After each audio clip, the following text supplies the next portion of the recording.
Okay, good morning, everybody. We're going to call this meeting to order. This is Gainesville City Commission regular meeting, March 17th, 2022. Happy St. Patrick's Day to all who celebrate. We have no pinching. It's not our official rules, but we appreciate all those who took a little time to wear their green. All right, so Madam Clerk.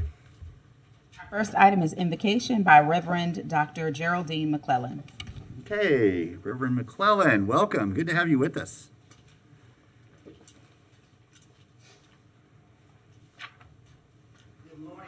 Each of you in your respective places. It is good to be with you this morning to share a word of blessings upon you. So let us pray. God of peace, God of wisdom, let your wisdom fall upon those gathered in person for this meeting today, and on those who will be calling in.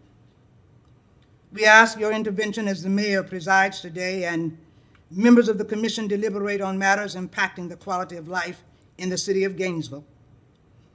Even if those in attendance have different opinions, help those in attendance to listen politely, as others share their points of view, to work as a whole rather than as individuals trying to promote their own agendas. May they speak out when it's time to speak out, and listen patiently and receptively when it is time to listen. Strengthen this legislative body and charter officers as they honorably serve this city. Give them clarity of mind so that they can effectively tackle each part of today's agenda. Where there are problem areas, help them to seek the best solutions and point their eyes to every positive outcome. Encourage every heart in this room and those participating remotely today, and let them be guided by the spirit of community, by the spirit of justice, and by the spirit of love. Oh God, let us not forget the people of Ukraine and others in regions who are ravaged by the weight of war. Lead them to a path of peace and normalcy. We ask your blessings upon phenomenal women today who are here and all over the world. May they continue to break barriers, those whose lives have been sacrificed who've gone on. We give you honor, glory, and praise for them this day. We come, oh God, thanking you for the gift of love and community, knowing that in the midst of all that goes on, you are in control. So come and just pour out your blessings upon the commission, those who are here this day and those who will be listening in. And we pray this in the name of all that we hold good and right and true. Amen. Amen. Thank you, Reverend McClellan. That was beautiful and helpful. Okay, Madam Clerk. Our next item is the adoption of our agenda. We do have several updates. File 211007, electric transmission contract with the city of Alachua, new backup. On the regular agenda, file 211025, annual Star Award 2022, added item. File 210994, Commissioner Adrian Hayes Santos, public comment phone service, additional backup. File 210163, redistricting the city election districts, new and additional backup. File 210975, 2022 Affordable Housing Framework and Discussion, revised backup. File 201057, Gainesville Immigrant Neighbor Inclusion Initiative, additional backup. Okay, thank you, Madam Clerk. Commissioner Duncan Walker. Thank you, Mr. Mayor. I would like to pull CA4 and put it on the regular agenda. I've got a few questions myself, and I know that I had been contacted by a few constituents who wanted a little bit of clarity. Okay, CA4, electric transmission service contract with the city of Alachua. When we get to a motion, if we'd like to pull that, and we can put that at the end of the agenda. Thank you, Commissioner Duncan Walker. Commissioner Hayes Santos. Thank you, Mayor. Maybe we could put it after the two appointments to the advisory boards because we don't have something until 11 o'clock. Sure, we can do that. I would move that we adopt the agendas as modified on the board with one additional modification, that CA4 is placed as BD, right after BD2. Second. Okay, motion and a second to adopt our agenda with some modifications. Any members of the public wish to speak to any items on the consent agenda? We do have Mr. Nathan Scott. Yes, good morning, Mayor, Commissioners, Nathan Scott. So I was going to speak on CA4 on the consent agenda. happy to see that it's being moved to the regular agenda.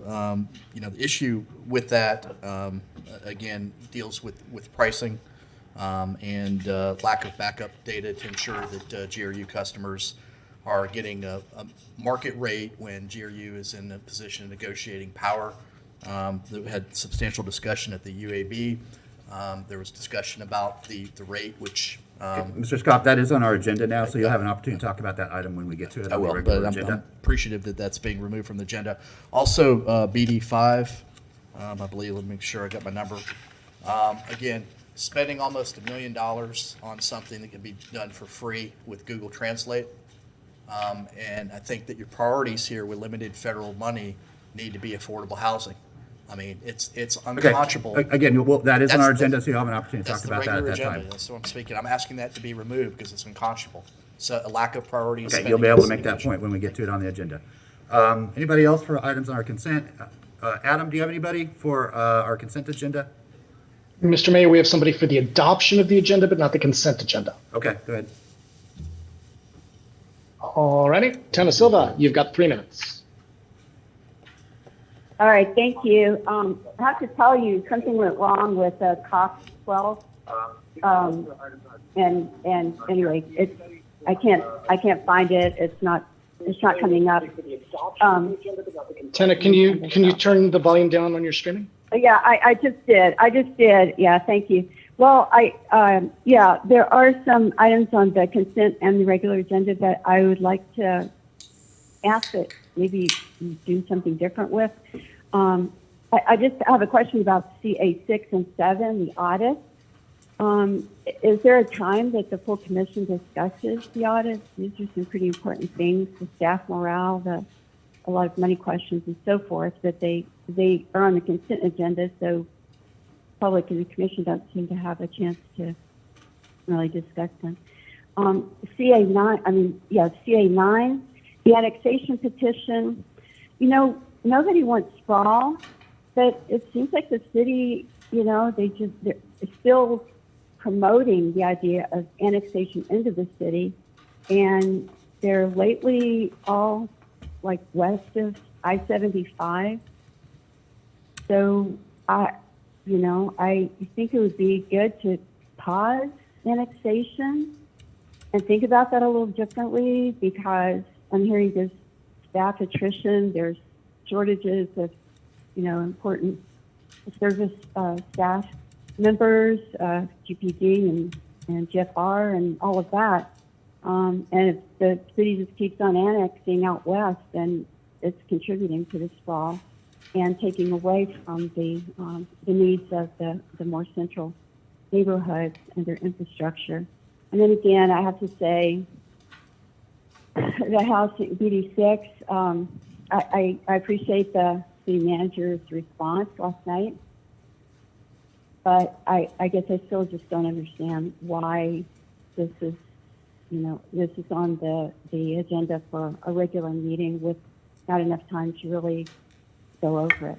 So I would just ask for clarification. I didn't hear the first part of the meeting because the web streaming wasn't working. So those are my requests. Thank you. Thank you, Tana. Next speaker is Debbie Martinez. Debbie, you've got 3 minutes. Yes, thank you for taking my call. In regard to the beginning of the meeting when we're adopting the regular agenda, when citizens are asking for clarification and they're wanting to thank you for taking something off the consent agenda and explaining why, Mayor Poe, it makes you really look rude when you interrupt the citizens. You may not like what Mr. Nathan Scott has to say, but he's helping the citizens understand what's being pulled off the consent agenda and what the issues are, because it's something they may be interested in. So it would be helpful. That's the prayer that I have, is that you, Mr. Mayor, and members of the City Commission will be kinder to our residents when they're trying to participate in making and improving local government. Thank you. Thank you, Ms. Martinez. Mr. Mayor, that was our last speaker. The floor is yours. Okay, anybody else for adoption of the agenda or any items in consent? Okay, back to the commission. All in favor of the motion, say aye. All opposed? Motion passes unanimously. Madam Clerk?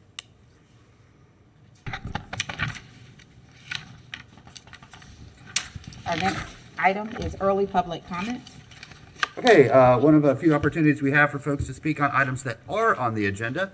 By doing so now, you forego your opportunity to do it when the item comes up, but it allows you to go on about your day and not have to wait around for the item to come up on the agenda. So do we have anybody in the chamber wishes to speak for early public comment at this time? Okay, Adam, we don't have anybody in chamber. Do you have anybody on the line? We do have somebody calling in, and we're screening now for others. If they want to call, 1-800-742-1099. That would be great. Give us another few seconds here.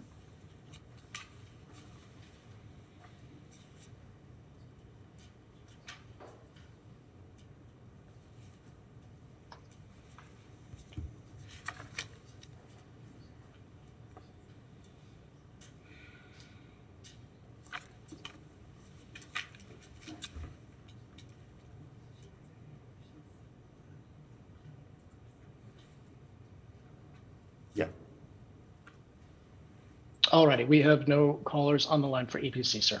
Okay, thank you. Madam Clerk, on to our next item, please. We actually have a candidate that is up for the CACCD in Zoom that probably wants to speak to her application. Yeah, so we'll get to that item in a moment. That's BD2. Okay. Yeah, so we'll give her an opportunity at that point. Okay, our next item is BD1, appointment to the City Commission, advisory boards, and committees. Okay, so the first is the UAB. These are for our external representatives on UAB. The county has put forth Daniel Morse, and the school board has put forth Teresa Sperlingwood to continue in that role. We very much appreciate her willingness to do that. Are Mr. Morse or Ms. Sperlingwood with us? I do see you, Teresa. If you want to just introduce yourself and let us know why you would like to keep serving on this board, you're welcome to do so. You don't have to if you don't want. I just would like to say thank you. It's been an honor to be part of the board and help make decisions. The things we have in the partnership. There are people watching at home. They will get on me if they can't hear you. So. Okay. Good morning. Thank you.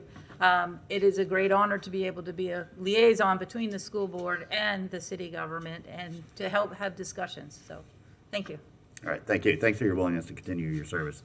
Mr. Morris, are you with us today? Okay. That is the general manager. Oh, the general manager? Go ahead, Mr. Cunningham. Yeah, Mr. Mayor, just for clarity, Daniel Morris is an employee of GRU.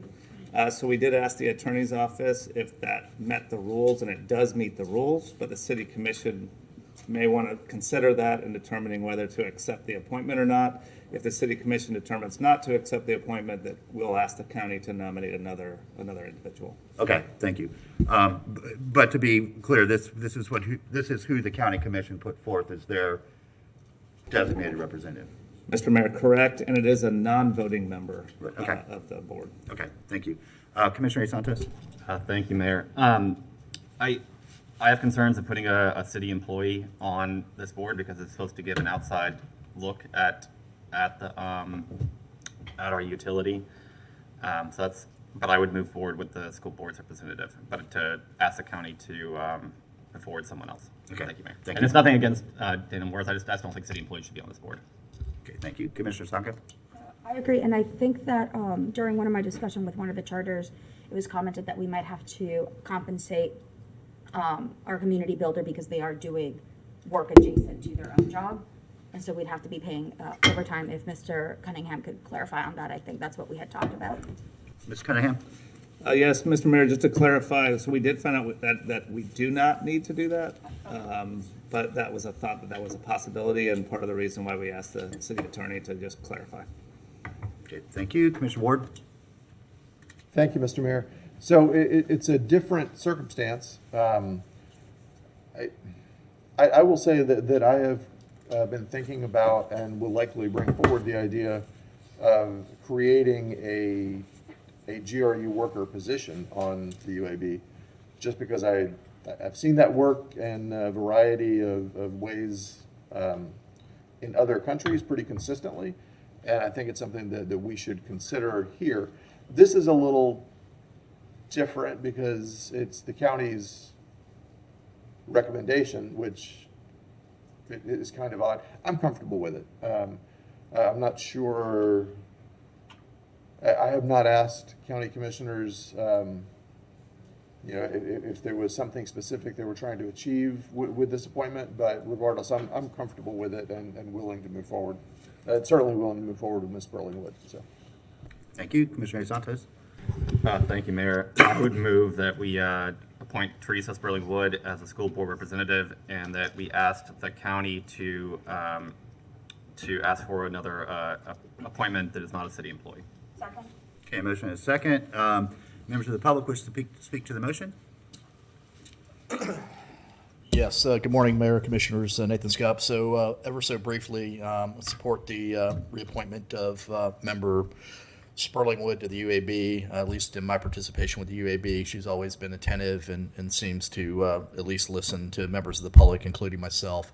I do think there needs to be a little bit more advocacy from the school board in terms of rates. They're one of the largest users of GRU electricity, of GRU customers, the school board, and with having the highest rates in the state, it takes more money away from education.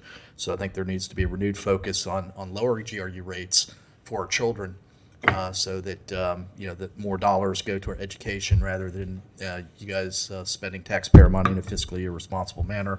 And to that, I would add that as of January 1st, GRU residential electric rates are now $166.85 per 1,000 kWh. You've raised the fuel adjustment once again as of January and didn't tell anyone. GRU's not communicated that to anyone. It's never been discussed at a city commission meeting.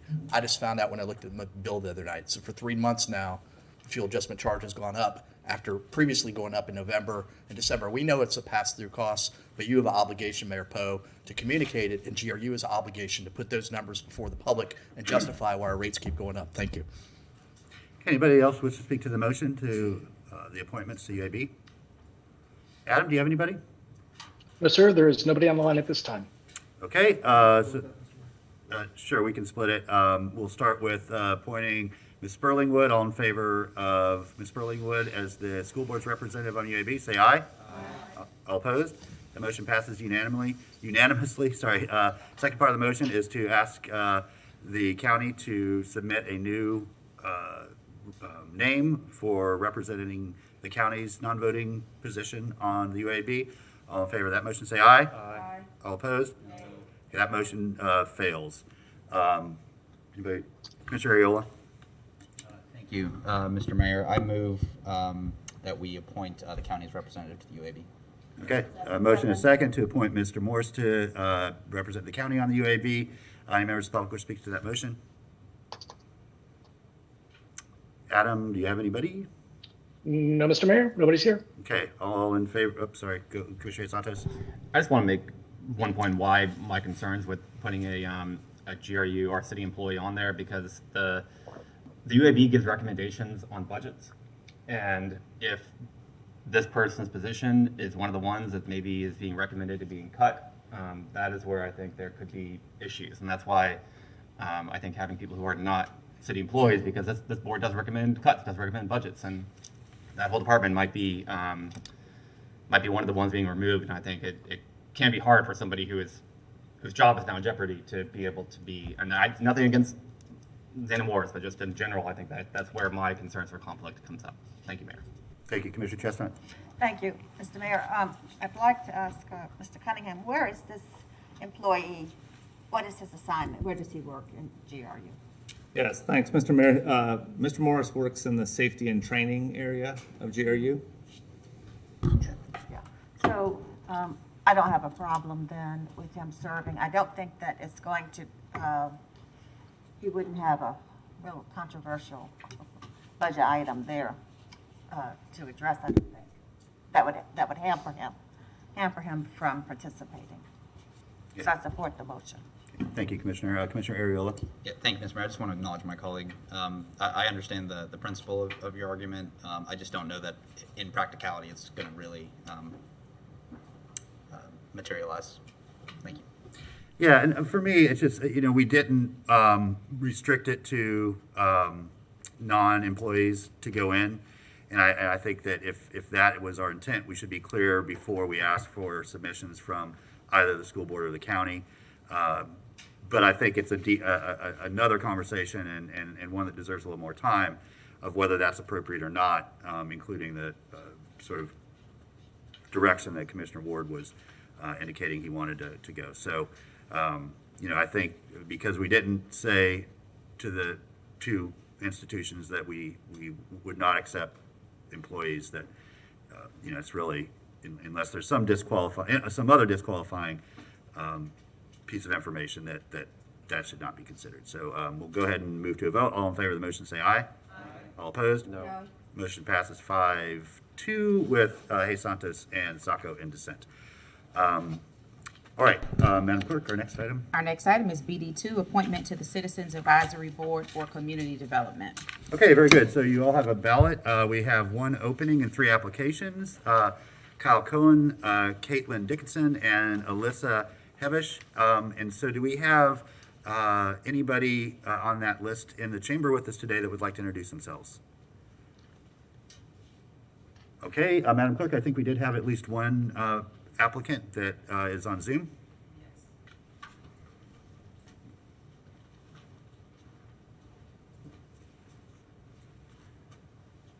Good morning. Good morning. How are you? I'm good. How are you? I'm great. Thanks for joining us. Thank you for having me. Is it okay if I speak to my application? I have class at 10:40. Absolutely. Right now is the time. Let us know Okay, why you're great. the best choice for the position. Thank you. So I'm attending to speak to my application for this role. I'm Alyssa Hevish. I'm pursuing my master's degree in food and resource economics at UF. I'm interested in community development, particularly in the areas of food security, justice, and equity. And I believe in using an economic foundation to progress development and enrich community. I'm new to Gainesville and I've absolutely fallen in love with this city. And I see so many opportunities to advance community development here, and I want to be part of that change. I believe I can bring energy, fresh ideas, compassion, and strong ethics to this role. Thank you for your time. Thank you very much. And if you need a note for your professor, let me know. I will hand deliver it. But we really appreciate your willingness to serve. Do we have Kyle Cohen or Caitlin Dickinson with us that we know of? If you do, I think, what do they have to do? Raise their hand? They're not in there? Okay. I'll move back to the commission. Commissioner Sacco. Thank you, Mr. Mayor. I move Ms. Hevish for the Citizen Advisory Board for Community Development. Okay, motion is second to appoint Ms. Hevish. Again, a board near and dear to my heart. I actually had a meeting with Sherwin Henry yesterday, and he was also on this board before he was a commissioner, as was I. Really hard work, but also something that has a lot of touch points throughout our community. So really appreciate the willingness to serve. Any members of the public wish to speak to the motion? Adam, do you have anybody? No, Mr. Mayor, nobody here. Okay. Back to the commission. All in favor of the motion say aye. Aye. All opposed? Okay, my motion passes unanimously. Ms. Hevish, thank you so much for your willingness to serve, and good luck. All right, Madam Clerk. Okay, we're going back to page 4 for item CA4, electric transmission service contract with the city of Alachua, with the recommendation that the commission authorize the general manager or his designee to execute the agreement between the city of Gainesville doing business as GRU and the city of Alachua for delivery of energy and capacity by the city of Alachua from FP&L to GRU through transmission system of GRU, subject to approval by the city attorney as to form and legality. Okay, Mr. Cunningham. So, Mr. Mayor, we have staff here, and we could give a brief presentation, or we could just answer questions if commissioners want to answer questions. So, it's up to you all. Yeah, let's go ahead and start off with a brief presentation. I think that's helpful, and then we can follow up with questions. So, Mr. Mayor, Milvia Hidalgo will come up and give a brief presentation. Yeah, do they have a presentation? Good morning, Ms. Hidalgo. We're trying to locate it. Good morning, members of the commission and the community at large. Thank you. Melvia, hold the microphone. All right, we're ready. Yes, we are. All All right. right. Well, thank you. Good morning. Thank you for your time this morning ahead of time. Could we please move on to the next slide?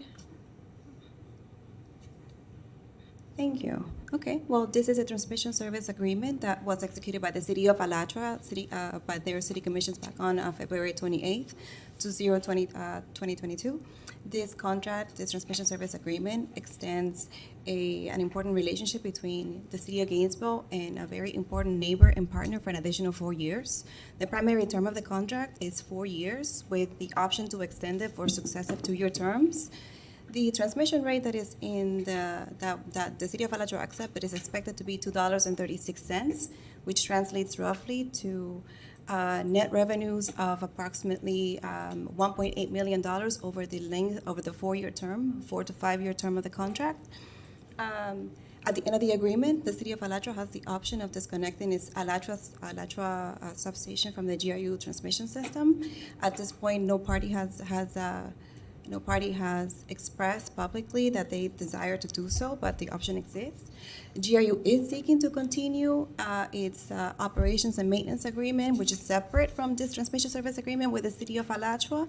So it'll span, the operations and maintenance agreements should span also the 4-year terms of this agreement. Could we please go on to the next slide?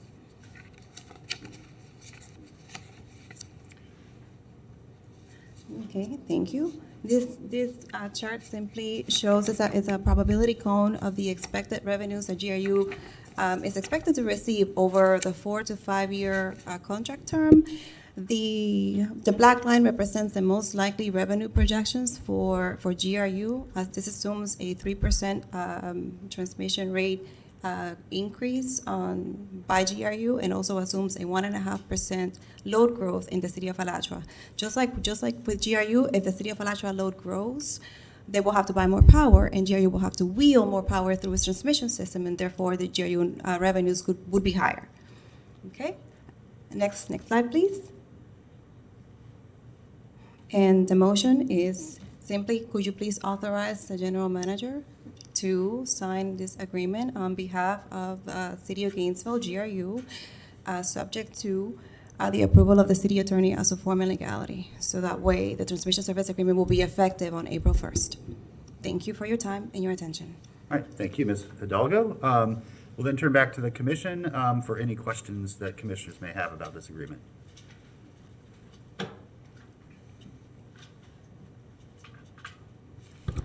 Commissioner Ariola. Mr. Mayor, I was prepared to make the motion, but I can give way to my colleague. Sure, let's go to Ms. Duncan Walker before the motion. Commissioner Duncan Walker. Thank you. Well, I'm going to get questions from the commission first. Go ahead. Commissioner Duncan Walker, go ahead. Okay, thank you, Mr. Mayor. I just, as a point of clarity for some neighbors that reached out to me, Mr. Cunningham, would you just speak to the idea of any type of financial or fiscal impact to neighbors' bills? Mm-hmm. Yes, so Mr. Mayor, so this does have a very minor impact. So we previously had a wholesale agreement that of selling power to the City of Alachua. Last year, we competed in an ITN process.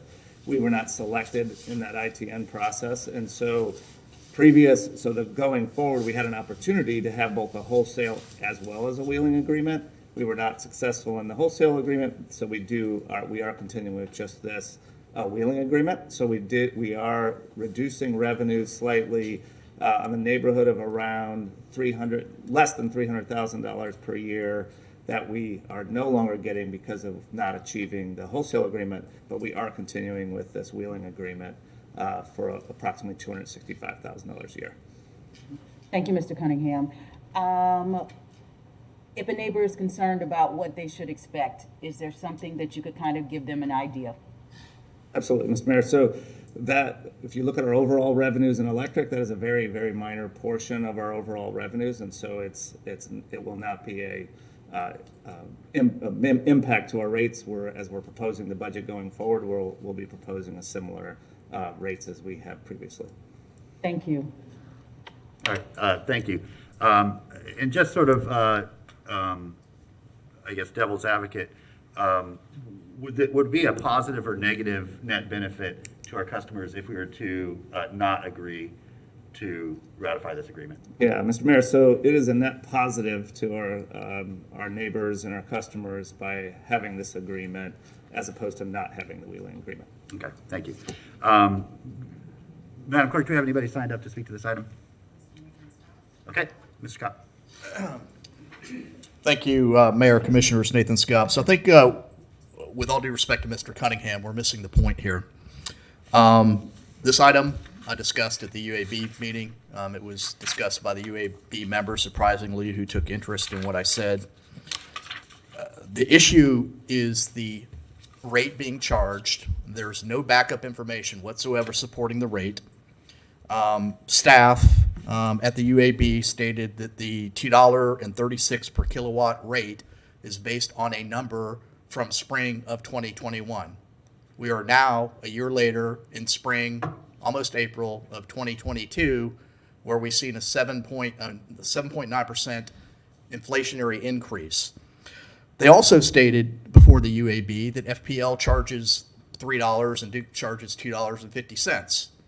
So if you apply a 7.9 inflationary adder, or even a 7% to the $2.36 that's listed in this contract, you get a number more commensurate with what FPL and Duke are charging. So let's understand what's really going on here. You previously sold wholesale electricity to the city of Alachua. That contract's expiring at the end of this month. That's a huge revenue loss. So yes, there will be rate impact, Mr. Cunningham, because you have to make up that revenue replacement, and this agreement doesn't move the needle in comparison to the wholesale power that you were previously selling. So if we want to get down to nuts and bolts, I can debate this till the cows come home. But the issues that this commission needs to understand is GRU is in a position of negotiating power here, where they're just accepting agreement as they take it and rubber stamping it instead of maximizing value to GRU customers. And that's my concern, because no one here appears to be concerned, other than me and a few others, with GRU customers. The 96,000 GRU customers that have the highest electric rates in the state of Florida. And Alachua is using GRU conveniently to buy cheap power elsewhere, and their rates are $40 per 1,000 kWh less than GRU's customers, despite the fact that GRU is selling them power. So the point here, commissioners, is it's not going to move the needle, but GRU's leaving money on the table, and you should demand market value. And that's the question not being asked here, because you're just giddy to take a consolation prize and help somebody else buy power at a rate far cheaper than you can provide it to your customers. And you don't care. So if you cared, you would ask about this rate. You would question why it is not commensurate with the rate being charged by FPL and Duke. And you would confirm what I just told you, which came out of the mouth of GRU staff at the UAB meeting. I'm not making this up. I'm just asking, let's negotiate a better rate, which is our prerogative, which Alachua would be more than willing to pay, because they can't buy cheap power without this agreement. Thank you. Thank you. Anybody else to speak to this item in the chamber? Adam, do you have anybody to speak to this item? Mr. Mayor, there is nobody on the line at this time. Okay, thank you very much. We'll move back to the commission. Commissioner A. Santos. Thank you, Mayor.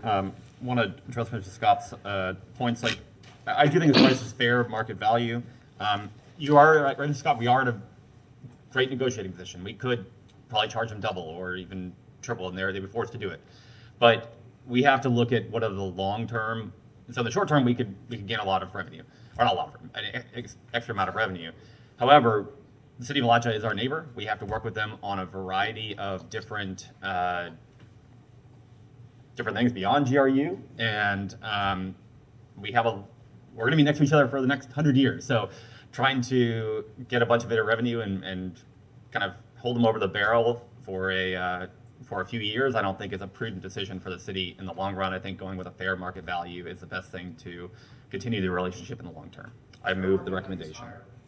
Okay, there's a motion to approve the recommendation. Is there a second? Motion and a second. We have taken public comment, and so we'll turn back to the commission. All in favor of the motion, say aye. Aye. All opposed? The motion passes unanimously. All right, Madam Clerk, I believe that we've run out of our items for this afternoon. This morning, we do have a time certain item at 11 o'clock, and so we will be in recess until 11 o'clock. That will be the redistricting item to be discussed. All right, we are in recess. Okay, welcome back, and call this meeting back to order. And Madam Clerk, if you'll introduce our next item, please. Absolutely. We have a time certain item for 11 a.m. BD3 on page 9, redistricting the city's election districts based on 2020 census data, with the recommendation that the commission hear a presentation by the consultant, discuss the consultant's recommendations, and set future meeting dates to discuss redistricting. Okay, thank you, Madam Clerk. I would like to welcome Dr. Smith and Dr. McDonald back. Appreciate you being back with us again. I think focal point of this discussion today is that we got some concerns from a couple of our neighbors. One of those was splitting the Stephen Foster neighborhood in two, and the other was the sort of the dilution of District 1 by including a certain portion of the duck pond. And so we're back to revisit those two specific topics. And so, Dr. McDonald, did you want to start us off, or Commissioner A. Santos, I think, could also? Yes, I think it would be useful if I first present. Sure, that sounds good. Go ahead. Because since we've last presented to you, we had a meeting with the supervisor of elections. Could you just try to get the mic a little bit? There you go. Thank you. We had a meeting with the supervisor of elections last week, and we got direction from the supervisor as to what her priorities are for drawing precincts. And I'll first start with just showing here we are with our current precincts and our current map. And unfortunately, there will be re-precincting that happens in the city of Gainesville. The supervisor has expressed a preference to draw the new precincts to conform with the state legislative, the state house and the state senate districts. And I will show you some maps in a minute that illustrate this, that we have districts from the state legislature that are coming in and splitting the existing precincts. So this map right here, if you went back to it, it's going to have problems because immediately it's going to split precincts. So we need to take action of some sort because, again, the supervisor has stated a preference that the city commission districts don't split precincts so that she would be able to run elections at minimal cost to her office. And so that's why we want to really try to accomplish that goal. So here's the concept, option 3, that you members of the city commission adopted. And in the conversation that I was having with the supervisor of elections, I drew new districts to conform with the existing precincts where possible, where we wouldn't need to do splits, and then anticipating how the supervisor will be drawing new precincts. I will also stress to you that all of this is preliminary. The supervisor has had severe staffing attrition, and they have not really started on re-precincting. We did speak with her consultant. My sense, although I don't know exactly what's going on there, but my sense is that he's doing multiple counties across the state, and Alachua is not the highest priority for him. Unfortunately, I'd also have to say is that Alachua, at least the city of Gainesville, should be, because we've looked at other areas across the state when it came to state legislative redistricting. Alachua got a raw end of a deal when it came to splitting existing boundaries. So here's what I have come up with, and I'll focus in a minute on what's happening here. But we had to make some changes so that we're conforming to the adopted House and Senate districts, which have been approved by the state Supreme Court, so they are the districts that will be in effect. We still don't know anything about congressional. There's still a veto battle going on over that, so we don't know where that's going to end up. But here's where we are, and I'll drill in. I mean, all these changes really affect the area of that central, we call it District 4, that brown district in the middle. So I'm going to zoom into it, and I've got some precinct numbers, and I can talk a little bit more detail what's going on here. So there's, if you look just to the east of campus, There's an intersection of House District and State Senate District, and the legislature, when they were drawing House District 21, they were trying to draw that district to help elect an African-American candidate of choice for District 21. So what they've done here is they've actually come in here, and in some ways, this is, as I'm going to show you in a couple of minutes, or with some statistics, this has actually helped us raise the black voting age population of District 1 for us, because the legislature came in and carved out the white areas of this confluence of precincts that are in the south to the east of the campus there. So likely, in my discussions with the supervisor's office, there's going to be this new precinct. It looks pretty ugly, but that's what's going to happen. There's going to have to be a new precinct there. Generally in this area. Right, yeah, that. Where this district they carved out from the east, the African American Access District, again, retains these precincts, whereas we had initially split down on 6th Street. And the state legislature has supposedly done some racial block analysis to show that the ability to elect an African American in House District exists here. What we have done is we've moved over to make sure that District 1 has a better than a likely chance of electing an African American in the city. But it has done some strange things with respect to the existing precinct by having the House District come down here and go west here and east here. This is the state Senate district that bisects in a different way. Right? And so we're going to have some messiness. Excellent, There's yeah. going to be some messiness with respect to. I'm going to see how to Judy, use can we this bring him thing. a mic?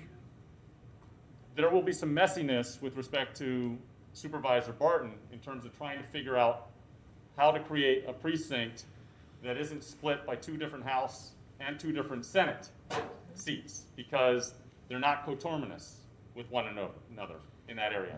And that's because the State House, clearly, the folks who are behind it, were trying to pack in African Americans into the east side of Gainesville. For that purpose, again, it helps with respect to your goals of being able to have a District 1 that, as Dr. McDonald will show you, has now even a higher percentage of black voting age population than our concept map. And that's because we are conforming to the House map, which is a gerrymander. There's no question about it, but it's doing so in order to help the electability of an African American on the east side of Gainesville. They have other reasons why they want to do that, but you know, it's just a fact of that matter. So sorry to intervene, but I just wanted to visually point out where this is going on in this map. And just lastly on the visual, I haven't figured out how to use this. Yeah, I can't figure it the, out. the dot. But we're talking at the corner of University and 13th Street. And instead of the house just following the red line, which was the state Senate map, they've decided to come in and carve out where the hub is, where Sweet Berries is, and put that in the West House District. It's actually not even Chuck Clemens' district. Chuck Clemens' district is going to be going north and west. Where he lives in Turkey Creek is the far southeast corner of that new district for him. So there's going to be a new state house district that comes into the west side of Gainesville. And for whatever reason, the folks who were drawing the maps wanted to get campus, as well as just east of campus, the innovation district and whatnot. So is this is not really. It's the top. Oh, okay. Thanks. Right. So just. All right, Danny, as I come back to the microphone. Okay.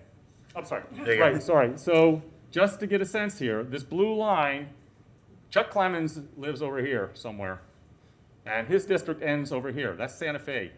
It's not even in his district. This is a new district, this blue line district coming in from the west, from Levy County. And for whatever reason, they didn't want to pick up any African Americans in this area. They didn't pick up GHS. It's just to the west of GHS, comes down 13th Street. and then cuts over on 8th, where Sweet Berries is, this development area, comes over on University, comes down and picks up all the innovation, leaves out PK for whatever reason, or maybe it does just pick up PK, sorry, just picks up PK, and then comes down in this direction. But this red line is the State Senate district, and it's very clean coming through, and so we're going to have the possibility of, in this precinct, being provided by 2 House districts and 2 Senate districts. And Supervisor Barton is not going to permit that. And if you top that on in terms of the maps that we were drawing for you, it could actually create a precinct, existing precinct, that has 2 city commission districts on it. So our project, since our last meeting, was trying to take into consideration the concerns that were raised to us about the Stephen Foster and the 6th Street, try to take in concerns about the 1st district, even though our maps have actually increased from the existing map, the proportion of voting age population of African Americans on the east side. Both of those things actually have been solved with this new map that we've drawn, and it is trying to take information from Supervisor Barton about how to make ballots less confusing with respect to having split precincts and therefore multiple ballot types. I mean, you could imagine going into a precinct and have 6 different ballot types if we kept it as is. So I just want to lay that all out there for you in terms of what we're trying to do. And I think we're having to go through the metrics. The map that we've drawn is a little better. So let me turn it back over to my colleague. Okay, and I think, Dr. McDonald, before you go any further, the board lit up here, so I think there's some very specific questions to where we are right now. So let me go through those, and then we can. Can I quickly summarize some of the other changes? Sure. Only very quickly. So another one that I had to do, earlier we had 36 precinct all in this District 3, the purple district in the southwest corner. The legislature has drawn along this border, so I'm following the State House district here. That State House district also comes up and picks up a portion of precinct 32. So I extended this along this boundary line in the discussion I had with the supervisor. That seemed to be what they were planning on doing as well. At least I got lots of nods from them when I described what was happening there. So that is another change I've made. And then the last change looks kind of weird, but again, this is the discussion that I was having with the supervisor of elections. These, they're almost like cul-de-sacs. There are roads that only empty onto 39th or 31st and 31st Avenue or 39th Avenue.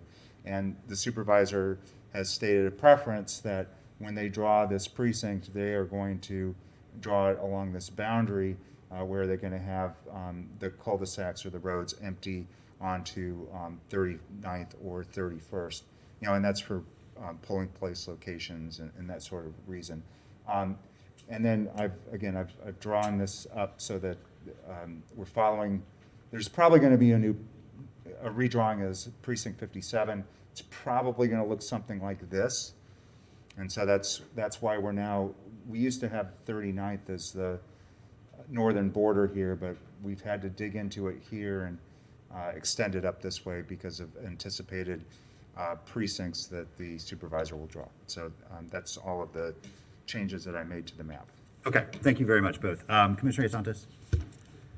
Thank you, Mayor. I have very strong concerns of us drawing maps to fit old precincts from whenever I guess these were redone. Precincts don't, I mean, they don't have a real true rhyme. I'm sure there's some parameters on them and how they have to be in the somewhat equal size, but other than that, there's no real rhyme or reason to them. And us creating our district boundaries and who we're voting for based on something that doesn't have any real rhyme or reason to it, I think causes the drawing of our districts to have no rhyme or reason either. If we're basing it on something that has no rhyme or reason, then the districts have no rhyme or reason. And that's why I do not believe that we should move forward with this proposed one. Also, I don't think we should be drawing our maps based on gerrymandered state house and state senate seats. It's nothing. We're drawing them based on something gerrymandered, so we're going to do that as well. So that means that ours are gerrymandered as well. I think there are ways to, some of those areas are incredibly dense areas that should be their own precincts anyway. You could easily turn them into their own precincts because of the density of some of those areas and make it work. I don't know, maybe I talk about this map. I took a lot of the community feedback on the Stephen Foster and then also on concerns about having duck pond in District 1 and put together a map that addresses both those concerns. I think you're 100%, and like, it's just, and correct me if I'm wrong on this, but the maps in option 3, and I guess this one too, the VAP of black voters is up. However, participation in this, and if I go, yeah, and I guess if we go back to the slide beforehand, participation in like the sorority row area is low. I mean, a lot of those people don't vote, and then they also probably vote at home or are registered in another location as well. So, and that is a high majority white area of the city and very dense. So by taking that out of District 1, yes, it does increase the amount of, or the percentage of black voters, but I think participation-wise, the duck pond vote's a much higher rate than the student areas. So, and I think that's something that was done in the past, was putting student areas into District 1, even though it may be hard to get a high black percentage of voters, or voters of or VAP. Kind of rambling on there, but that's, while it looks good on paper, I don't think actually participation and who votes is the same thing, because a huge portion of those are students, and that a lot of them unfortunately don't vote. It'd be great if they did, but they don't. So just to clarify, you're talking about this area in the sorority row, and there's a lot of new building and Yeah. high density, and I think you're probably right. We don't know, of course, with respect to the shift from the March primaries to the August primary. I will bet that the participation does go up, and that's an interesting question of whether or not, if that's the scenario as opposed to a March primary, it would actually dilute some of the black African-American voting power on the east side that does come out in March elections. So, I mean, again, we don't know that. I'm just speculating, as we all are here. The real issue right now, and both Dr. McDonald and I agree completely, we shouldn't be using precincts to be drawing your districts. And our initial conception obviously didn't do that. We split precincts. The issue here is, what is Supervisor Elections Barton going to do? And that's a conversation that we've tried to have with her consultant in terms of drawing these. But if you go back to that other map, you are going to have 2 House and 2 Senate districts in that existing precinct. She's not going to be drawing another 2 precincts for you and separating these things up. I just don't think that's what her desire is. Maybe you need to have that conversation with her directly. But Dr. McDonald did have a long conversation. Yeah, and so let me, again, give you the character of the conversation I had with Supervisor Barton. First of all, she's under extreme staffing stress.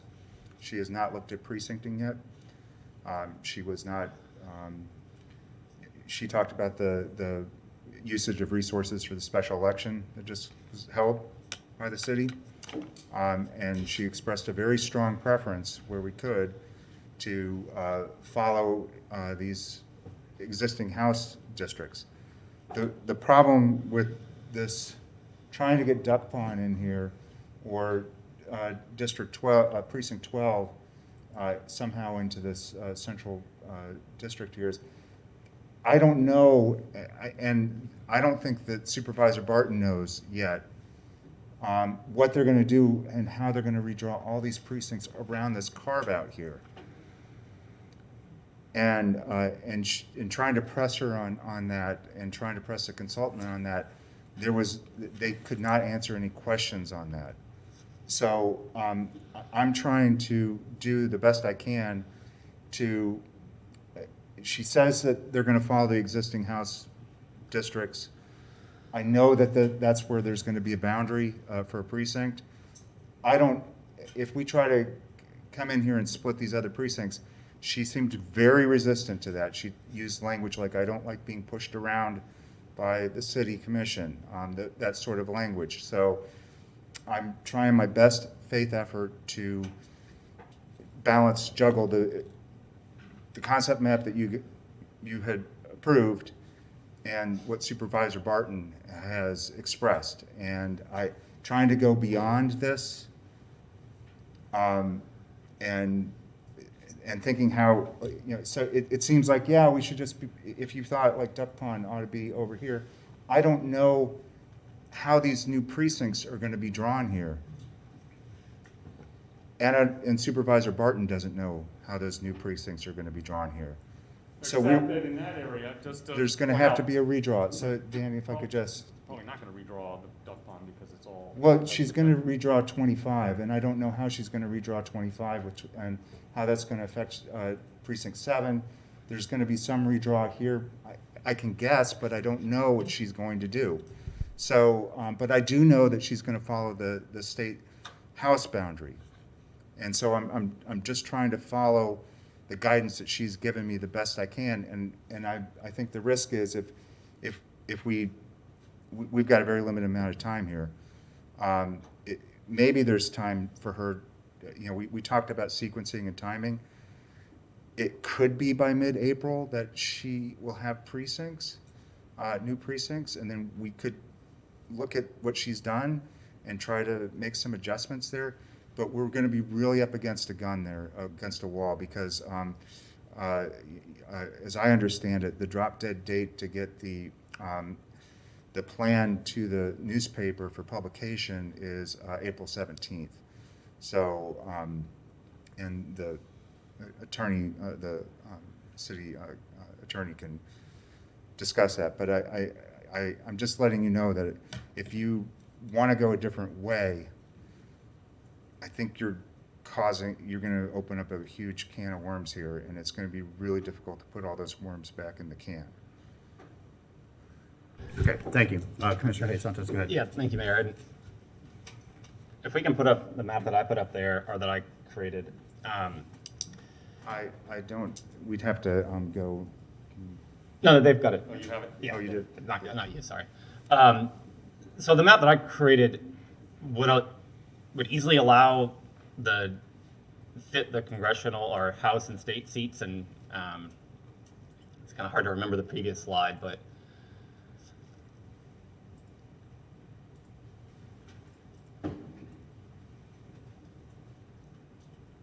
to zoom in that a little bit. So there's the area of that district. I don't know if I could borrow do you zoom in a little bit, or? So this map addresses some of the concerns on that Duck Pond is in District 1, and this would put Duck Pond back into District 4 and cut it along 9th Street. East of 9th is more minority voters, and west of 9th Street. It also deals with the issue with Stephen Foster neighborhood, putting that all in one district.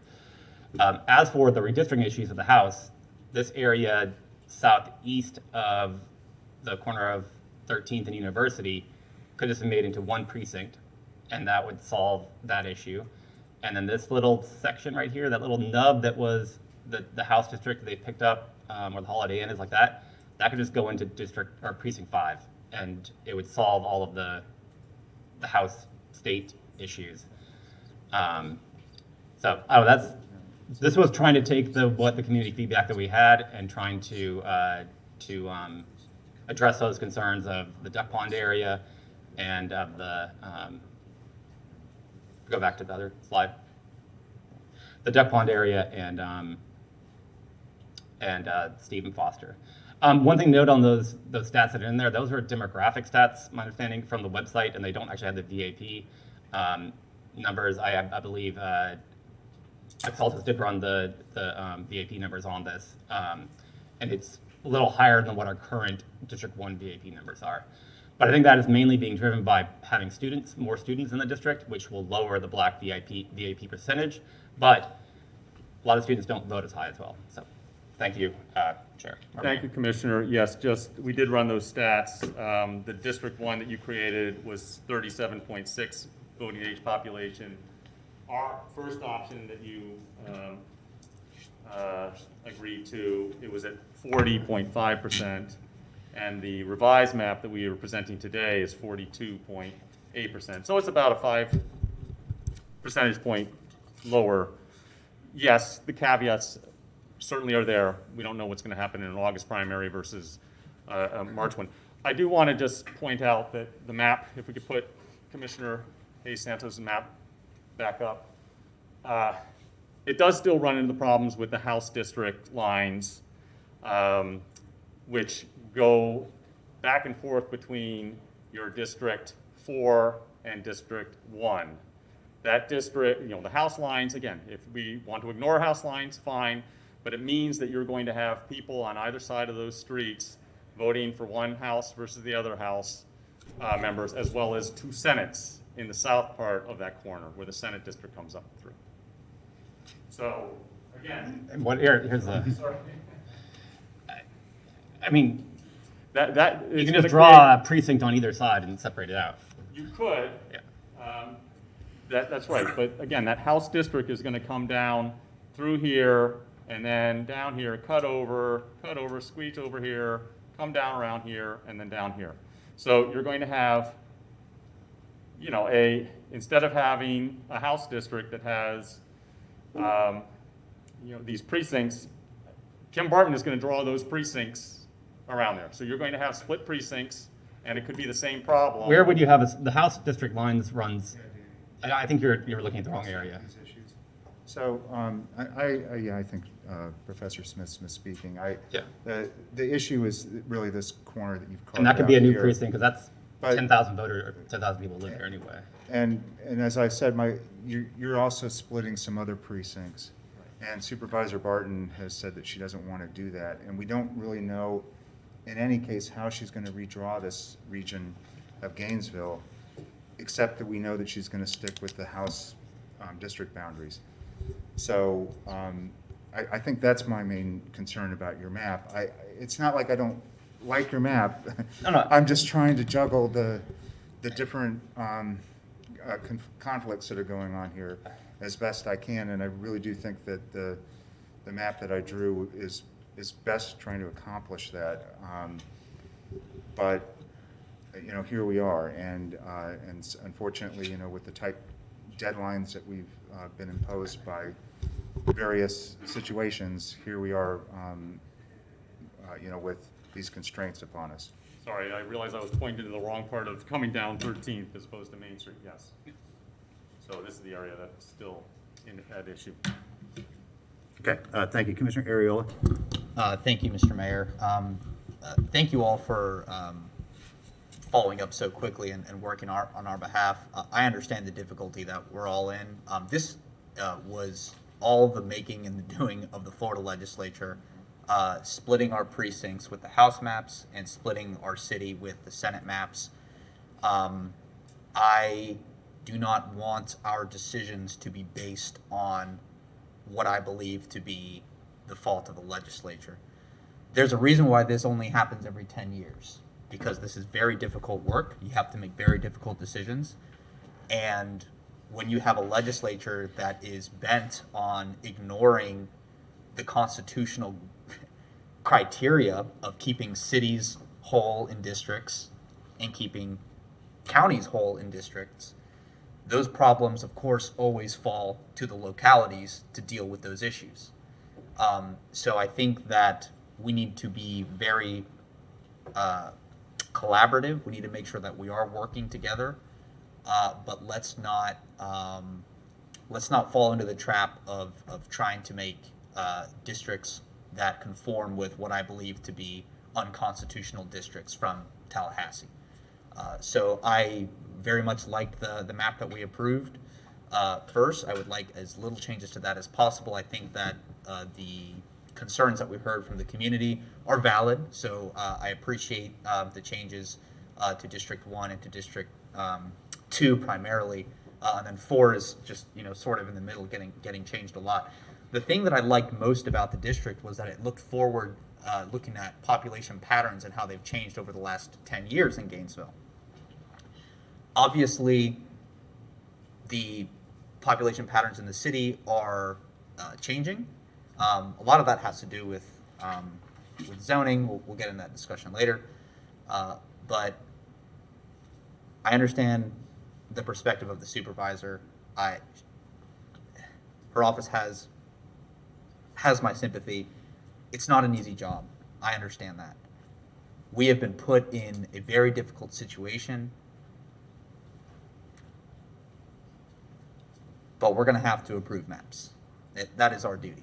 Not approving maps would be a shirking of responsibility. I don't want us to be the only locality that does not change maps. So I know the pressure is there to think, well, let's just go with the old precincts. Let's change as little as possible. But this is our job. Every 10 years, whoever's up here gets the job to do this. So I would be interested in either going forward with the map that we approved previously, or with the map that Commissioner Santos has just put forward. Thank you. Thank you. Commissioner Ward. Thank you, Mr. Mayor. So first I'll say that the pressure on us is to do it right. To do it right. We, a couple of weeks ago, had a discussion here where we didn't pay attention to a few things, and that was brought to our attention pretty quickly. The pressure is to do this correctly. I appreciate the tremendous amount of work that you all have put in. I appreciate Supervisor Barton's work. The legislative districts are what they are. We have zero input on that. I do not want to put any additional pressure on Supervisor Barton in her office. An interesting thing is that one of the major unknowns will become a known on August 23rd. We will have voter data for what August elections look like for the city of Gainesville. If we jump into an approval today, I think we're going to regret it. Which is not to say that everyone's work hasn't been important to this point. I appreciate all the information we have and all the work that has been done. I am committed to moving forward to not, whenever we do these, to not splitting precincts. And I hope the supervisor hears that. I don't want to split precincts when we pick our districts. But I also don't want us to jump forward just because we feel like we have to do it today. I don't think we do have to do it today. I would prefer us have information in front of us that we will have in August. If I may respond to that, Commissioner Ward, if you keep the current districts, you will be splitting precincts. So that's the unfortunate reality. So if that's a concern for you, that's what's going to happen, because the supervisor is going to draw the new precincts to conform with the state legislative districts. Right. So my understanding from the last meeting was that we could wait until after August. Is that not accurate, Mr. Attorney? Mr. Mayor, through you. The question I would have, I think it's relevant for our consultants, as I understand. Is your microphone on, Mr. Nee? I think it is. You have to push the little red light It on. is. It is, Yeah, okay. pull it Thank around. you. I think our ordinances currently define our districts by precinct numbers. So if the supervisor by necessity changes the precincts such that the old precinct, I don't know, pick a number, 27, may be near but quite different than the old one, I don't know what happens to our districts then when it's still going to be defined by precinct numbers, and what that now is, not necessarily the old road lines, for example.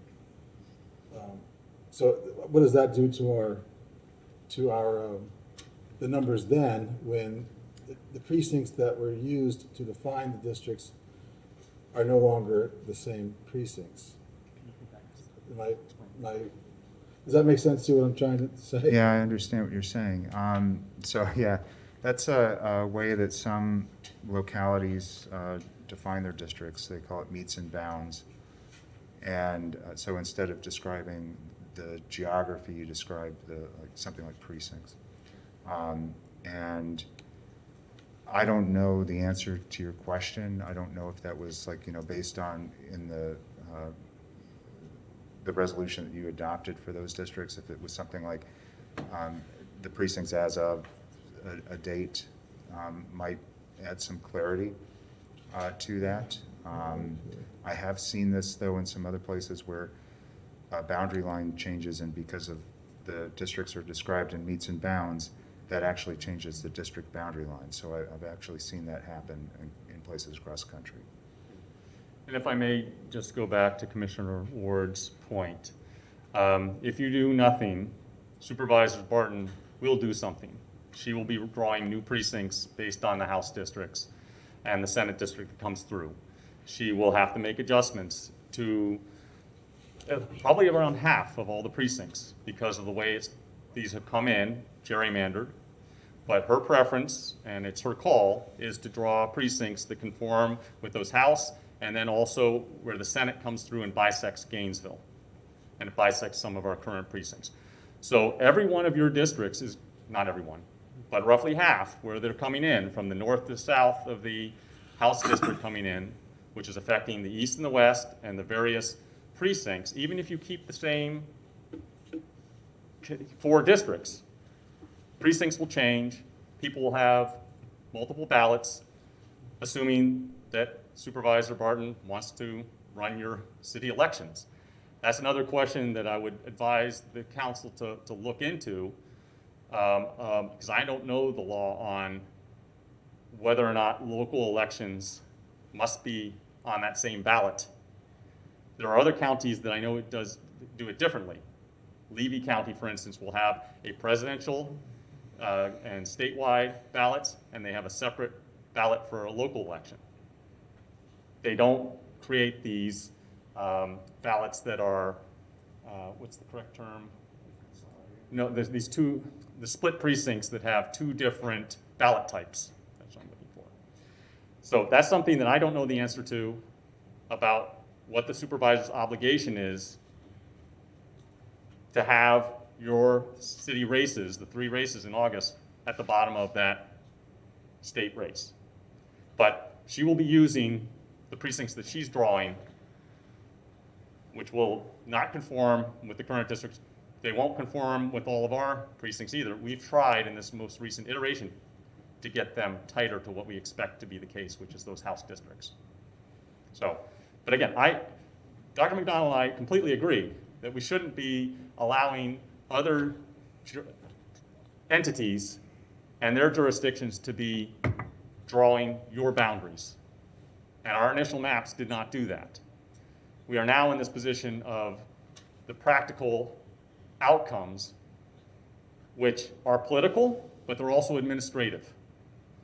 And it is very possible that you would have people walking into a precinct with 6 different ballot types. That makes your campaigning a lot more difficult in terms of being able to identify those individuals. And it makes her job a lot more difficult in terms of creating all those different ballot types. We've seen those problems here in Gainesville with respect to precinct 27 being split and having ballot confusion and voters being disenfranchised because they were given the wrong ballot type in a fairly recent election. I don't recall off the top of my head. Commissioner Ward. Thank you, Mr. Merritt. I don't believe we have all the information we need in front of us to make the right decisions today. Thank you.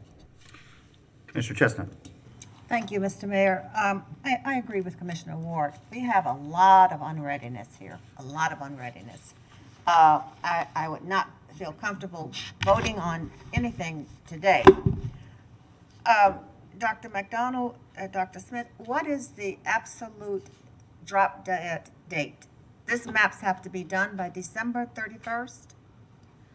Or 2022? What's the date? I think at the end of 2020, 2022? 2022, we have to have. Yeah. our precincts. So that's what's in the city charter, as to when you are obligated to draw new districts. Our city charter says what? What does our city charter say? I could look that up to double check that, but,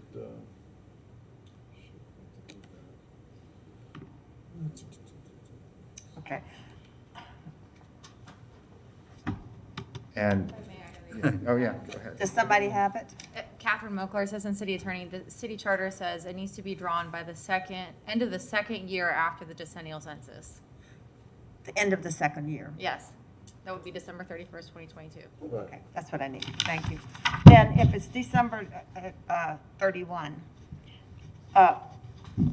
what I would be comfortable with is, one, sitting down, having a meeting with Supervisor Barton, because she's really going to drive this ship. And whether we like it or not, she is driving the ship. And she's already told us she's going to follow the legislature. So you really can't fight it. You're going to have to go with what she's saying and what they're saying. I appreciate the legislature for maintaining the legacy seat in District 1. I know their game. I know why they did it. Pack all the blacks in one place, and then you don't have to worry, and you can then draw the other seats like you want to. But I am very concerned with the quality of candidates that we will get, and I want the best candidates that we can get. But with this fluctuating map situation, I'm afraid that we're going to hamper some people from running that may serve us very well. I would be more inclined to defer accepting a map, sitting down with Supervisor Barton, drawing the maps after the November election, staying with the maps that we have now so people can run from where they are, and then we can come back. The election in August is going to be an anomaly for many reasons, particularly for black voters. And the reason it's going to be an anomaly is that you have two black women, first time in the history of Florida, running for statewide office, Val Demings and Aramis Alea. That's going to increase our black turnout exponentially here in this community. And it may not do that again for the next 10 years, but it is going to increase it here. So, Mr. Mayor, at the appropriate time, I will put forth a motion to defer the map until, accepting the map until after the November election, ask for a meeting with Supervisor Barton, maybe a general policy meeting. Those meetings are not as formal or as rigid as being out here on the dais. And I'll see what else I add, but that's where I would like to go. Thank you, Mr. Mayor. Thank you. And if I may, I just want to make sure that you understand the ramifications of staying with the current districts, because these precincts will need to be redrawn. And in this whole area is likely we're going to see redrawn precincts here. And so I don't know what Supervisor Barton is going to do, but I do know, because there's this little sliver coming in into it's this little sliver here into precinct 25. Most definitely there will be a split precinct that's created for Supervisor Barton. And I appreciate very much having a conversation with her. You know, I only have so much authority to have a conversation with her. I would love for you to initiate a conversation with her to find out what the ramifications are of having split precincts for the city commission districts. And then I think also what the city attorney was also raising, I don't know what the implications are about when she renumbers these precincts, what's going to happen with the districts as well, if that's going to unintentionally cause some other issues. And we should probably have some conversation with her about, to make sure that if she is going to renumber precincts, that she does it in a way that has minimal impact on your districts. Okay, thank you. Ms. Meany, do you want to jump in for our next speaker? Mr. Mayor, yes, I just wanted to clarify what I had said and accentuate what the expert consultants have said.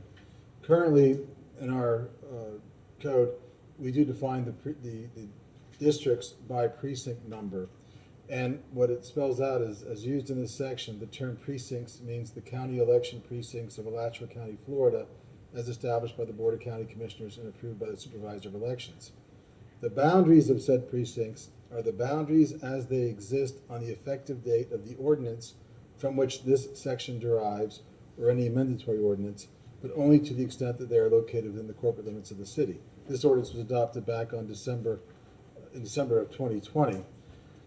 So to accentuate what they were saying, we would, if we did nothing, there will be new precincts established by the county and the Supervisor of Elections. We will be trying to proceed on the same ballot with the old precinct lines. There will be split precincts. There could be extreme split precincts where you could have several different city districts in the same precinct, which then that just increases the number of ballot combinations tremendously, increases the expense and the stress on the Supervisor of Elections. And again, as we're on that ballot by an agreement with her, but she's allowing us to be on that ballot. We moved to that ballot with the understanding that we are now on the larger ballot, that we are not completely in control of it anymore. So to the extent that Mr. Chestnut was encouraging having conversations with the supervisor, I think y'all are right on track, that those are the things that we need to do. And I'm not sure if we're on this agenda for necessary action in any event, but we really, I think, delved into and clarified these issues a lot and how complex they are and how essential it's going to be for there to be communication with the supervisor. Is that fair? Okay. Yes. Thank you. Commissioner Saka? Thank you, Mr. Mayor. Mr. City Attorney, could you repeat the ordinance setting out the districts by precincts, please? Yeah, the operative part was that the boundaries of said precincts are the boundaries as they exist on the effective date of the ordinance from which this section derives, which was the last time we did redistricting on December 20th of 2012, by the end of the second year after the decennial census. So it appears to me what we would be doing is having an election in August where the supervisor has new precincts that she's had to redraw because of the changes coming from Tallahassee primarily, and the desire to have clean elections where they abide by these lines such that there's a better way to communicate with voters as to just who they're voting for. I mean, ideally, you'd like to have the elector have the same representatives as their neighbors, so they can build community and they can organize and they can speak through the polls.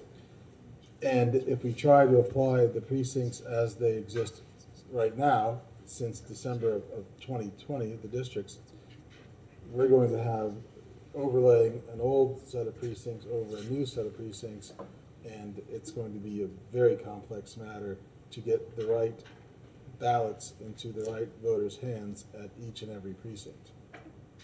Okay. So I'll be blunt. I don't like any of these options. I think I can speak for everyone there. No one's happy. We're not happy. Our neighbors are probably not happy. Supervisor Barton's not happy. And we can all easily blame Tallahassee.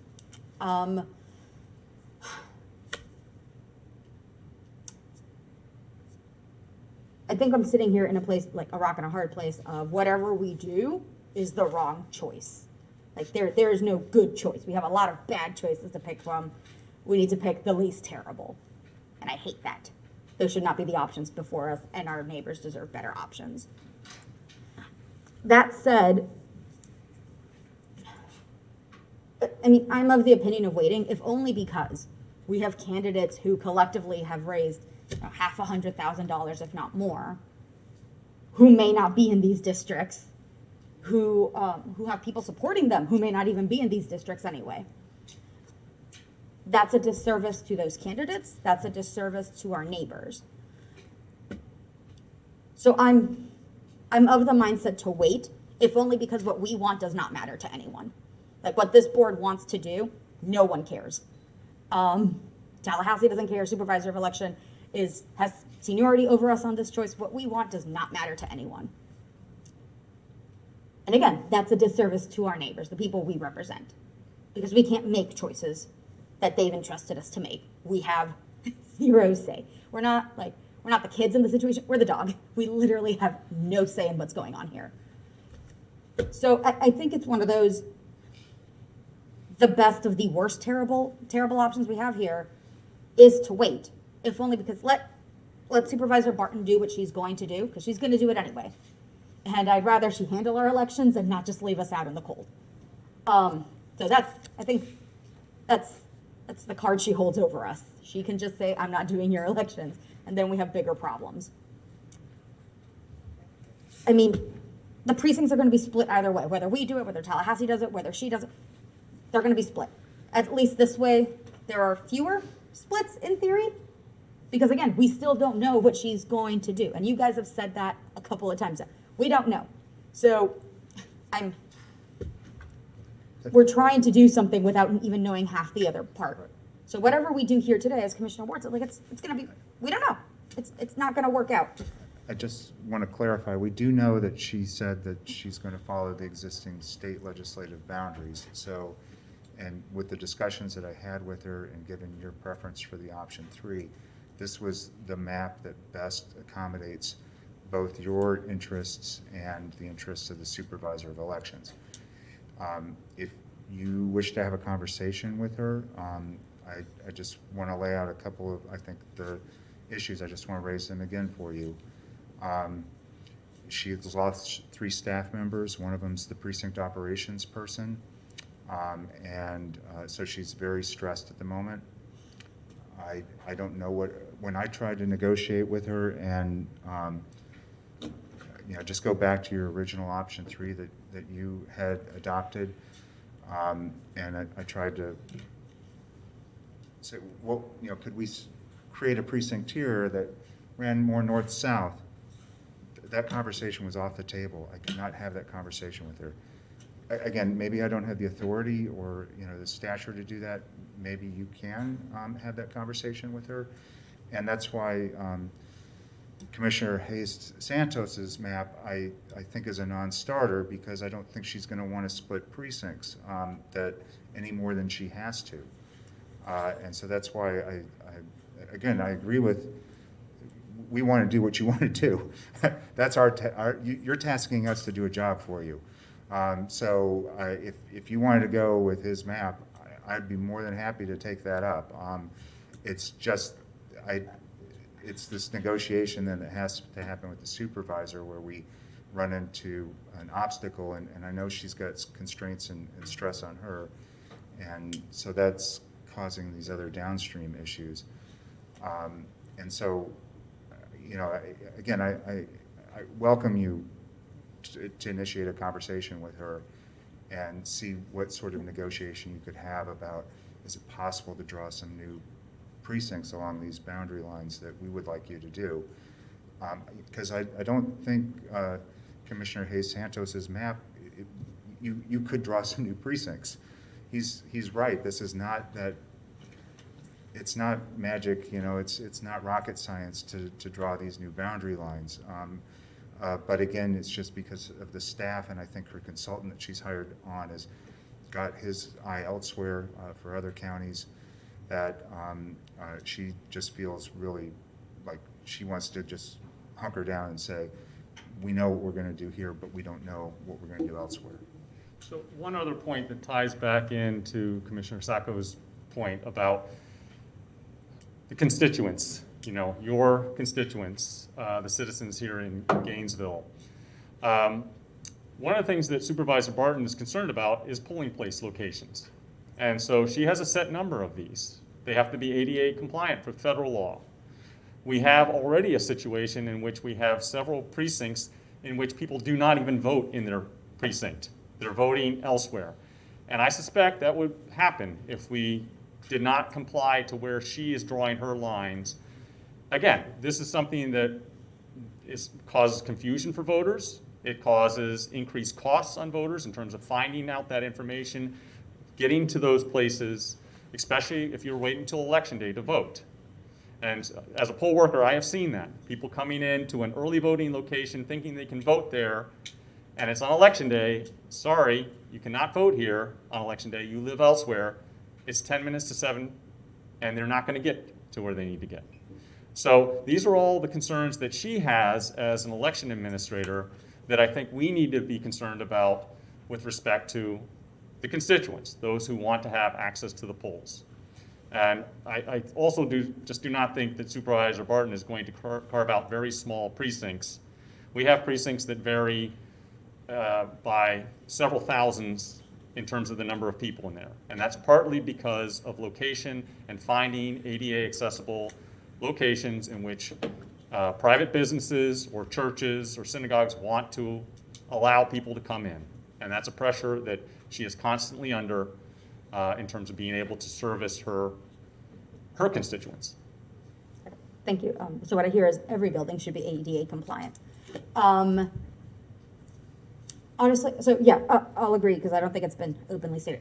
I think that talk with Kim Barton should have happened a long time ago.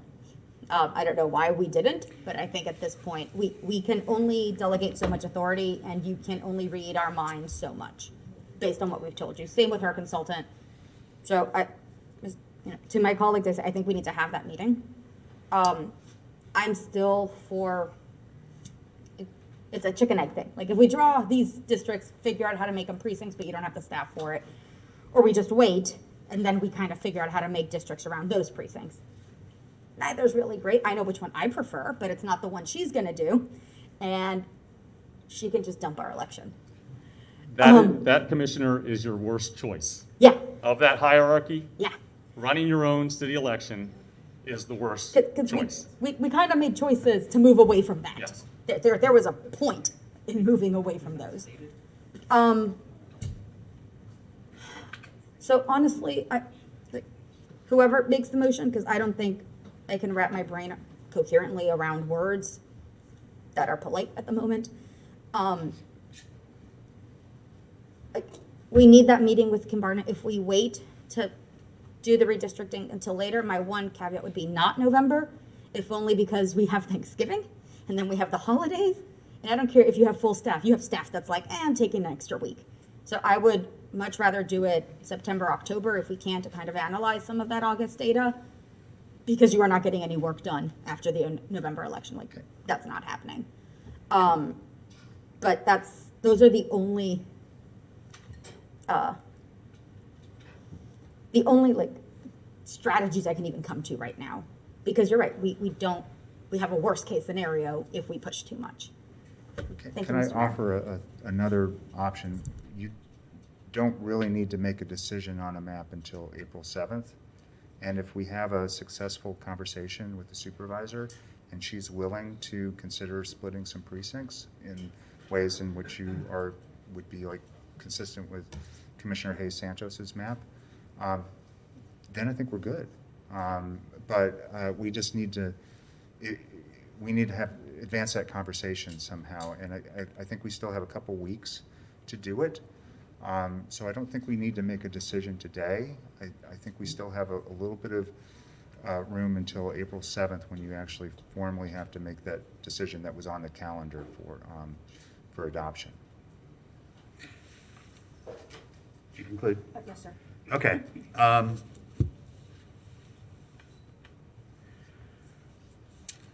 First of all, thank you for that, the last point that you made. I don't think it's between not doing anything and doing something today. There's a very good reason we haven't had this conversation with the supervisor of elections, because we didn't know what the final congressional and Senate maps were going to be until the end of session, which just ended. So it isn't that we're not taking some actions or meetings that we could have. We couldn't until we knew what the final maps were going to be. And we still don't, by the way, because they haven't approved the congressional map.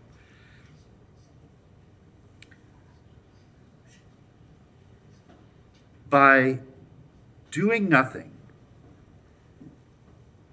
we will have split precincts.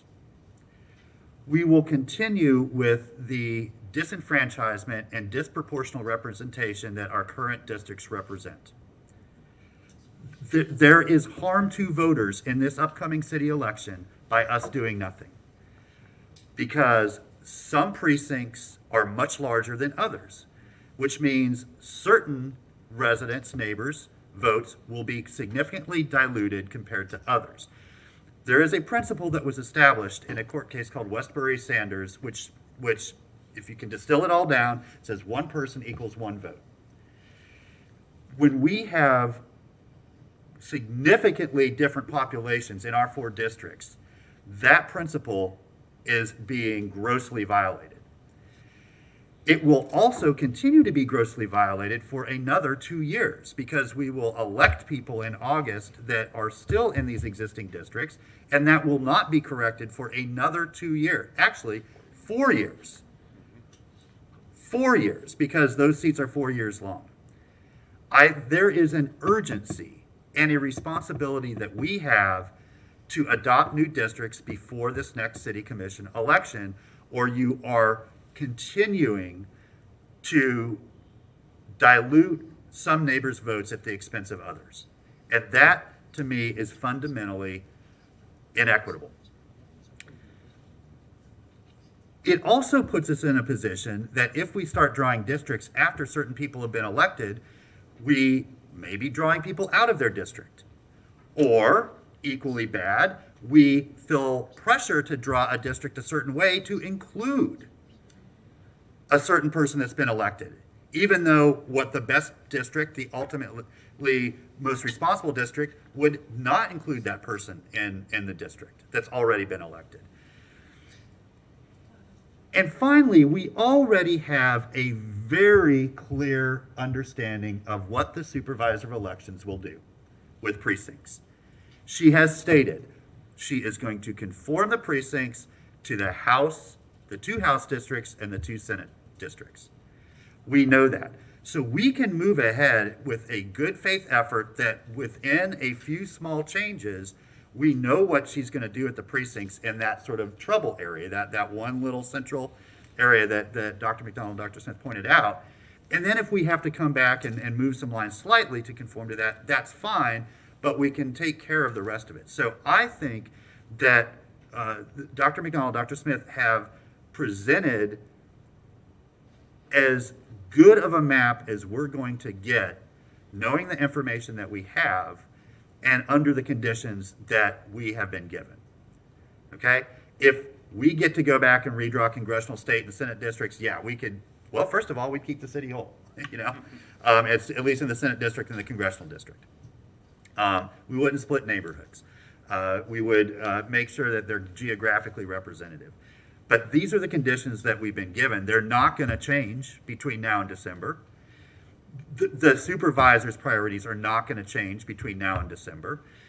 And we do have an opportunity between now and April 7th to sit down with her and find a path forward that satisfies her priorities and needs as well as our own. And that, to me, is the responsible thing to do.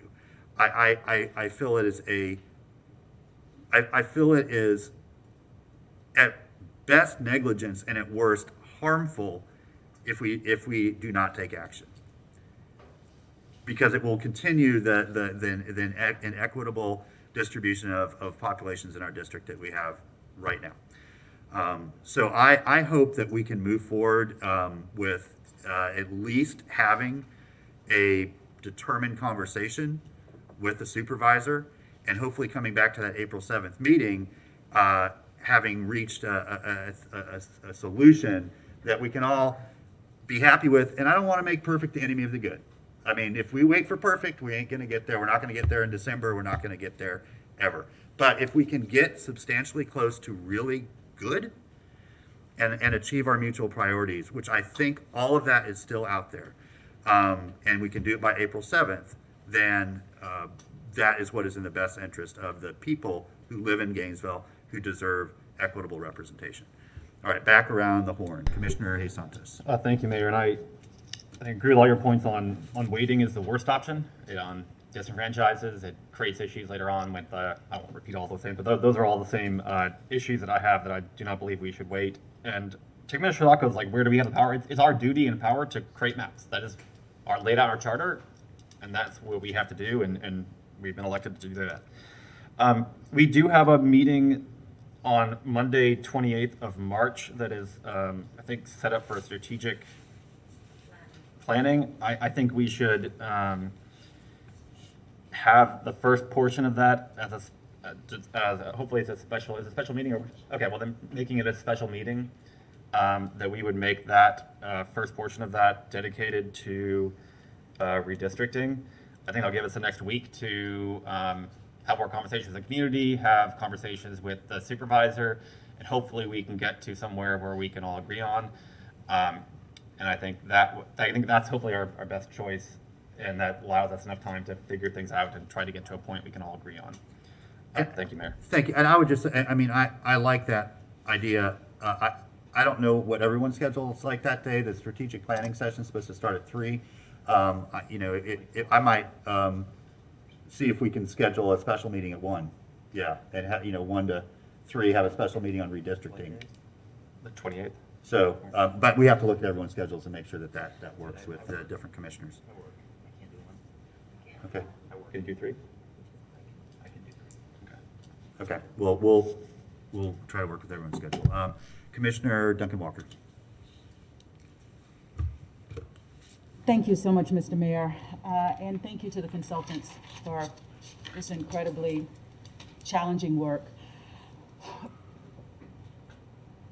As a communications major, I really appreciate communication. And so the idea to have a conversation with Supervisor Barton was one that had been on my mind literally from the beginning of this conversation. And while you all have been incredibly invaluable advocates for us, I think in this particular situation, the best thing to do right now is to remove the middleman, if you will, and allow us to have a good conversation for a number of reasons. Clearly, we want to eliminate as many unknowns as possible. I think there's still a host of questions that we have that you couldn't possibly know all of, but you've done a really, really great job of, I believe, coming up with as close to as possible what you believed our desires were. So we know that none of the options are good, but I think getting closer to the end result that will be fairest necessitates that basic communication. So I will support whatever motion is put on the floor for the meeting with Supervisor Barton. And I just want to say for the record that I support and believe in the work that she and her office are doing. And I'm deeply sorry that she's facing the challenges that she's facing there with the staffing. I certainly don't want to be a part of any continued burden there. So whatever we can do in our conversations and moving towards getting the final maps that alleviates any additional burden is something that I hope that we can do on this end in whatever way possible. But I also would support the special meeting, Mayor, that you suggested, and I do believe I have 1 o'clock on that day available, but whatever my colleagues here on the dais have available, I certainly would stand in support of that special meeting so we can finally get down to the resolution that we need in this regard. Ultimately, we want a good working relationship with the supervisor of elections. And I think that this conversation will not only allow us to get closer to the map that we need, but also to help keep a necessary relationship intact. So thank you once again. I support a motion for the meeting and both of those meetings, a special meeting with her. And I think there was something, that was on March 28th, right? Yeah, I definitely would support that motion.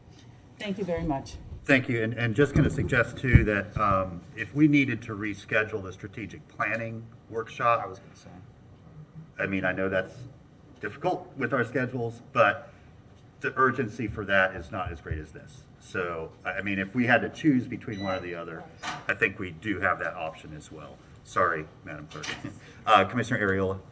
Thank you, Mr. Mayor. There's also next Thursday, we have no GPC. We're on recess. Real recess. The whole week? We, no, I don't know the meaning of that word. We're gonna have to do this before April. We're gonna have to do this either on that day. We may even have to cancel recess for even just a period of time, an abrogated recess, something like that. Because we're gonna have to sort this out. And, I can agree with not making any decisions today. That's fine.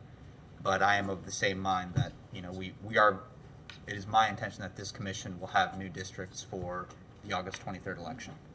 I would like to move that we schedule, or that we agenda. I mean, if you don't mind, and Commissioner Chestnut does have her light on still too.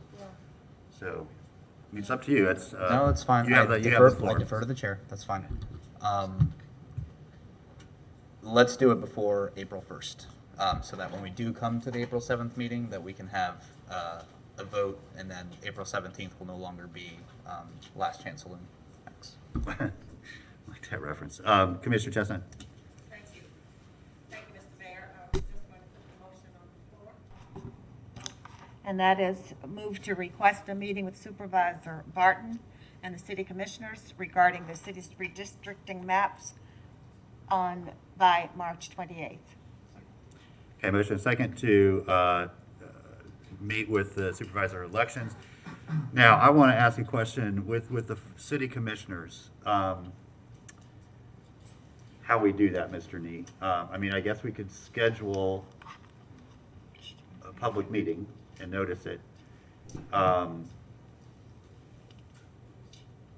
But if commissioners couldn't make that meeting, and then we get into quorum issues, I guess we could not take action. I think he said he could come at 3.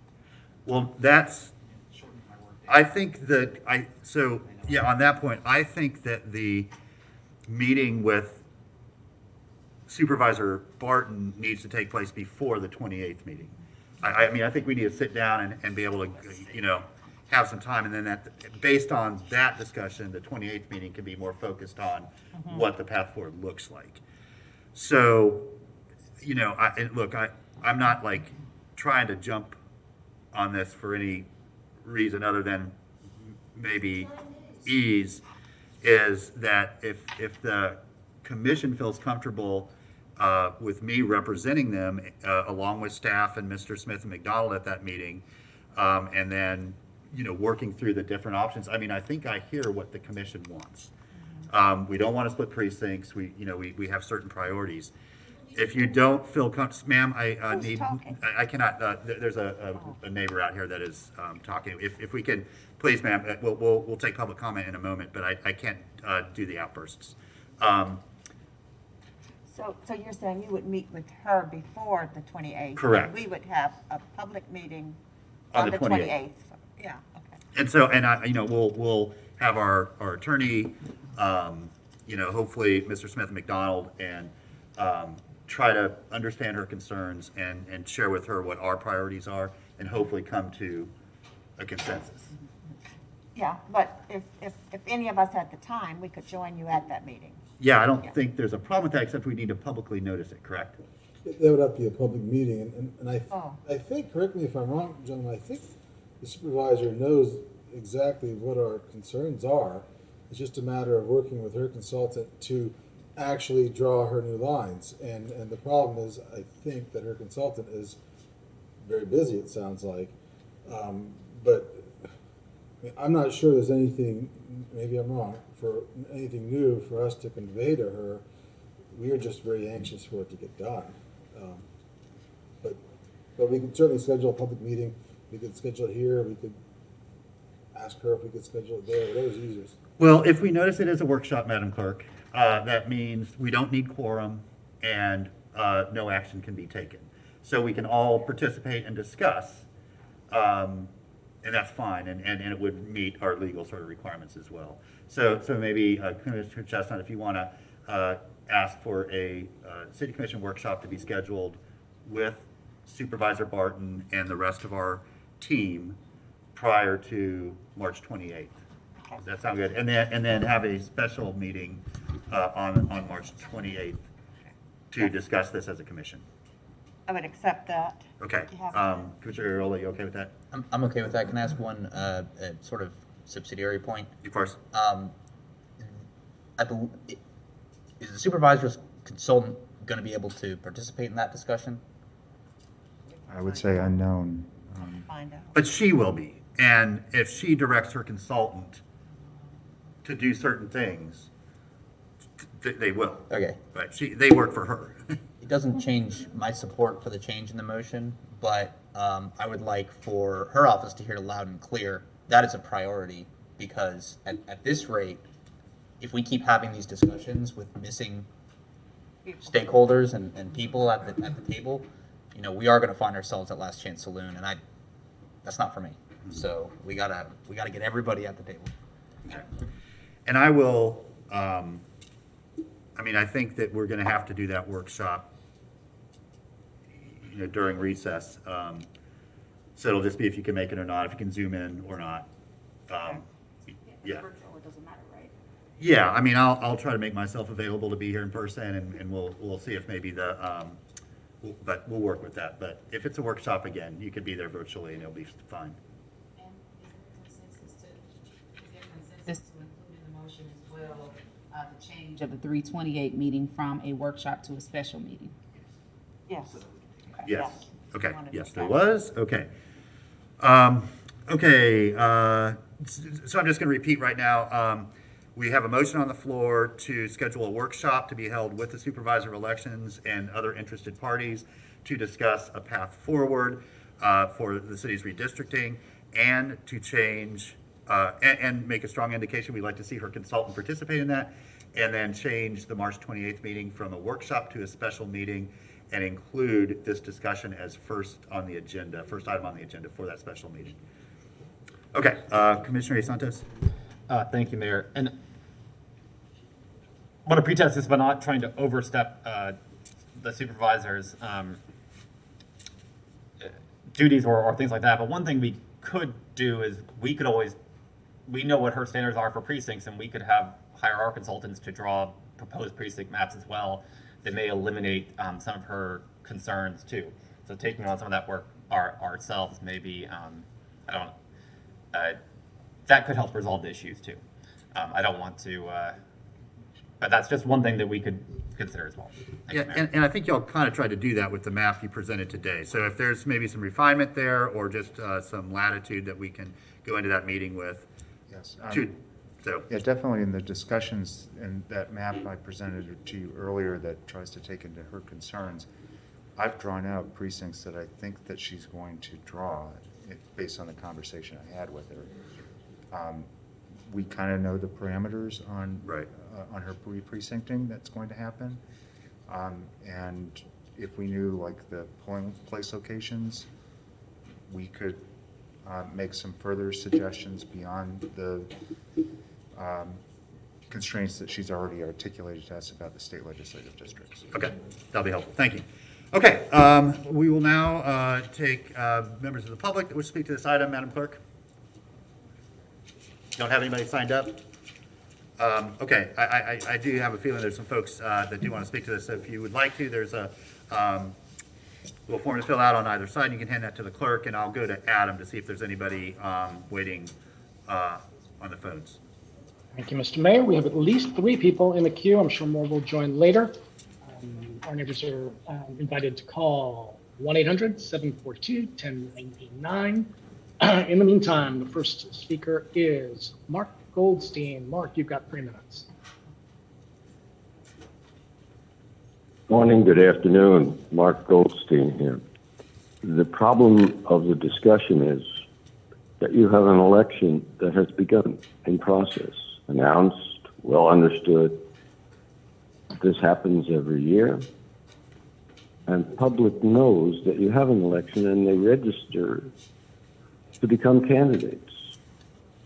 Their state and other authorities have given us till the end of this year to start making changes. Therefore, to make the changes after the public understands there's an election and that we're running from different locations, and then start changing the locations or discussing them or having a consultant whose academic background tells him that he has to tell you that you have some variations is not a good idea. Because what it does is puts the election as a secondary event and your ability to determine who's exactly where as the primary event. So that's backward. Forward is if you've represented your people until now, even though I heard there's urgency that they need representation, if they're not getting it now, then you haven't done your job. Nobody's complaining that they're not in the right district to get representation from you, which was the mayor's entreaty. That makes no sense whatsoever. It is nonsense. If you're representing your people and people are complaining about that problem, what you've done is substitute the change in an election for people who have registered or wish to register. I'm not one of them. And substitute that with discussions with consultants and everybody else rather than letting the election go forward, the only sacred event on which our democracy depends. I thank you for your attention, but I would wish you simply await the time given to you to make any changes so that an election with different competing and good candidates can go forward rather than stopping the election in its tracks so you can have more meetings that are deeply distressing. Thank you. Thank you, Mr. Goldstein. I'm sorry, sir? No, go ahead. Nobody say anything. Okay. Our next speaker would like to introduce herself. That would be, I don't even have her number, but I think she knows who she is. Ma'am? Are you talking to me? I am. Yes. Good afternoon, Mayor and Commissioners. This is Jolie Beatty, and got a few comments on this. This whole situation is once again another problem of the City Commission's making under Mayor Poe's leadership. I attended the workshop with Professor McDonald and Smith, Professors McDonald and Smith, in February. As they will recall, I asked many questions, and they agreed and confirmed with some of my understanding. One of which is you never had to wait.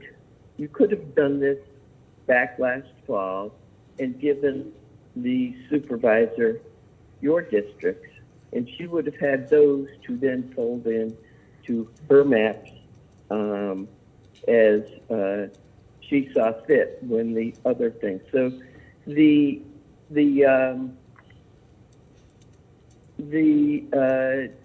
narrative that you had to wait and do all this and putting this off and creating this mess and extra time for the consultants is really a false narrative, and they confirmed that. I don't know, I've asked for a recording of that meeting, but that has not been available. It seems like maybe it wasn't recorded, but they very clearly confirmed that this could have been done last fall. You could have drawn the city precinct, the city district lines, and given them to Supervisor Barton. Also, this I object to the fact that you keep trying to factor in and you task these consultants with factoring in voting patterns and who turns out. You draw the districts, you make them fair, and then everybody should be working to get people to be informed and vote. I think once again you're using the wrong metrics in the wrong. You're driving this train differently. Mayor Poe just said something about if you delayed it, you risk drawing some people in or out. If he thinks back and remembers, that's been done all the time. When Dr. Wald was doing this, he never wanted to district anybody out of an existing seat. So that's kind of another false narrative.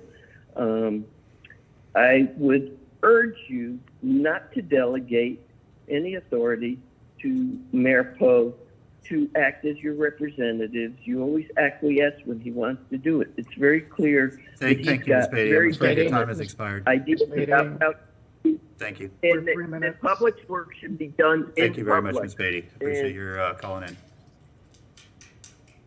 All righty, Mr. Mayor, our last caller has dropped the line. The it floor you? is yours. Okay, I believe Mr. Scott was on the line. Go ahead. Yes. Yeah, he's in chamber now, Adam. Thanks. Thank you, sir. Yes, good afternoon, Mayor, Commissioners, Nathan Scott. So it's been a long, lengthy discussion. We've heard the perspective of the consultants. Obviously, you've outsourced the redistricting process to the UF consultants, and there are various options, and it seems like the commission has once again made this far more complicated than it needs to be. You have a duty under the charter to perform redistricting, and it could be made more simplistic and straightforward rather than overly complicated. Again, I'm all about fair and equitable districts. I'm all about fair and equitable representation and representative government. But again, you have people that have already filed to run for the upcoming elections. They're going to be perhaps disenfranchised by the decisions made by this commission that, and politics does come into factor. I mean, you guys are trying to preserve your dynasty here, and that's part of the problem.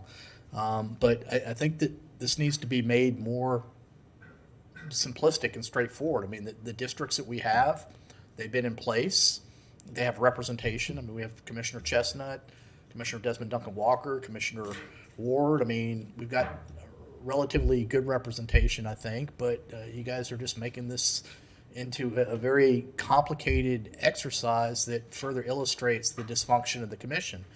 I do want to echo the comments made by former Mayor Dr. Mark Goldstein. I think his comments were directly on point, as well as Ms. Beatty's. And, I just have to question why this seems to be goes on and on and on. I do think it's good with respect to the motion to have a discussion with the supervisor of election. I mean, obviously, you don't want to put an undue burden on them to have to accommodate whatever whims the commission comes up with. But I would prefer to see Ms. Barton come here in the context of a public meeting like we're having this afternoon that's been going on for a couple hours and let her publicly state her concerns to the commission. So we're not appointing the mayor and a couple people to go into a closed room with, that may or may not be open to the public to have a discussion on what priorities are, because that's not transparent. It's not in the...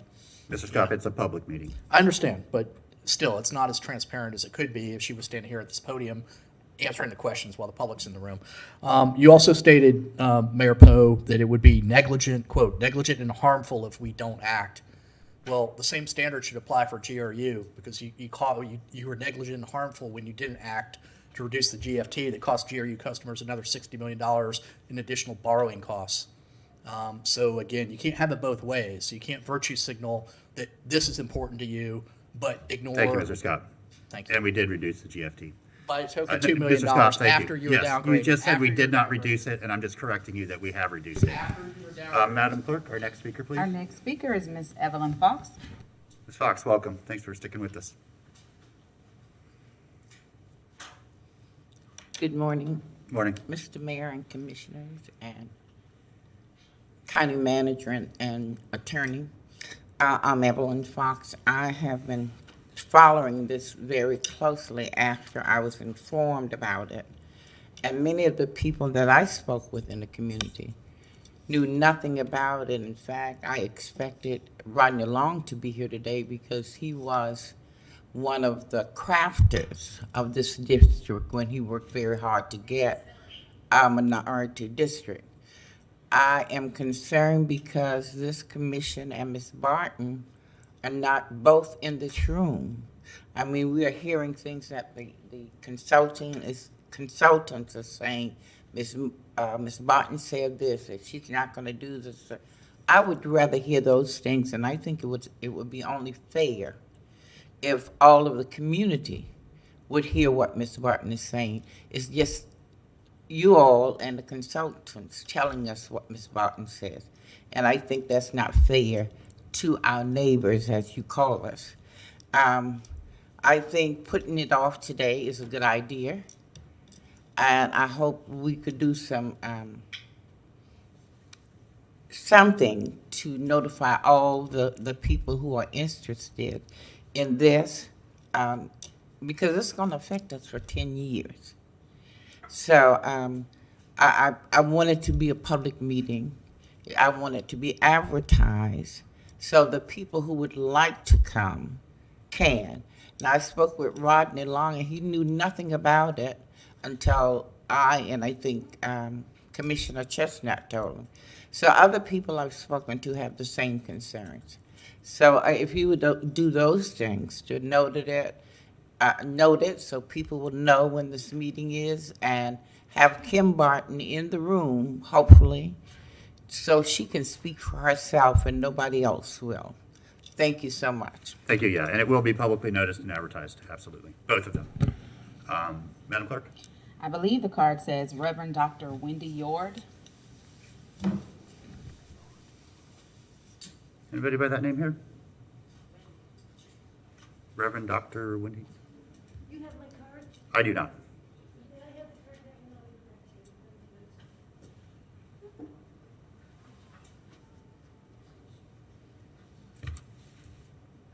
Welcome. I would like to have the opportunity to present myself to the court regarding two matters. One, I agree 100% with everything Mrs. Fox has said, and with this engineer, what he has said, that the meeting that Mrs. Barton, Supervisor Barton, should be here in an open meeting, and just you bring out your maps, and there was already a problem with maps on the Board of Education. It's time we got this problem with maps over with, because we've got settler maps, and then we've got, construction maps. Okay, so as far as that goes, I look forward to a public meeting and telling me where and what time. Okay. This next thing is regarding GRU, that all GRU customers need the right to vote. So, ma'am, I'm Regarding- sorry, ma'am, we're only speaking to the item before us, which is the redistricting item. Okay, and the third thing would be economy, which has to do with the redistricting. Obviously, the big districts have more money, the smaller districts have less money, this or that, all that. Right, so we're chopping up lately. redistricting to make But sure they're all the same size. I was with at the GRU advisory meeting before I was called out of town. And we were talking about solar, implementing solar. Okay, ma'am, again, To bring in you money, need to stick to the- consistently monthly Ma'am, money, you need to so. stick to the topic, which is redistricting. That's the only item we're taking Well, it has to comment do on with right now. money too. No, it's just I mean, if it redistricting. weren't worth the money, Do you have why it? would we do it? Do you have any more comments on our redistricting process? I love how it's moving, and I look forward to a public meeting, hopefully here with Mrs. Barton, Dr. Barton, when you invite her here. Thank you. Thank you. Yeah, thank you. Madam Clerk? Okay, Adam, check with you one more time. Thank you, Mr. Mayor. At this time, there is nobody on the line. Okay, thank you. So we're going to. Wait, hold. Debbie Martinez just checked in. I am so sorry. Can we give her 3 minutes? Ms. Appreciate Martinez. you allowing me to speak. I'm Adam. Thank you so much. I really do appreciate you taking my call. And I just wanted to make one comment. I'm not going to repeat anything that former Mayor Dr. Goldstein said, and Mr. Nathan Scopp and Joe Beatty and others, but I just wanted to bring up the one point. This is another glaring example. Earlier today, Mayor Poe, you interrupted Mr. Nathan Scopp when he spoke, and you did the same thing with Miss Beatty. You could have at least had the decency to let her complete her sentence rather than talking over her. That's why we're in the situation we are at City Hall. We've had good citizens who are well informed, participating in our meetings over these years, that we could have avoided 90% of all the financial disasters that you have gotten yourself into if you would have just been civil and allowed the citizens to speak rather than trying to constantly reduce their ability to speak during meetings. They can all go on Facebook and send you letters and telegrams and everything else, but that's not effective. It's effective when our citizens are engaging you in real time during the meeting. Thank you again for taking my call. Thank you. And for better or for worse, the commission has a set of rules that they have adopted, and as chair, I am bound to follow those rules and run the meetings accordingly, and that is what I consistently attempt to do, and I try to do it in the most civil way that I know how. So the motion on the floor is to ask for a workshop to be scheduled with the Supervisor of Elections to further discuss these issues. It will be noticed and open to the public, and then re-advertise our May 28th meeting from a workshop to now a special meeting. And the first item on that agenda will be a discussion of redistricting. March 28th, correct. Okay, so all in favor of the motion say aye. Aye. All opposed? The motion passes unanimously. Thank you all for the discussion. We will be in recess until 1 o'clock.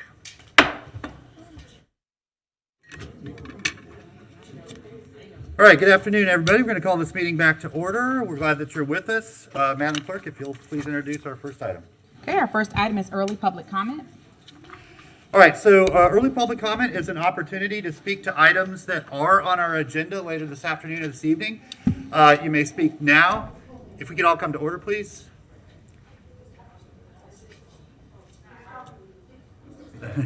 Thank you.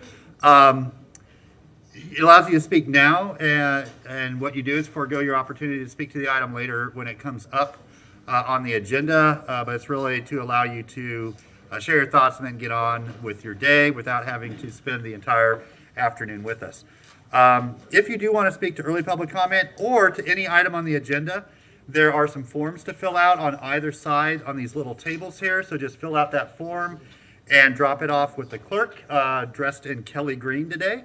And then when the item comes up for public comment, she will call you in the order she receives those. So, Madam Clerk, do you have anybody sign up for early public comment? Okay, no, thank you. Adam, do you have anybody on the line for early public comment? Mr. Mayor, there is nobody on the line for early public comment at this time. Okay, thank you very much. Madam Clerk, we'll then move on to... Our next item is general public comment, and our first speaker is Mr. Nathan Scott. Okay.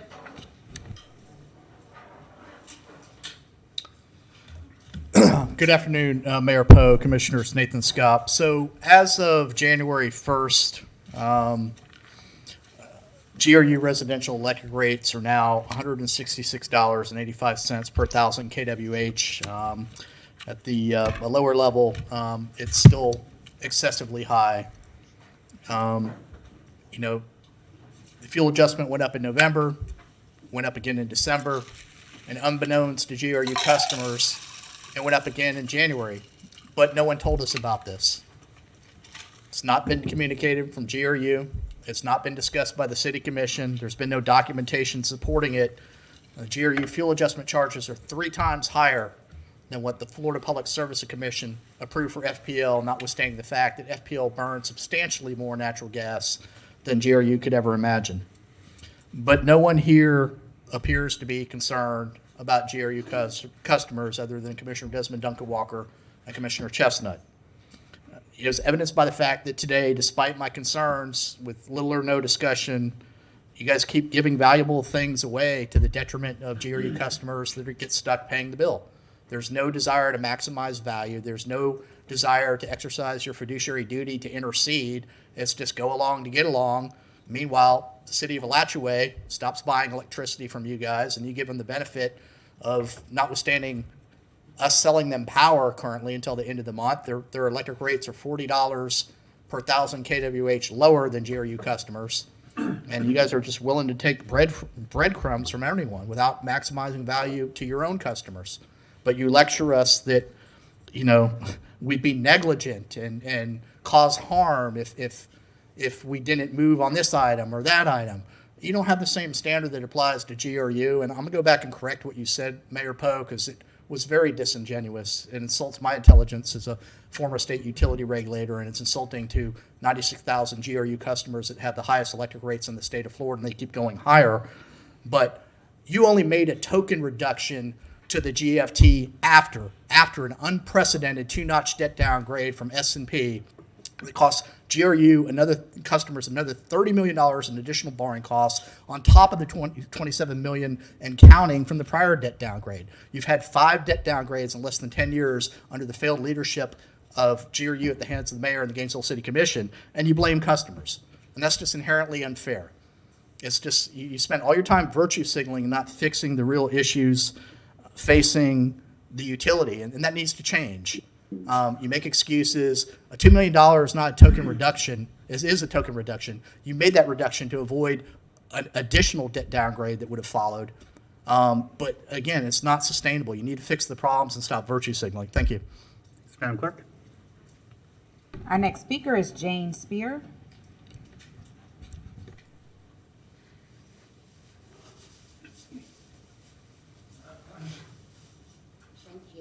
Welcome. My name is Jane Spear. I am president of PFLAG, Parents, Families, and Friends of Lesbians and Gays. I'm here to talk a little bit about the parental rights and education legislation, also known as Don't Say Gay.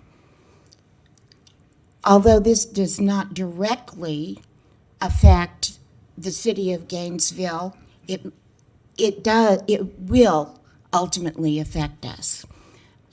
The bill, which is sure to be signed by the governor, will go into effect July 1st. And this severely limits what a teacher is able to say to students. And it also sets school districts up for potential lawsuits as well as individual teachers.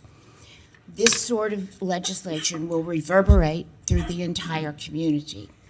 For instance, if we are looking for economic development, it's possible that having a law like this within the school system could hamper our ability to draw the kind of businesses that we want.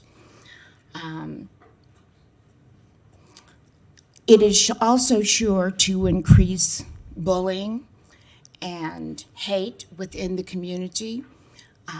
I believe that bullying can often lead to violence, and this is something that our police department may have to deal with more than they ever have before. There's also the mental health aspect. The separation of children who are different, they and their families are likely to have more mental health issues to deal with. I ask for you all collectively and individually to stand with PFLAG and some other groups that are here today and speak out in opposition to this legislation. Please join us. Thank you. Thank you. Madam Clerk? Our next speaker is Joe No Smith. cheers or jeers, please. Thank you. Madam Clerk? Joe Smith. Oh, thank you. Welcome. Hello, my name is Joe Smith. I'm the lead pastor at Shift Church. I've been in family ministry for 2 decades, and I'm a fiercely protective parent of 2. Both children have greatly benefited from the amazing teachers, faculty, and staff of Alachua County Schools. Both have needed and received guidance and counsel during rough seasons of their young lives. As parents, we are forever indebted to the adults that poured into them, who refused to give up to them, and who fought for them.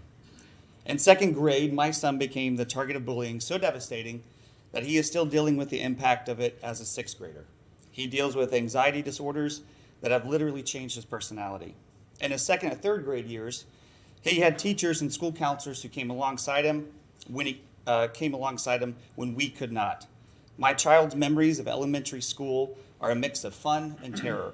I can remember having to give him pep talks before going into school each morning. He loved WWE and a particular wrestler named Enzo Amore. And Enzo had a catchphrase that said, if I had a dime for every time I got knocked down, I'd have 0 dimes. Each morning, my son looked at me with tears in his eyes and said that before going into class. Who did I trust to watch my little boy during those hours he was away? His teachers.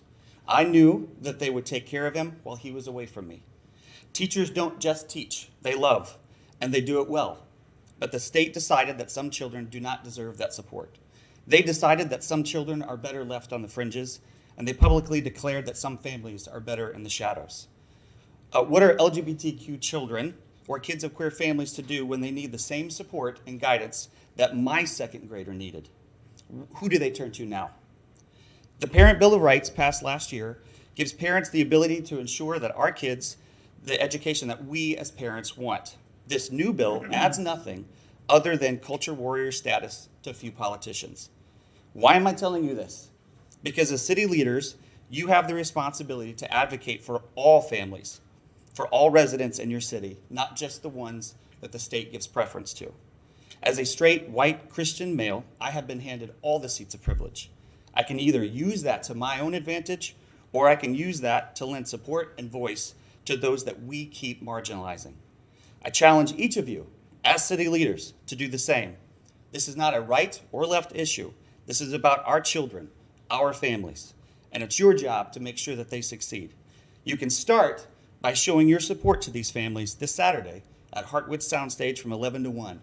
The We Save Gainesville rally is happening to show our LGBTQ plus families that they are loved and worthy of inclusion. Your presence at that rally will make that declaration even more powerful. Thank you. Thank you. Madam Clerk? Our next speaker is Carrie Colton.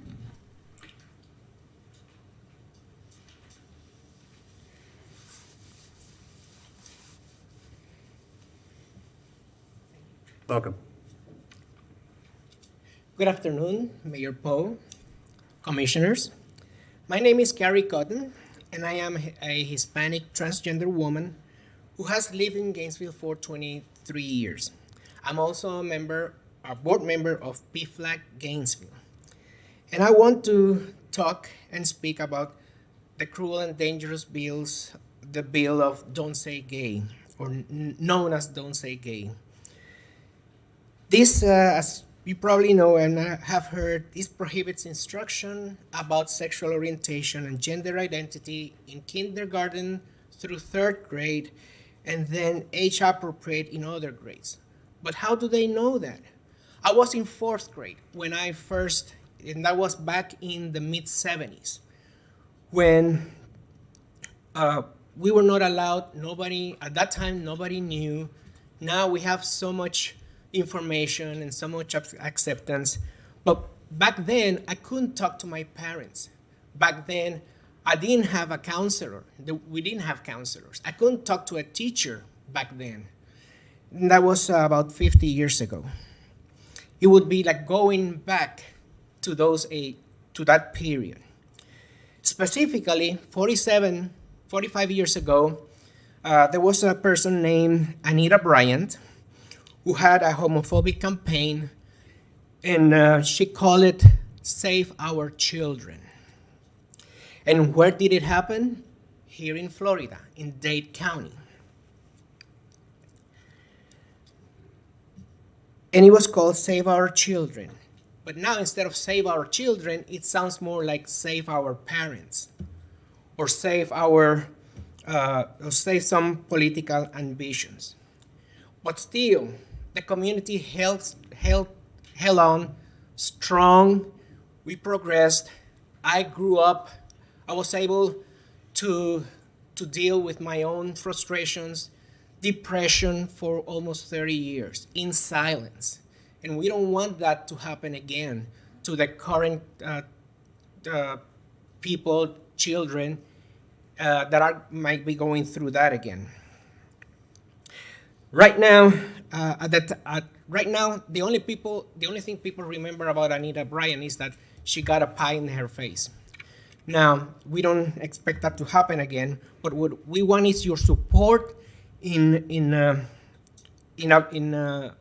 fighting with us against these legislations, and provide any kind of support that you can bring. We will continue fighting, and we will be strong, and we will not be erased. Thank you. Thank you. Our next speaker is Tamara Perry Leonardo.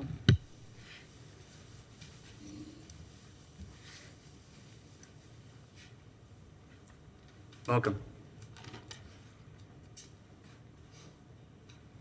Good afternoon, Mayor Poe and Commissioners. Thank you for allowing me to speak today. My name is Tamara Perry Leonardo, and I'm president of the Pride Community Center of North Central Florida. The Pride Center unequivocally denounces Florida's Parental Rights and Education Bill, known as Don't Say Gay, due to the silencing nature of its restriction in public schools on the topics of sexual orientation and gender identity. We oppose this legislation not because, as some suggest, we want to encourage straight and/or cisgender youth to become LGBTQ+. In fact, that's not even possible. We oppose it because we want LGBTQ+ youth and children of LGBTQ+ parents to be safe, supported, and seen. We want these children to see themselves and their families represented in curricula and conversations. And we want teachers and schools to have the freedom to educate about diversity without fear of legal reprisal. The Pride Center offers wholehearted and practical support to students, families, teachers, and the greater LGBTQ+ community, including physical space for safe meetings, resources, and a network of community organizations committed to LGBTQ+ inclusion. This Saturday from 10 a.m. to 1 p.m., in partnership with PFLAG Gainesville, Unspoken Treasure Society, and over 20 other local organizations, we are proud to host the We Say Gainesville rally at Heartwood Soundstage. I thank Mayor Lauren Poe for planning to speak at the rally, and I invite and encourage all of our commissioners to attend in support of the greater Gainesville area LGBTQ+ community, and particularly our children. Many people are hurt and fearful of this particular piece of legislation and others like it coming out of Tallahassee.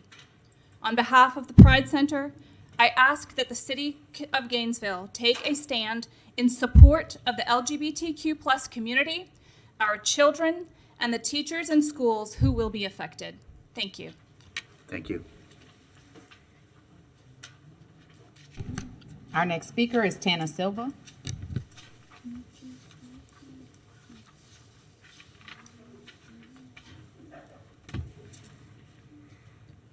Welcome. Thank you. Good to see everybody in person. I might ramble a little bit because I didn't write this out, but I want to appreciate Reverend McClellan's prayer this morning. That was wonderful. The spirit of community, justice, and love, foremost. Also, recently I saw a piece of video that a longtime friend, made in Colorado. He's a longtime employee of the Rocky Mountain Institute, and he's worked all over the world, giving workshops and helping communities and organizations to figure out the best use of their resources. And he said that a sense of community is the key to sustainable development. And then I heard on Sunday, Hidden Brain, love that show. Shankar Vedantam is the greatest moderator, interviewer. He had a Nobel laureate from 2019 in economics, who, with his colleagues, won the Nobel for figuring out how to bypass theories. People are stuck in their theories, and they will fight to the death for them, as we see all over the world. And they figured out a way to break down the issues and try them out on a small scale. And they've had a lot of success. And I'm kind of a geek that way, but Hidden Brain is just awesome. And I hope I can explain that better later. But all of this relates to us here and now, and the sad loss of institutional memory. It's in a lot of realms, but we're seeing it now at the city. A loss of the experience of staff going back a long time. And also in the media, the Gainesville Sun is practically non-existent as far as institutional memory. So real quick, my time is running out. I had more that I wanted to say, but I would ask that you, when you migrate the website over to, this sounds unrelated, but when you migrate the website over to, from Granicus to eScribe in the next few weeks, please retain the institutional memory that's in the agendas and the backup material and the minutes, and if possible, the captions going far back as they can. The videos, of course, that takes a huge amount of data, but otherwise people are going to have no way to look back and ask the clerk to request to see any of that material. So I talked to your tech person, wonderful Raul Merlot, a little while ago, and he said that should be doable. Thank you, Ms. with PDFs. Thank you. Thank you. Okay, Adam, over to you.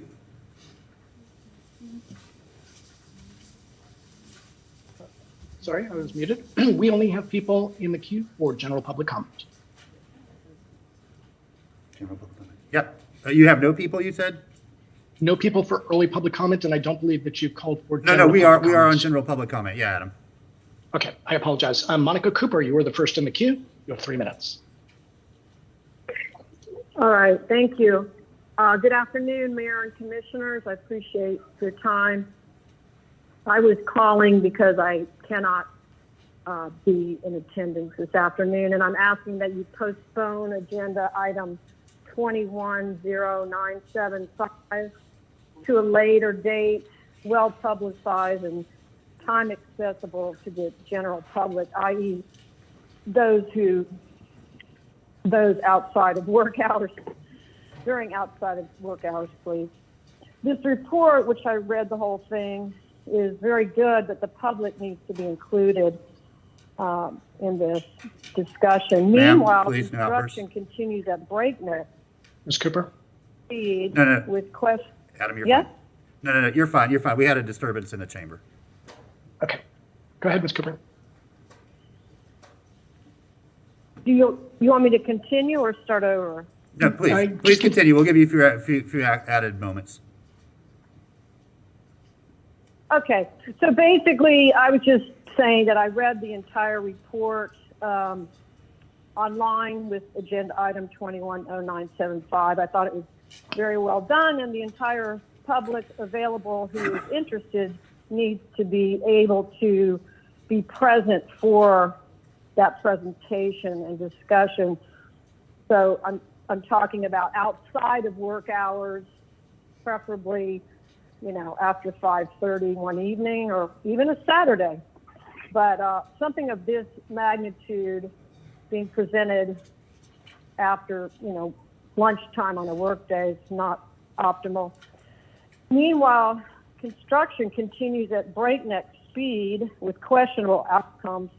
An example, glaring, is Seminary Lane, which sat unchanged for years, while Fifth Avenue between Northwest 10th and 6th Streets was improved with better sidewalks, sewer, and lighting, along with a brand new community redevelopment building, which sits pretty much unoccupied now, was paid for with tax dollars. We were hoping something of real value to enhance the neighborhood would be done on that Seminary Lane property. What had been affordable housing is now going to be another monolith, presumably student housing, which encroaches 3 blocks into an important historic neighborhood. Another example, an Austin-based developer is proposing a 10-story building directly across from UF with 1 story proposed as affordable. A citywide plan needs to be developed, and with the input from citizens who have jobs. So please schedule meetings of such vast importance at times that people can be there. I really appreciate your time. Thank you very much.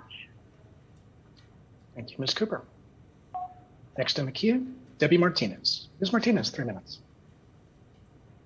Yes, thank you for taking my call. City Hall used to be very citizen friendly before members of the City Commission got residents into the regressive, unnecessary, and fiscally irresponsible multi-billion-dollar biomass tree burner financial disaster that devastated the lives of lower-income people and hardworking families struggling now to pay their sky-high GRU bills due to commissioners' gross mismanagement of our utilities. Before the biomass tree burner debacle, we used to have 3 opportunities for general public comment: at the beginning of the first half of the meeting, at the beginning of the second half of the meeting, and again at the very end of the meeting after commission comments. This was very important because it gave citizens an opportunity to clarify issues and respond to remarks made by commissioners in real time, not weeks later. Once citizens became aware of the GRU biomass tree burner financial debacle, a disaster of the commissioners' own making, residents started raising their concerns at city meetings. This is when members of the City Commission started clamping down on citizen comment, clamping down on citizens being able to speak out during city commission meetings under the guise of you all wanting to make city meetings more efficient for you, commissioners and staff. I know that many commissioners will say that you are offering residents more opportunities to speak away from our city meetings via email, Facebook, etc., which may be efficient for members of this commission and staff, but is not effective for residents. When residents are given less opportunity to speak during city meetings in real time, that is when things go horribly wrong. Please return to allowing residents to speak 3 times during the city meetings for general public comment in order to improve city government and avoid more costly policies that continue to erode the quality of life of our residents. Thank you. Thank you, Ms. Martinez. Mr. Mayor, we don't have anybody left for general public comment. The floor is yours. Okay, thank you, Adam. I believe, Madam Clerk, you had one more person? I do, and that is Noon.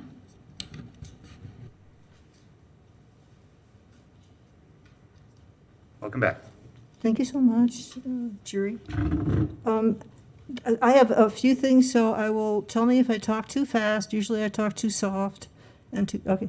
Mental health first aid should be taught to teachers and parents and children. It can be taught, but there's a mental health first aid course that teachers and parents can take through Meridian. It's a 1-day, 8-hour course that all of the interns have to take at UF. It's a wonderful mental health course, very good, and it's $40 to free. The second thing is, and this is a global thing. This bully, this this one's too small, this one's too big. There's a problem at home. A lot of times, it's a war environment. People are scared. There's COVID. People are dying. There are not enough bus drivers because they keep dying. Anyway, so. Mental health first aid is really good, and I even think it can be taken online. You know, in different countries, part of the education since COVID has been to just work online, hire all the teachers. All the teachers are hired, full time, but everybody's going from kindergarten through college online. So mental health first aid is possibly online. Meridian can direct you. The second is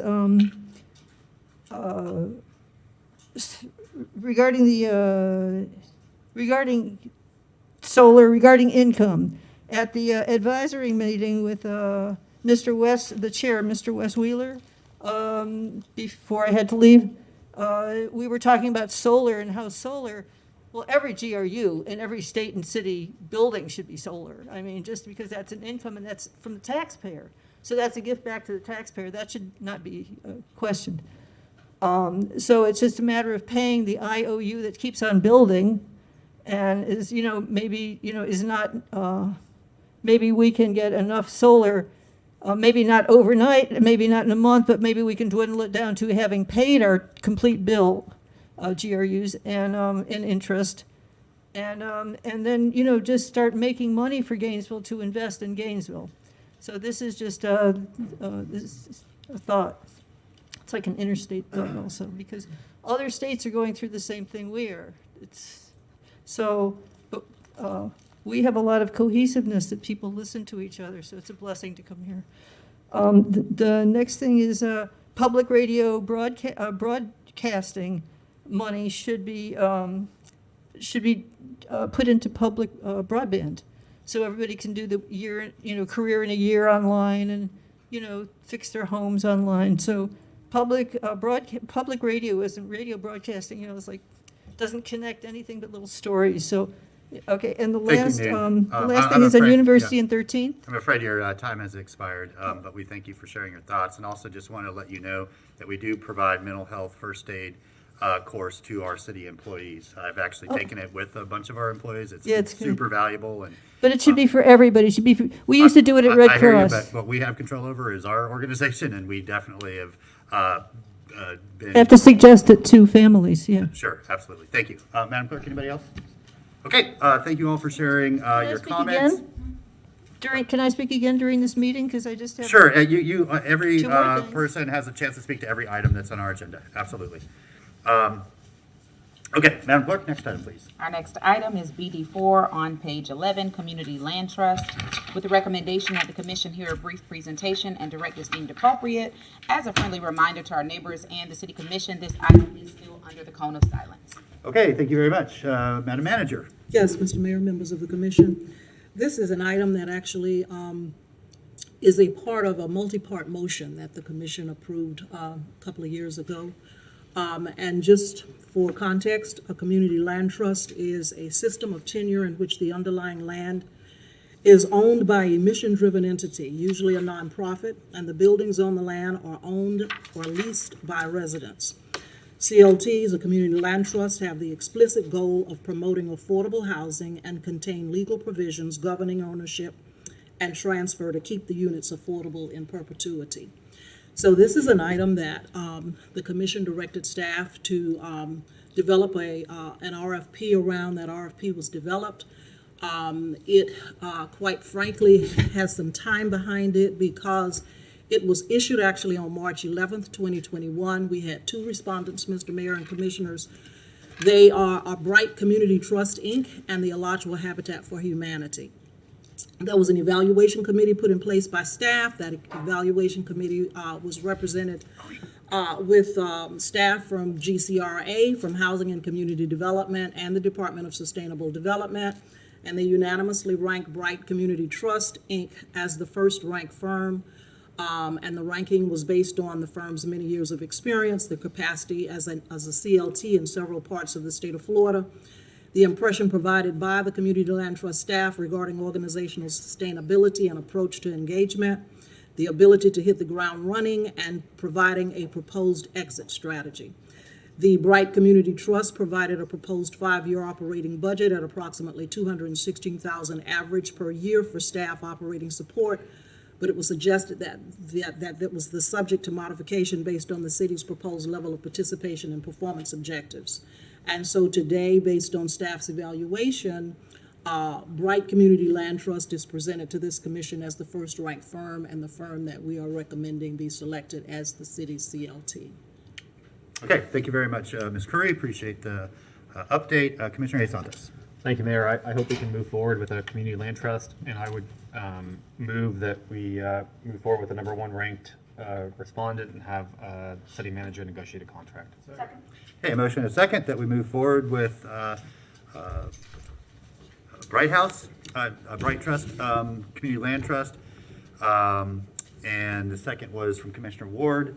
And so we will now offer members of the public to speak to this item. Madam Clerk, do you have anybody signed up? No? Adam? Yep. Over. Oh, go ahead. Go ahead. Yes, good afternoon, Mayor Poe.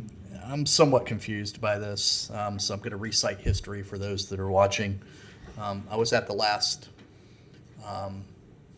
agenda conference where this was discussed, and so anyone watching can read the narrative. There was a statutory bid process that was conducted. It went through that. It was ranked. Habitat for Humanity was ranked first based on the proposals. There was a bid protest. The bid protest was resolved. Habitat for Humanity was still ranked number 1. The commission didn't like that. Very similar to, unless I've got it confused, but this is what I think happened last time, unless there's so many items on the agenda. So what had happened was there was discussion about this, and this was the second time where, despite staff going through a statutory bid evaluation process and selecting the number ranked firm, previously the commission on the distribution allocations of the ARP funds didn't like the ranking there either, where Baker Tilly was ranked number one by staff in the statutory bid process, and they substituted somebody else. It was a third ranked bidder and moved them up to number one, leapfrogging all the other people. So I guess that's a prerogative of the commission, but here we go again. You have a process, you have dedicated staff, you have taxpayer money that's being used for this process, and it gets to the commission with a recommendation from staff, which is not binding upon the commission, but the commission should respect the time and effort that's gone into the statutory bid process and the bid evaluation process, and the commission just blatantly disregards it because it doesn't pick their friends. So Habitat for Humanity's done great things for the community. I mean, I think anyone that bids on city contracts, given what you guys put them through, should be commended in themselves, but there is a process here, and the process doesn't seem to be being followed. It seems to be at the whims of the commission, and what bidders, developers, and the public alike want is transparency and consistency in outcome. And when you willfully abandon the work of staff that's gone through a competitive statutory bid process, a bid protest, and the ranking was what it was when this item came before the commission previously, and then it got recycled, I could be wrong, but I'm almost certain this is the same narrative that I read about a month ago. And I was here at that meeting, and I spoke on this issue. And so I witnessed what happened, and I had the same comments then as I'm having now. But now we have the bidder that wasn't ranked number one is suddenly ranked number one. So I'm at a loss to understand and explain that. Thank you. Mr. Mayor, Ms. Curry, yeah, please. I think that deserves clarification. Yes, sir. The last time this item was brought forward, Mr. Mayor and members of the commission, Bright Community Trust was ranked as number one, and they were recommended by staff. There was a pause, and the pause, quite frankly, was because of me. I asked for some time to put my arms around the affordable housing program in general as it relates to the action plan, and just kind of having a better understanding of where the city's footprint was in the affordable housing arena. And so at that, the board basically gave me the opportunity to do that. This item basically was deferred, but it is back today with the same recommendation that staff brought to you several meetings ago. So there is no change in what was brought a month or so ago and today's recommendation. No change at all. Thank you for that clarification. Adam, do you have anybody that wishes to speak to this item? Yes, I do. Mary Lou Hildreth wants to speak to BD4. Ms. Hildreth, you have 3 minutes. Yeah, thanks. I won't need 3 minutes, and I think maybe Manager Curry answered it, because when I reviewed the backup, my question was, February 21 is when we said go out for an RFP. They released it March 11th. They had 90 days, and then of course there's the 2-month, 60-day delay, and then that puts it at about August, and now here we are in March, and it's 7 months later.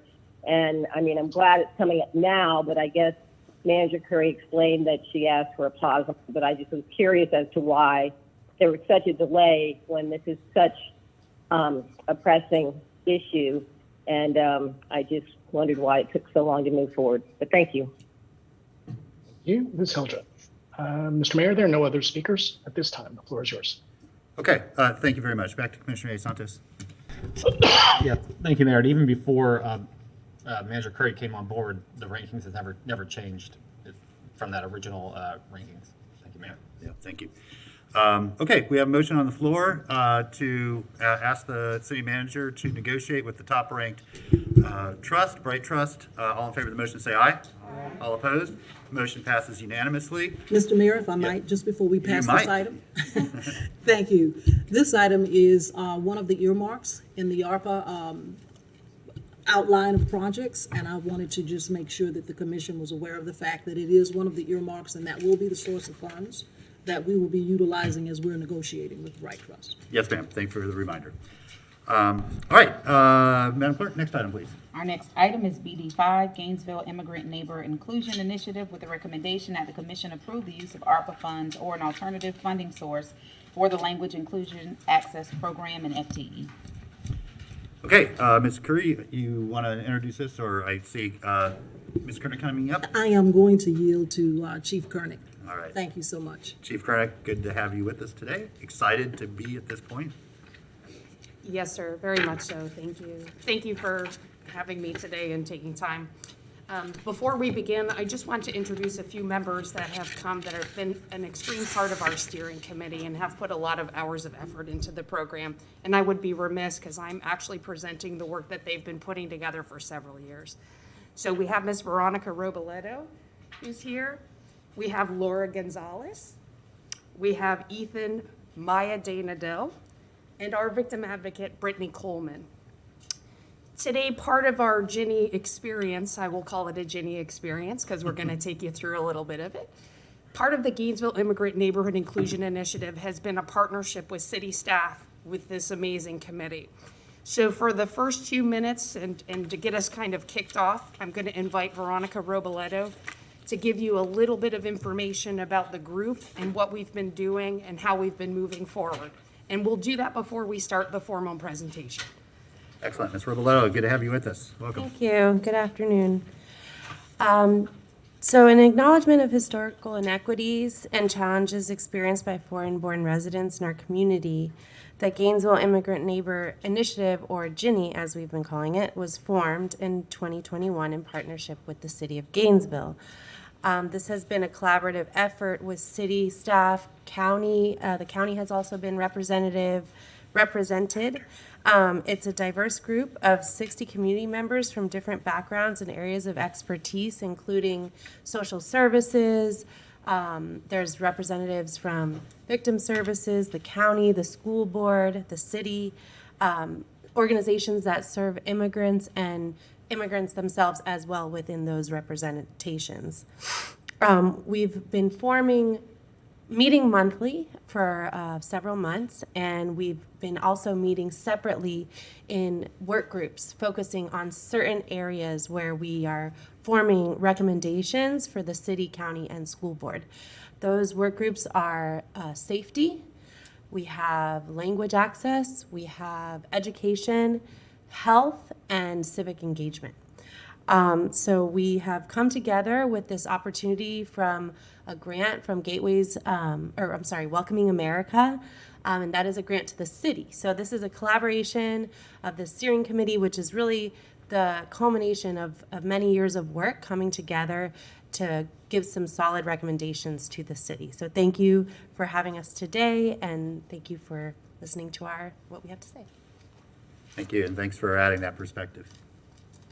I'd just like to provide some statistical background about immigrants in our community.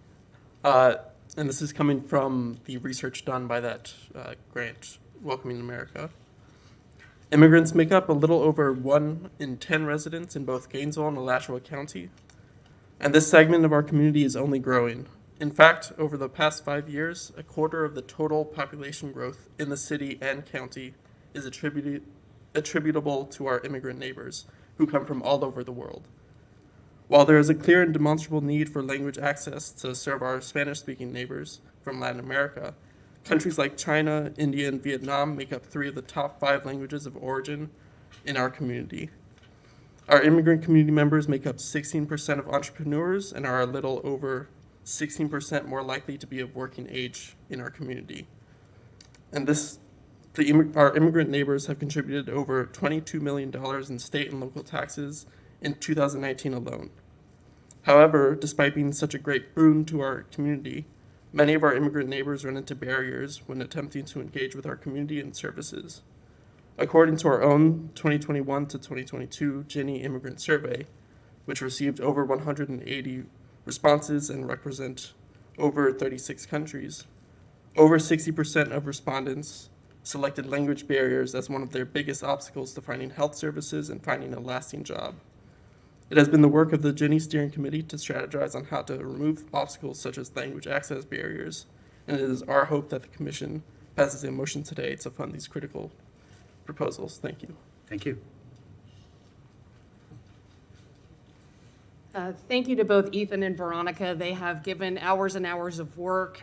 We meet weekly. There are 60 people in the committee, and then we have a smaller steering committee. So this has been a great effort in terms of trying to identify things that can better help us provide services within the city to the immigrant community.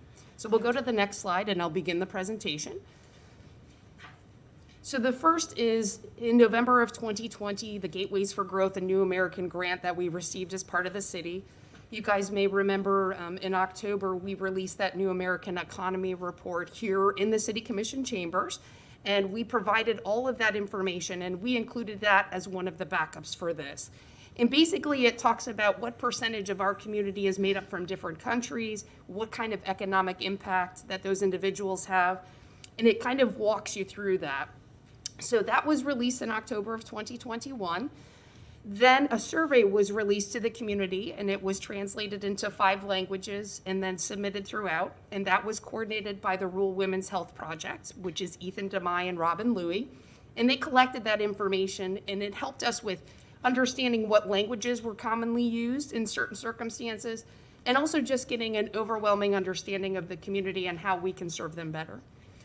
And then the Ginny Steering Committee right now is in the final formatting of a blueprint.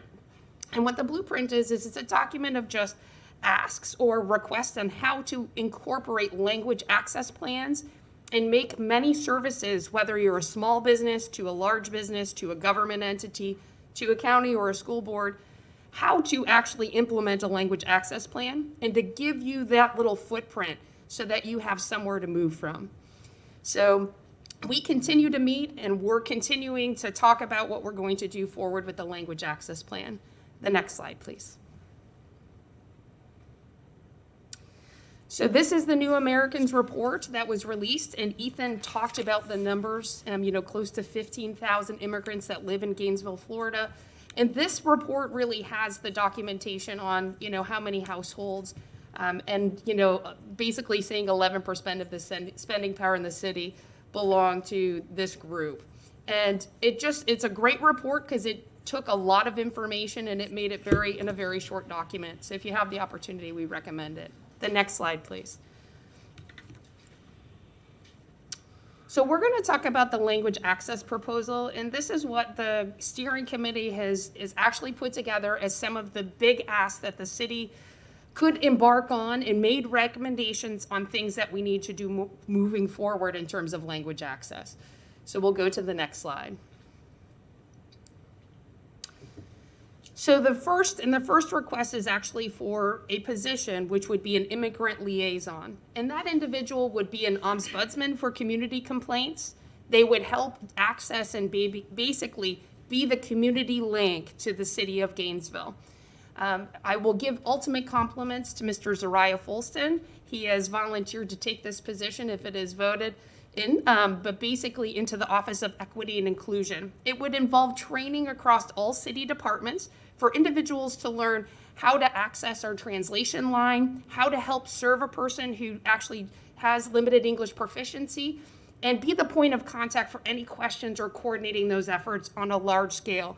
So it would be from one end of the city to the other, and it would be a person that would be able to integrate, talk about what department needs are, and help facilitate the next several things that we're going to ask for in language access. The next slide, please. So in developing that plan, we have to provide access to non-native English speakers. That means our website, it talks about our social media posts, and we'll go into that first. But that coordination has to come from one place, and that person, and that's where the FTE comes in, or the full-time employee, coordinated by the immigrant liaison position. And basically, we'd want to establish rubrics. And the rubrics are to say, are we serving the community exactly right? Is what we've been doing in the last month really been effective? The last quarter, the last year? And if we think about it, we can access those metrics off who visits our websites, how many times they flip the website from English to Spanish to German to any one of the 9 languages that is actually currently available and is going to be launched in our brand new website. So Shelby Taylor in the communications department has already put up that part, and has already established that, but are we serving which members effectively, and how are we doing that? We want to create tangible goals to be met. So if we say citywide training, we want to make sure that we're able to implement that and not say, I'll have it done next month. That's a several months to a year process, maybe even longer, in order to reach every department and every employee, and that takes time. So setting metrics and making sure we have tangible goals to be met is really the process. The next slide, please. So in this, we're advocating for language line services. Currently, if you call the Combined Communication Center and 911 and you don't speak English, the actual CCC communication department provides you with a 24-hour-a-day, 7-day-a-week translator. That person or that translation service translate any language that you can possibly come up with. For police officers, we actually have a language card we keep in our pockets of our uniform shirts, and we can pull it out, and if the person doesn't speak any English, they can point to the language, and then we can tell the communications supervisor what we need and how we need it. We're asking for this service to be implemented across the city.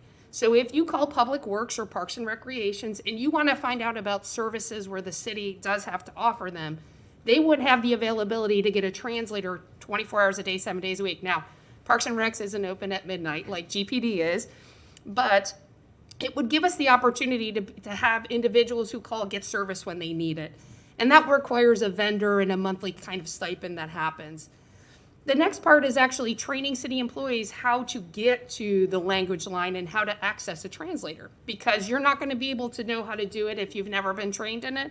And also to offer them maybe even the same language card that the Gainesville Police Department has. So, you know, these are things that are needed to be more inclusive in the community and to avail ourselves in terms of services to people who don't speak English. We want to be a good service provider and have inclusion for the entire community. This is a way to do that. The next slide, please. So our website and social media translation. So as I mentioned, and I'm going to give extreme kudos to Shelby Taylor at the communications office. I know her last week was last week. But she really helped in terms of our brand new website that we will be introducing has the ability to be able to translate into 9 different languages. But then we're going to talk about everything that the city puts out in terms of social media releases, GNV information, stuff that goes out in that direction. And basically having that translated into Spanish, we also put the other 4 languages on there, which includes Chinese, Vietnamese, Portuguese, and Haitian Creole. And the reason is that if we think about the pandemic, we think about vaccinations, we think about mask mandates or things that involve the city, we need to provide that information in another language in order for individuals to understand what the rules are, maybe, you know, for city buildings, for accessing city services, where they could get health services, and this is just one way to do that. The next slide, please. So our opportunities, the first is city services, and if you think about it, for every document that we have, we're proposing maybe a significant translation for just the most used documents. We're not asking for every document in the city to be translated, but the recommendation is just, you know, the ones that we utilize the most, maybe that have fee schedules on them or information on how to get access to services if they can't get it. City signage for the most highly visible and most visited, maybe several of the parks, several of the buildings, in another language also. And a recommendation to GRU is to have applications and payment options in other languages also. So the online billing services, how you can, you know, shut your service on or off. What do you need to do as you're moving forward? And those are some of the recommendations that came out in some of these opportunities. The next slide, please. So this talks about the numbers and the ask for the total program of what I just explained. So a community liaison position over the 3-year period, so it's around $100,000 a year with benefits and a salary, and a 3-year total of $300,000. For training the entire general government side of the city, we've worked with Zariah and Mr. Folston in the Office of Equity and Inclusion for a $50,000 ask each year for a total of $150,000. Now, if we talk about translation of documents, the Gainesville Police Department has the top 4 languages and the top 12 documents that we use translated into those 4 languages, so officers can access them and hand them out at any time. We hold a contract for that documentation. It's about $2,000 a year, just in case we have new documents come up. But if you're starting from scratch, you're going to need $3,000 a year to do that. Across the 23 departments, $69,000 for the year and $207,000 for the 3-year total. For media and social media messaging, we partnered with Shelby Taylor to come up with the $40,000, $120,000 ask. And then language line services, which would be across the city, which would be able to provide a translator, were the $2,500 times the 23 departments, $57,500 and $172,500 over a 3-year total cost. So asking for all of this per year is $316,500, and for the total of 3 years is $949,500. This is just a culmination of us putting together every bit of information we have about language line services. The Combined Communication Center uses it now, so we estimated costs, right? So all of these are estimates. They, of course, up or down as we look at it, but this is just from the ground level and what we think, might be forward for progression. So as I kind of round this out a little bit, the committee really has been very committed to just making recommendations and coming forward and saying, listen, this is what we would recommend that the city ask. And this is what we would recommend for assistance, because we have members within the community who speak many different languages in a very diverse community, and we're all about equity and inclusion. And this is what they came up with. Now, for Jamie Kernick and the Combined Communication Center, because I'm just curious and I'm the numbers girl, I asked them to pull numbers from the year of 2021 on the number of calls for service that we received where we needed an actual translator for a language. And the number 1 was Spanish, and they had 886 times that they had to have a translator on the line. And that's a large number. I mean, I was impressed with that amount. But Mandarin and Chinese was the second, and they had 47 requests. And for us in law enforcement, it is a great resource for us to be able to access those lines when we have the availability to do it. But I will go to the next slide, which is the question slide, and open it up for questions. Now, understanding this is just a framework to push forward and for further guidance as we move. So I thank you for your time. Thank you, Chief Kernick, and thank you to the steering committee and to the 60-some person overall committee. I just know how much work and passion has gone into this. This is just something that is so sort of near and dear to so many people's hearts in our community. And also want to thank you for stepping in and taking the lead for the city on this. It's been great having you aboard because I know you share those same passions. So it's exciting to get it to this point today, right? So let's start with Commissioner Sacco. Thank you, Mr. Mayor. I'm actually going to take this off so you can see how smiling I am. Like, I think it's 3 years and 50 weeks of culminating work since our Easter incident back in 2018. There is so much that we wanted to do, and I love that GPD has been at the forefront to help. Like, as we moved along, you guys have just moved forward and really given your all to come from where we were. And we are leaps and bounds and universes from where we were.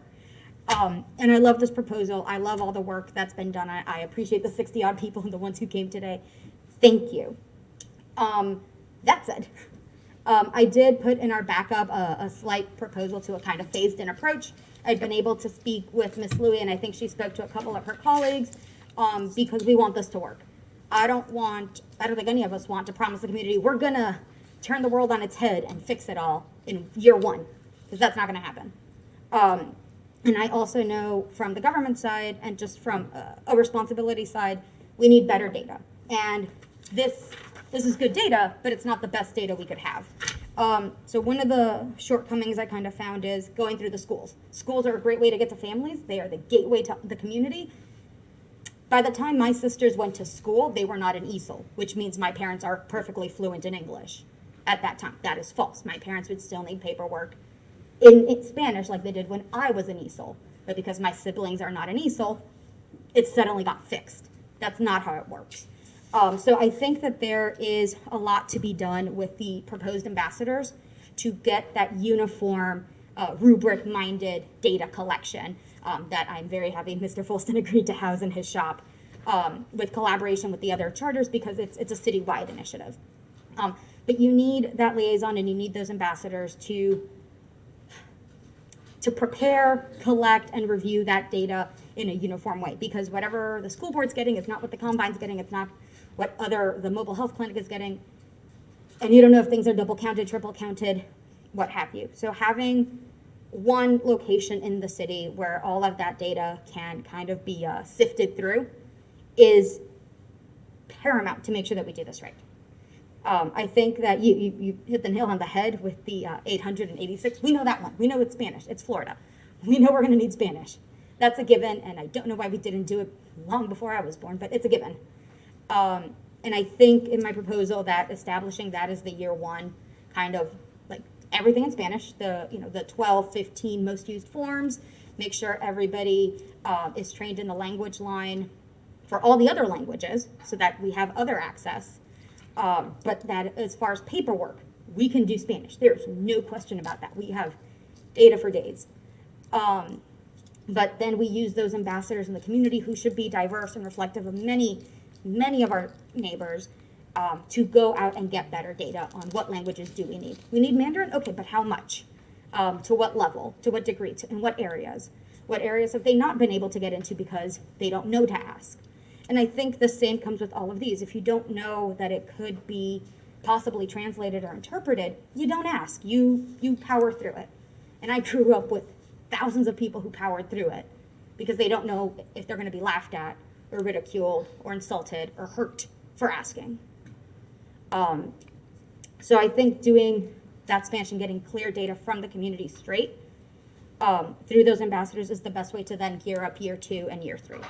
So that way we know what we're producing, what we need to produce, and it's coming from the community, not from second, third hand through numbers that don't all match up. And that's not to put down the data. I know Ethan worked forever on all this data. I'm not a numbers person, so bless you for it.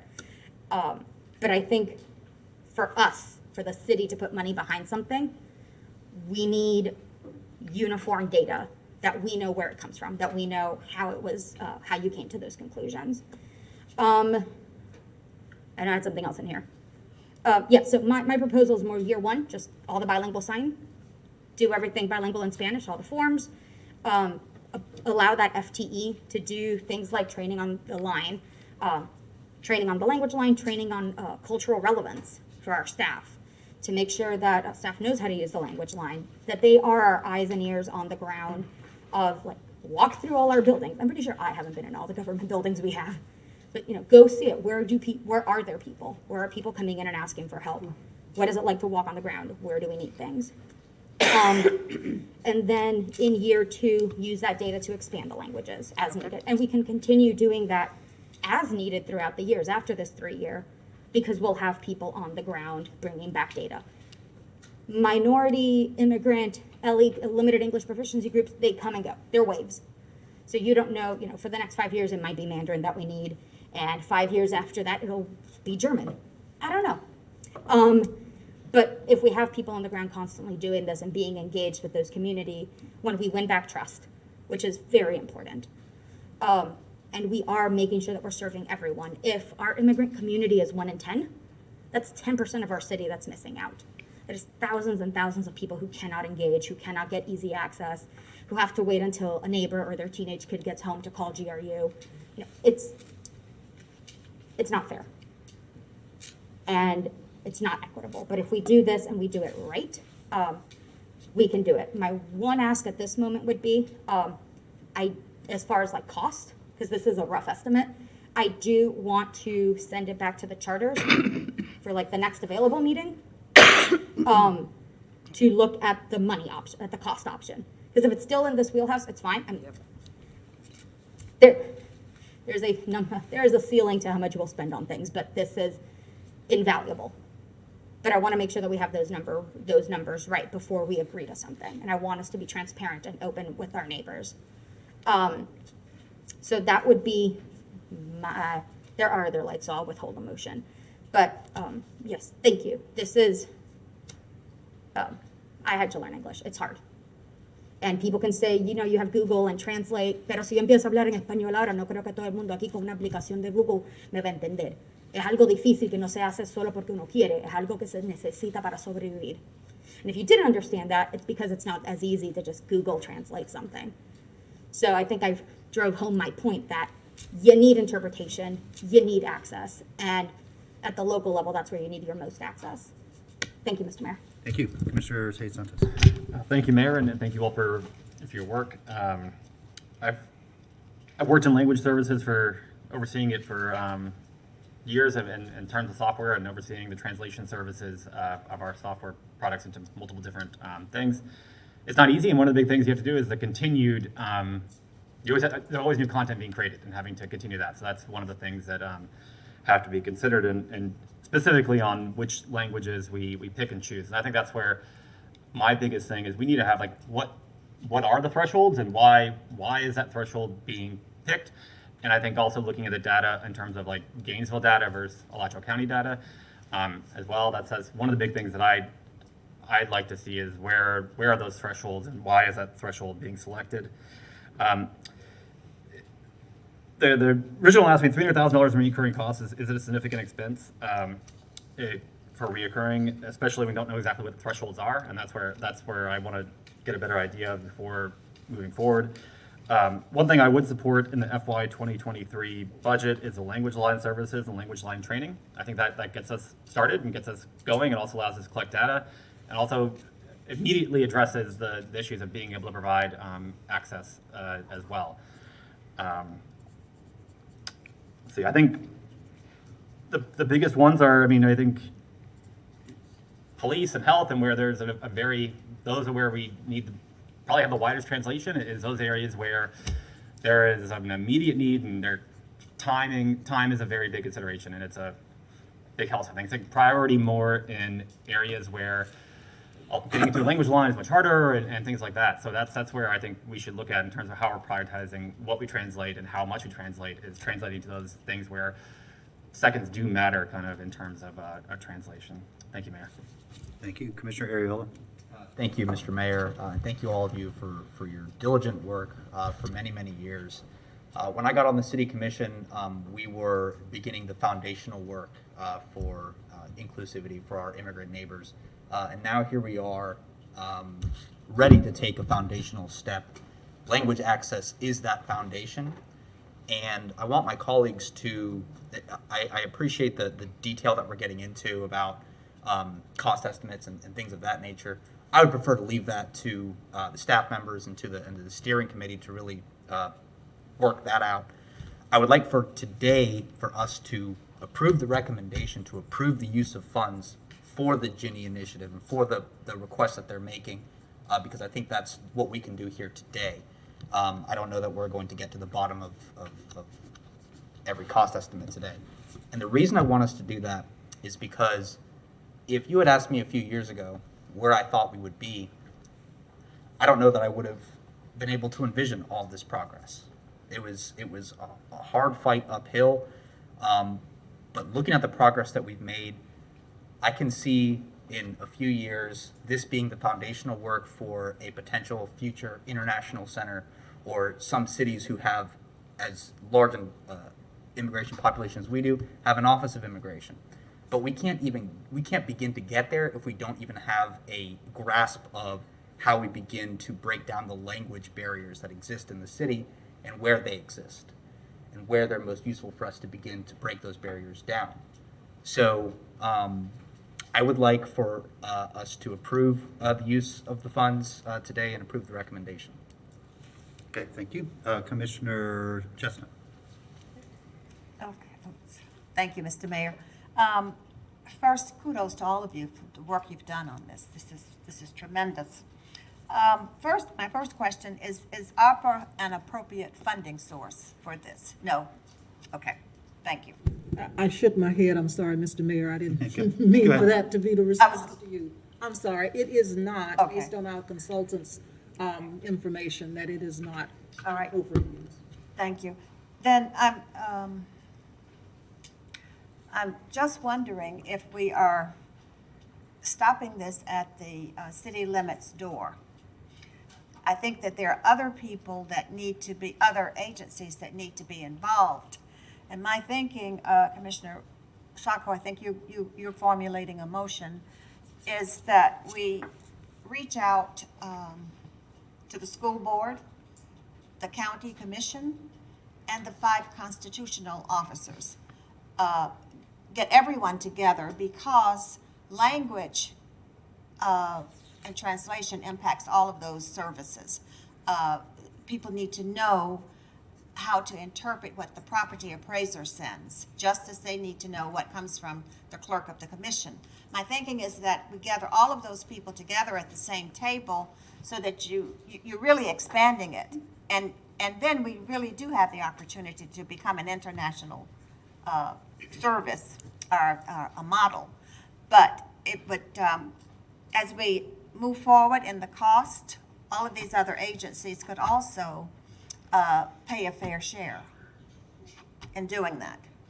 So the Ginny Steering Committee has, and several of the members have already met with the county and the school board members. And all of the constitutional officers who would be impacted by this? We haven't spoken with all Okay. of them, but we have made contact with the school board. They were receptive, and the county has already made some progress in some of these proposals. All right, and was our staff with you? Are you the staff person for this? Yes, ma'am. I've just recently been assigned this. On some of those meetings happened before I was here. Yeah, I think we need a city person. Yes, ma'am. Representing the city at all times at the table. Yes, And if that's so, I really want it to go back so that it's sort of like a summit when you get all of those people together, sitting together, and we plan together and look at the cost sharing. But certainly, we don't want this to stop at the city limits door. Thank you, Mr. Mayor. Thank you. Before I go back to Commissioner Sacco, I just want to, for my colleagues' sake, hear from me. I think it is critically important that we take decisive action today to move forward to at least get the pieces in place to start building a fully inclusive city infrastructure. So, for me, the things that we must move forward with is the community liaison position. There has got to be a singular coordinating entity within our organization that can help all of the other directors and sort of middle management to start figuring out how to incorporate this into their standard operating procedures. And we need to move ahead with the language access line. That is also critical. And then it sounds like we've already started, if I'm understanding you correctly, Chief, that with the migration of the website, that the top 4 languages are included in that. So I think then after that, it's about the forms that, sort of start with the most frequently used forms and then work out from there. This will take a process, but we've got to start somewhere. What language inclusion and sort of internationalization of our organization looks like 5 years from now is not what it will look like today. I mean, it's not what is being suggested. We don't do this and then we sort of say, okay, we're done. We got it. We're fine. It needs to be something that continues to build and get more and more integrated within our operations every single year. But we got to start somewhere. So, yeah, the community liaison, the language line, starting with the web site and the frequently used forms. I agree with Commissioner Chestnut that there is a massive role for other community partners to play, particularly the school board. We have so many parents coming in with children that do not know where to even begin. And frankly, if it isn't for their own expat community, where some people have already gone through that process that can help them out, they're completely at a disadvantage. And of course, then their children are at a disadvantage. So I agree with you. We need to, I think if we show leadership today in getting this established, then it's going to be a lot easier for the county, the school board, and the constitutional officers to come on board with us. And then finally, I agree with Commissioner Ariola that I don't want to direct the source of funds at this point. I want to authorize moving forward these programs, asking staff to come back with a funding solution. I'm okay using some of that $10 million set aside to launch this, just to get it off the ground and going. But this is an in perpetuity program. And so at some point, we have got to work this into our general fund budget, GRU budget, on a recurring basis to make it sustainable. So, you know, I do feel sort of a urgency and I think the necessity today to allow the general manager and city manager to identify the available funding that we have right now to get this off the ground.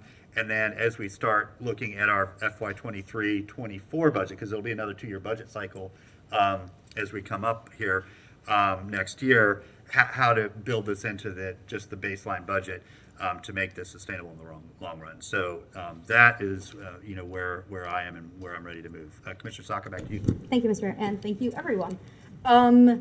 So just a couple of quick add-ons from what I heard from my colleagues. Commissioner Hernandez, I agree, fire and police should definitely be number one. It's usually in your moments of panic that even if you know another language, it's gone. But the immigrant community and our limited English proficiency community, which are not always one and the same, they should also be allowed to thrive. So I don't want our communities to survive and have access to safety. I want them to be able to use our parks, to be able to apply for grants for their small business. I want them to be able to do everything that those with the privilege of English can do. So prioritize, yes, because we can't be everywhere all at once, but I agree, like it should be everywhere, and it doesn't stop at Gainesville, it doesn't stop at the county line. Oh, it probably will, but it shouldn't just be us. And I think that FTE will be that person that goes to everything, because poor Chief Kernick has 80 other things to do. So we need a person who will be in charge of just that. So with that said, I might need some help remembering everything. I move that we direct staff to, backtrack. There's one thing in my proposal that I forgot to mention, and it's really, I'm really grateful that Ethan's here. I also asked that we find a small grant for the Rural Women's Health Project to kind of transition over the work and research they've been doing to that FTE. That FTE, even if you're involved, you're going to come in kind of cold. Rural Women's Health has been self-funding a lot of this research, a lot of the data gathering. They've been doing a lot of it. And I think Chief Kernick can speak to it and how much work has been done. I can definitely let Ethan speak to it. The Gateways for Growth grant that we originally filed for, that finished in the end, will finish in the end of March for us. But the Rural Women's Health Project actually was just awarded the extension of that grant for $20,000 in order to put on programming within the community. So it was an extension of that. Does that have a deadline? It does, and it is, I apologize, I don't know that off the top of my head. My concern was more, you know, until we that full time, when we find them, train them, get them up and going. I don't want them to be cost burden to help us do our job and responsibility. So if that's something we have to look at after that, when we get further details and as staff is figuring out the numbers, I really, without objection, would like that looked at. They are doing a service to us. They're doing part of our job, and they should be compensated for that time and effort. But yes, I move that we. Will you, yes, sir. I will come back and recognize you. You do have a couple colleagues that we have not heard from yet. So but I'll come back and recognize you for a motion. When we hear from everybody. Commissioner Santos. Thank you, Mayor. Just one thing that I would request, this is recurring funds and it should be part of our, this is not gonna go, once you start translations, you need to keep it up because you have to keep those high quality there. Moving forward on this, I think we need to make as we're moving forward in budget deliberations over the next couple of months, this should be a part of that, and where do we work it in? I would just ask that we don't approve all funds and moving forward on something without really understanding where it fits in our budget. Yeah. That's just like my biggest ask. Yeah. Thank you. Okay, Commissioner Duncan Walker. Thank you, Mr. Mayor. Commissioner Hayes Santos touched on exactly what I wanted to touch on.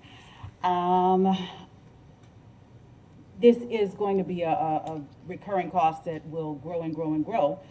We heard one of the presenters mention earlier that the city is growing and we are receiving more and more immigrants each time we see that growth. And so I'm very curious about what the impact, the fiscal impact is going to be over time and how we start to wrap our arms around this, because it's going to be considerable, I believe. I do have just this question because this work began before I came to the commission.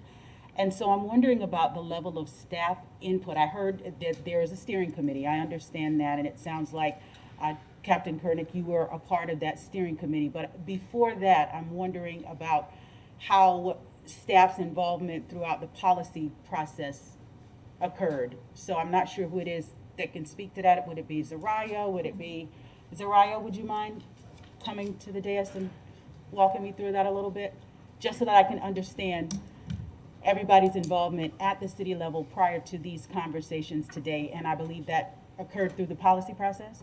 Well, it technically occurred, I'm sorry, Zara Folks, the interim director for the Office of Equity and Inclusion. The former manager, this is one of the initiatives that he had staff working on at the time. And one of the staff members at the time who was spearheading this project is no longer with the city at this time. And so that's who the liaison was from a city perspective at that time. So that person is no longer with us, and Captain Koenig has graciously volunteered and stepped up and done a marvelous job, but somebody else was leading that process prior to her, and they were the chief representative for the city at the time. Gotcha. Okay. Yes, So you answered it, but you didn't answer it, and thereby I think you answered it. So,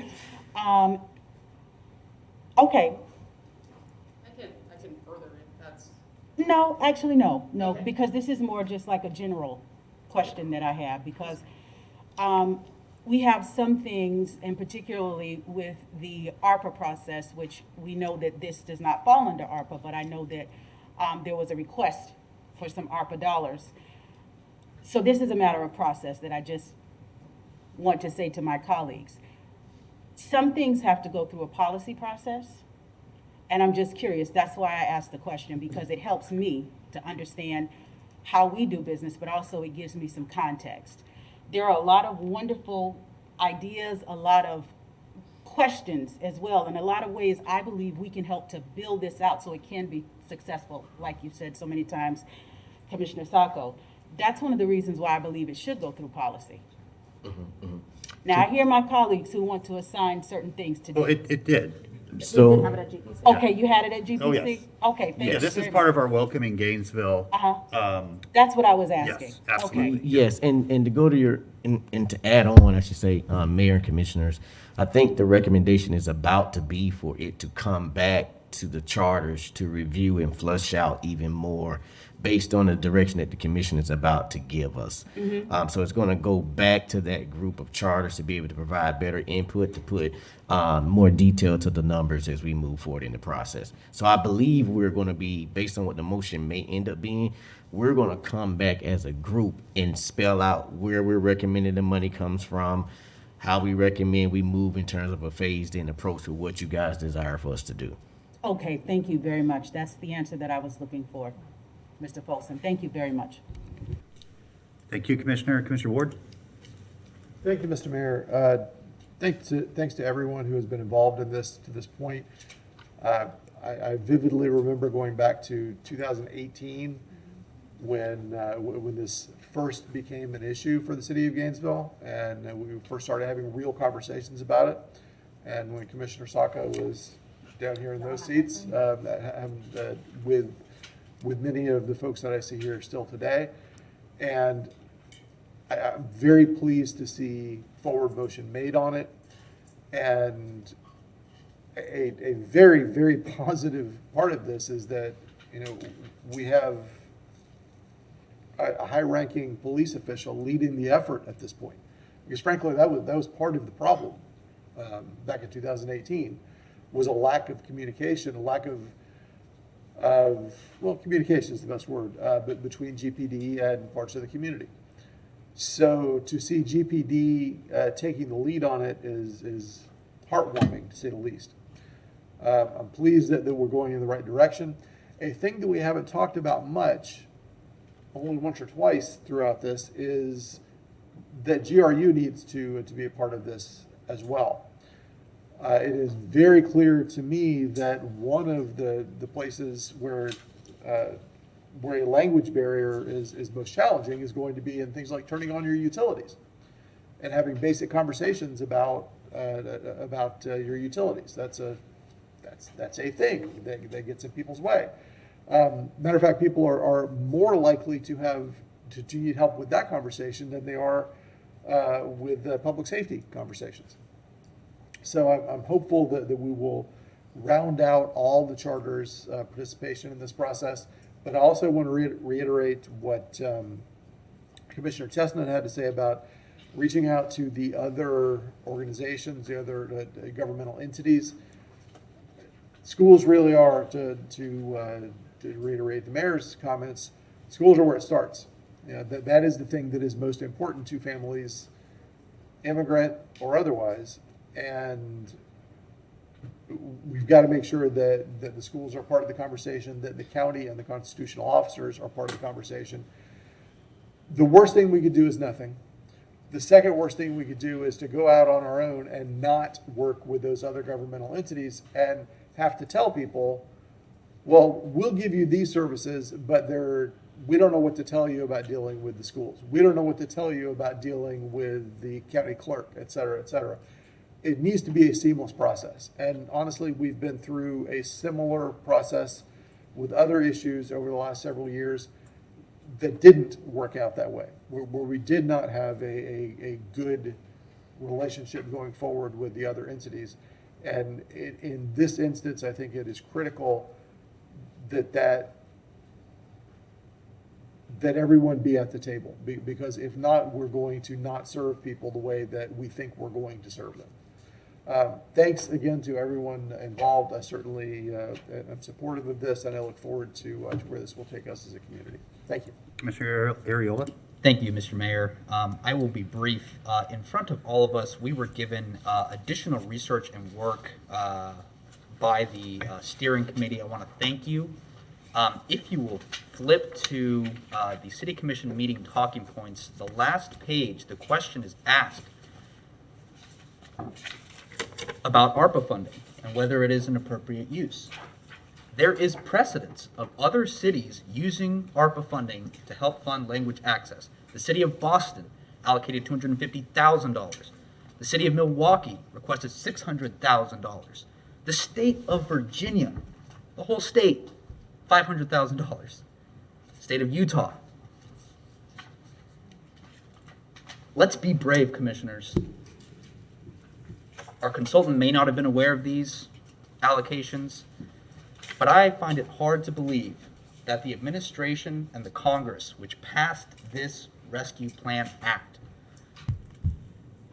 would come after Gainesville for requesting these funds to be used for this purpose, especially when other larger cities and other, I was about to say redder states, are also requesting it.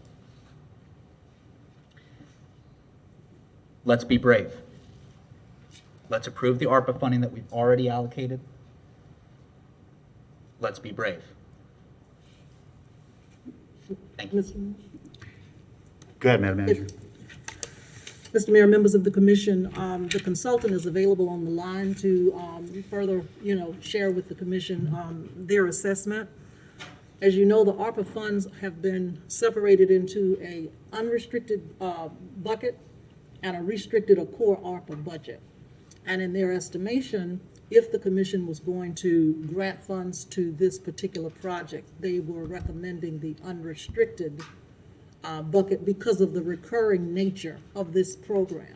It is not limited, it is not necessarily oriented towards health. which is the COVID, derivative. They are suggesting that because it is a recurring program, that it come from unrestricted funds. And so therefore, the unrestricted bucket, if ARPA was going to be used, is what their recommendation is, or other general funds. Yeah, and thank you, Madam Manager. And we do ourselves a disservice today if we narrowly restrict ourselves in this manner. I hope that the motion that gets made and that ultimately gets approved asks that we ask staff to identify appropriate funds to do this. That is what we do for nearly any other project or initiative we do. And so that will give staff the ability to go look and see what's out there and bring us back a solid recommendation that is both sustainable and capable of getting this program off the ground right now. Commissioner Sacco? You spoke for me. It's cool. We're good. Okay. Are you going to make a motion? I can. Okay, it's a long one. I'm open to amendments and suggestions. I move that we direct staff to, 1, move forward with Ginny recommendations, 2, staff to do a fiscal analysis for the FTE, the ambassadors, the language line, the training, the document translation into Spanish alone at this time, and the Spanish sign translation at this time. 3, to find a funding source for the initial recommendations, and then for the recurring success of the program. 4, to communicate with the Rural Women's Health Project to transition data, work product, connections in the community to the city. And 5, for staff to reach out to other government entities for collaboration and input. Did I miss anything, or do we want anything? Is there a second? I'll second if we include the consideration of ARPA funding. It says to look for a funding source. I would like for that to be explicit. Which does, okay, it doesn't exclude it. So therefore it's included. You might need to give that to the clerk. I don't think she was able to write that all down, unless it's written in Cyrillic. Sorry, there's a lot of it. Okay. Commissioner Chestnut. Thank you, Mr. Mayor. I think you captured what I wanted to say on funding. That when the charter officers meet, they'll have the opportunity to look at the vast array of funding and to see how we can tap into other sources. But I did not want to restrict them in terms of where they look for the funds at this point. So thank you, you've covered it. Thank you. Commissioner Ariola. Thank you, Mr. Mayor, and I appreciate the clarification. The only reason I asked for it to be explicitly stated is because I've heard it's the opinion of our consultant and it's the opinion of one of our charter officers that the ARPA funding is not is not a potential allocation. So I just want that to be specific. We have had grants that we've received in the past. I'm thinking of one at least for GFR, where there was going to be additional recurring cost after the expiration of the grant, and we were able to fold that into the general fund and general expenses years after the grant had expired. So I think that we can use these funds, whether it be from the restricted or the unrestricted, and I think we'll be completely fine. So I don't want us to be afraid of the nature of the recurring funding. Yeah. Thank you. Commissioner Santos. Thank you, Mayor. This is a clarification of the motion. Clarification of the motion. Commissioner Sacco? No. Do you have a specific? Yeah, so is it to move forward with your phased in year 1 approach or for the whole entire Ginny package? I would prefer year 1 approach that's phased in. That's why I said translation of forms in Spanish and bilingual signs to do that, and then fund the ambassadors and the FTE to figure out through a data-driven mean what other languages we need and where. And if that's going to come back once they find funds for our final approval? I can throw in staff come back to us after they meet. Yeah, I think depending on where we get funds. Okay. Thank you, Mayor. Okay. Thank you all. We will open it up for public comment. Madam Clerk, you're multitasking, I know. Mr. Nathan Scott. Okay, thank you. Before I begin, Mayor Poe, may I please have the overhead? And we're going to start my time once we get the overhead up. And I want streaming video too for people so they can see this. Good afternoon, Mayor Poe, Nathan Scott. So there's been a lot of discussion. I want to thank Captain Koenig for her presentation. I don't agree with everything she stated, but we'll go from there. When I travel to a foreign country for business, leisure, or to live, I'm expected to make do, embrace their language, and bring a translator. Okay, so I travel with Google Translate, and it does work very, very, very well. Case in point, the mayor and city commission are fiscally responsible. There is in Spanish, Mandarin Chinese, Vietnamese, Portuguese, Creole, and because you have a sister city in Poland, they even took the opportunity to put it into Polish. For Spanish, we have Google Translate. El alcalde y la comisión de la ciudad son fiscalmente irresponsables. Very easy to use. You have Google Transcribe, so when Commissioner Sacco went on the rant in Spanish, I could have hit record, and it would have translated everything that she said into English for me. Okay, very easy. Google Lens. I could take a picture of language in a foreign country. Case in point, that was Spanish. The second line, you take a picture of it, it translates it into English. So I'm not sure why we need to spend a lot of taxpayer money on translating city documents, GRU documents, because technology exists. We should use it for free. So where I do agree with Captain Koenig, however, in my remaining time, is that, give me a second, please. Hold on, I get technical difficulty. So if you could pause my time. Hold on. Can we pause my time, please? No. Come on, Mayor Poe, please. I'm trying to get to my talking points. Use your 3 minutes however you want. I'm Mr. trying to Scott. get to my talking points, please. That's very, very rude. So my point being is that this is another unnecessary expansion of city government. It's about $1 million. Why do we need a $100,000 liaison to do this? And you guys should ask the city manager how you're expected to pay for this. You have affordable housing crisis, and this is $1 million.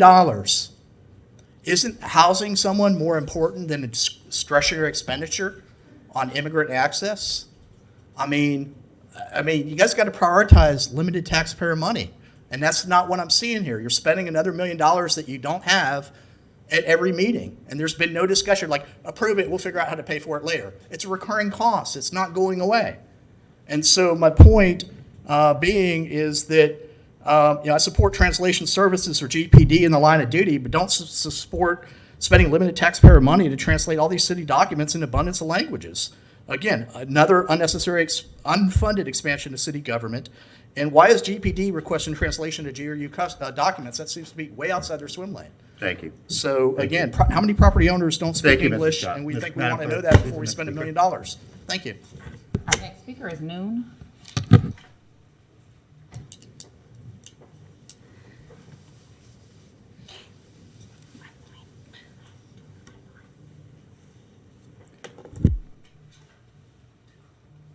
Gracias. Thank you so much, Jerry. Toda. Okay, regarding the homes, I would like to say that, that the people who want homes, who need homes, who are on the low financial scale, Madam, are only Madam, giving. Listen. Listen. No, I apologize. I've been unclear. When we have a certain item on the agenda. Well, this public was just comment- spoken about, so it's. Public it's- comment is only to that item. So if you could talk about language inclusion, Sure. that's the topic that we're talking about right now. Okay, good. So as the lady was saying, 9 languages, well, let's start with 4 languages. 4 languages are $5,555 each. 4 languages at 50,000 are 12,500 each. For 4 languages, it's 12,500. For 9 languages, it's 5,555. And for 21 languages, which is what they have listed, 21 languages is 2,500 each. So I think it's wonderful that there's a group of people, another group, who are coming together. We've had lots of groups here and, at the university with, but right now we are having, so with these groups, what we need is community centers and like a library, a school, yes, but a library also, if they want to have this private program to meet in the different libraries and different communities, whatever. And the library has a lot of language programs. Maybe their program is a higher quality, maybe it's Rosetta Stone or something like that. But this is something that would upgrade the complete community. It's a wonderful idea. But again, housing is more important. People are giving 40 days to find a house or they'll lose their grant.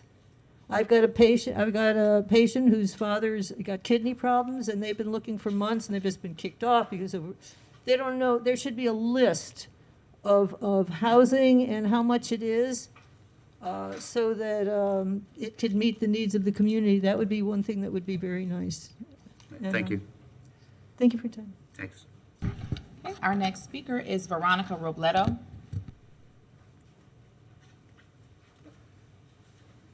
Okay, it's okay. Good afternoon again. I wanted to address some of the comments from the commissioners in relation to working with the other governmental entities, the school board, the county. That is already in motion. The county is already taking some action steps, and we've also been communicating with the school board because, of course, the school board is extremely important.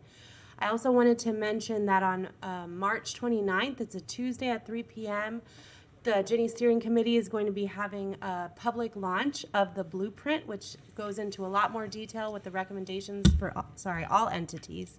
That's going to be at the Matheson Museum at 3 p.m. on Tuesday, March 29th. So I welcome you all to attend. It will be great to be able to share with the media. There will be media there. The step that the city is already taking today. I really appreciate your openness to taking this step. I, for one, acknowledge the extreme needs of housing and our crisis that we have in our city. To me, this is not mutually exclusive to that need. And if anything, this helps that any other program that we have to assist our community is actually going to reach everyone and everyone who needs those services. So thank you for your openness and willingness to move forward on some version of this. And I welcome you all to come on Tuesday, March 29th. Thank you. Thank you. Our next speaker is Jennifer Molina.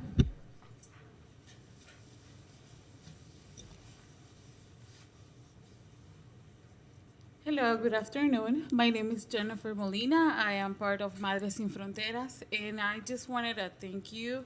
I know it's a little touchy decision. Some of you are opposed or doubting or thinking about it. But just think about how we have moved forward so much in the last 4 years. Yes, we keep saying Gainesville is an inclusive community, definitely. And in behalf of Madres Sin Fronteras, we want to thank you. And there's so much work to be done. Let's help our community feel safe and inclusive. Lots of, like somebody mentioned, a family will move here and they're clueless how to enroll their kids in school. They gotta rely on a neighbor or on somebody, a good-hearted person to translate. Buses, kids can't get to school because there's a shortage of bus drivers. I have been having issues. And I am kind of good in English. I speak a little bit of English. I don't get Skyward alerts. I have contacted the school. I have contacted transportation, and they keep saying, call the other. And I haven't gotten results. I don't get alerts saying, oh, there's no school bus today for your son. And right now we're actually rotating with the neighbors to take our kids to school. So you can imagine somebody new to the county that doesn't have a phone. Somebody was saying technology. Yes, yeah, some of us are blessed to have a smartphone. Not everybody has a smartphone. Somebody has maybe a limited plan service and with limited gigabytes or Wi-Fi. So yes, technology is here, but translation in Google doesn't work all the time. Most of us can say and ask for water or a burger at a fast food place, but come on, we need, how do I talk about the IEP plan for my son in school with a translator or relying on my son who barely speaks Spanish too? So it's tricky. We need action. And please, and I thank you again for trying to work this together, but we need action. Let's think about our future. Let's think about our kids. we're here in this together. Thank you. Thank you. Okay, our next speaker is Ethan Mahia de Nidel, if I'm saying that properly.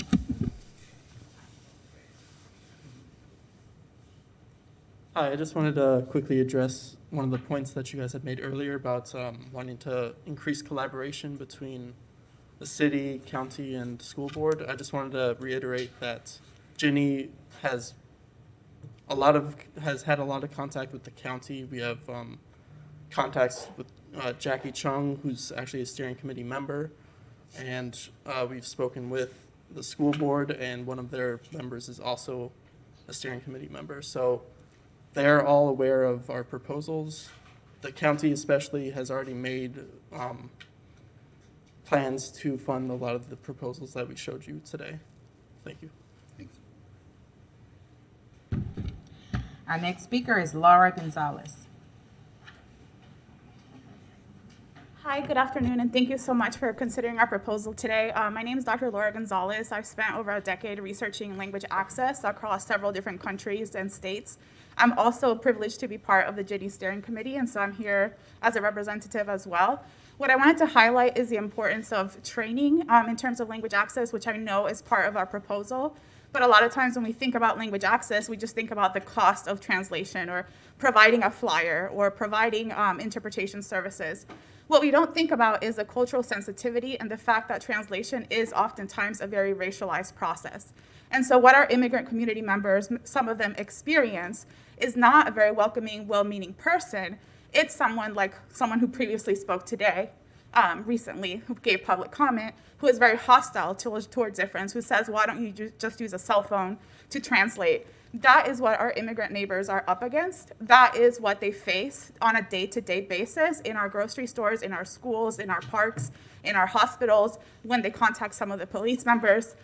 That is the thing that we are working against. So when we say training and we say the importance of language access, we're not just speaking to the very well-meaning folks who have shared their information with us today, but we're speaking on behalf of the people who can't speak for themselves in these situations, the people who have migrated here for many reasons, who contribute to our economy and can't enroll their kids in an after-school program because they don't know it's available, who can't benefit from the many wonderful things that the city has to offer, and who are not able to make case for themselves. And that is what I've gotten to witness as a member of the GNV Steering Committee over the past year plus, is the in-depth research that's gone into this process. I also want to point out that when it comes to language access, we can't rely on traditional research metrics, and many of you know this. People who have language access needs are not necessarily going to be the first to fill out the census. They're not going to be the first to come to an event or to come to a city commissioner's meeting that they don't know it's happening because it's not translated, the information is not translated in their language. So we have to be really creative in how we do outreach to our community to get those numbers that are there but are unrecognized or are invisible to so many of our community members. So we have to be innovative in our research tactics and our research metrics, which is why we're asking for community liaisons, why we're asking for a longitudinal process into this discussion, and why we're asking for collective action, because language access is the through line to all the other elements that we've identified at GNV, through safety, through engagement. We can't get to that if people don't know when and how things are happening, and that they really are welcomed because they're included and represented and their language is there. So thank you so much. Thank you. Okay, Adam, over to you. Thank you, thank you, Mr. Mayor. First speaker is Darlene Pafalo. Ms. Pafalo, 3 minutes. Thank you, thank you. I've been listening to this, and I think Commissioner, it's been very, very interesting. I go back to when my grandparents came from Poland, and one of the things was a requirement was they learn the language. And they did. And when I was living with my grandparents, when I was 2, 3, and 4 years old, because I had to live with them, I spoke nothing but Polish. But, you know, sometimes if we can help people learn English rather than have interpreters, I think people get along a lot better in our country. So I think that's where it should be going, and not all this millions of dollars to stand by all these languages. I mean, we can go on for $5 million.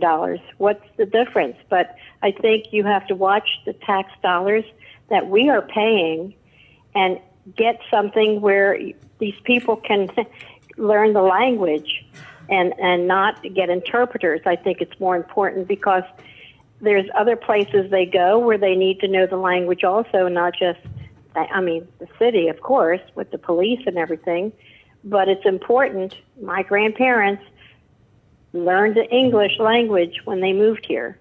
So, and that was in 1922. It's been a long time, but still, we need to teach people that have different languages, because how many countries are out there with different languages? Thank you for your time. Bye. Thank you, Ms. Papalo. Our next speaker, Tina Days. Tina, you've got 3 minutes. Yes, I would like to know where it says so many different languages spoken in Gainesville. That included University of Florida people that students that come and may not stay. I think $1 million, that's just way too much for what we have going on right now, where we have people that can't even pay their GRU bills. So is there a way we could take the survey or find out what is at most the top 3 languages that's spoken in Gainesville, and then maybe get interpreters for those 3 languages? I don't know how we're going to get interpreters for every language that's spoken in Gainesville. That's too many people. That's too much money. So we can just limit to maybe the top 2 or top 3 and maybe get interpreters for those. Then I guess that would be the best benefit of the money. But you can't just get interpreters for every language spoken in Gainesville. That's too many interpreters. Thank you. Thank you. Stays. Mr. Mayor, that was, well, we're screening one more caller. Do you have anybody in chambers? Yes. Yeah, we're good here. While he's Okay, screening, go ahead, Adam. Ms. Jo Beatty, you have 3 minutes. Oh, that was fast. Hello, once again. I speak in opposition to this. This just seems so kind of one-sided. There's a lot of things that have been said today, that people that have been in Gainesville for centuries, our Black population, they're suffering from many of the same things. They've been here and they don't have access.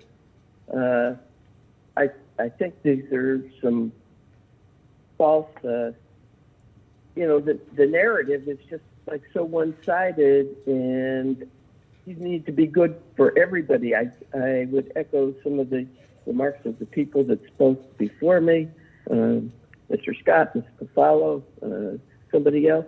There are many resources, and to try to make things equal and spend this kind of money for translation services, first of all, I think, this really belongs with the county and school board. There are requirements, for communications, handicapped. I'm sure that they get translation services at the school if they needed it. You're taking the city money and you're not helping the citizens that you keep purporting to be wanting to help. People need housing. People need other things, and you're trying to make us a magnet and then provide all these extra services for a segment of the population. Some of the obstacles that have been reported are obstacles to people all over our city in the areas that you keep claiming to wanting to be able to help, and then you're taking the resources from them. I haven't heard anybody really advocating for the handicapped population that has difficulty interacting with you. And the idea that you want to have a mechanism to translate city documents so these people who are coming and are trying to survive and make a living can get involved, when those of us that are here and are trying to be involved and trying to help all areas of the city and all our population, we're denied those very records that are already written in English. you don't really want participation. You want participation of certain people and that don't have, the knowledge, and that people that can't speak our language are not ready, and they're not getting involved. Thank you, Ms. They've got Beatty. advocates. Just like Thank you. people that are here, we're advocating Thank you. for them. All right, next speaker is Robin Louis. Robin, you have 3 minutes. Good afternoon, and thank you for your time, and thank you all really for this very rich discussion. I just wanted to add 2 very brief points so that we get a little bit of an understanding of the impact and responsibility that immigrant neighbors bring into our community. They are a huge portion of the spending power that is within our community, about $241 million, and they pay $22 million in state and local taxes. These are folks that are not asking for asking anything from anybody that they're not themselves getting. So when we speak about them or they're really our neighbors and they're ourselves. So if we look at the consideration of the cost behind it, what this really is about equity and bringing everybody to a place in which we can all access services, participate, and be fully active in our civic responsibility. And I think that's something that everyone, all of the speakers on both sides, would engage in. The other point I think that's important is, of course, going back to COVID and what we should all be learning from this horrible pandemic, which is that inequity has been really highlighted. People who do not speak English or are limited in their proficiency really have come to the end of the line. ARPA funding obviously was put in place as a response specifically to those who are inequitably impacted by the pandemic. And so therefore, as we look back at how funding is being used in places like Boston and other communities for language access, I hope that as our charter offices and the equity office really review the finances, we recognize that there is a right for use of ARPA funding in order to address the inequity that has existed. Thank you so much for your time and for all of the work that we're doing about building equity within our community. Thank you. Thank you, Ms. Louis. Next speaker, Debbie Martinez. Debbie, you've got 3 minutes. Yes, thank you so much for taking my call. I think it's pretty sad when,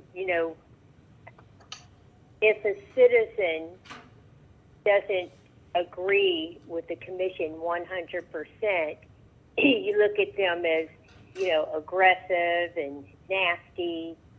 And I just think that that's just, counterproductive because, it's presenting a false narrative, number one.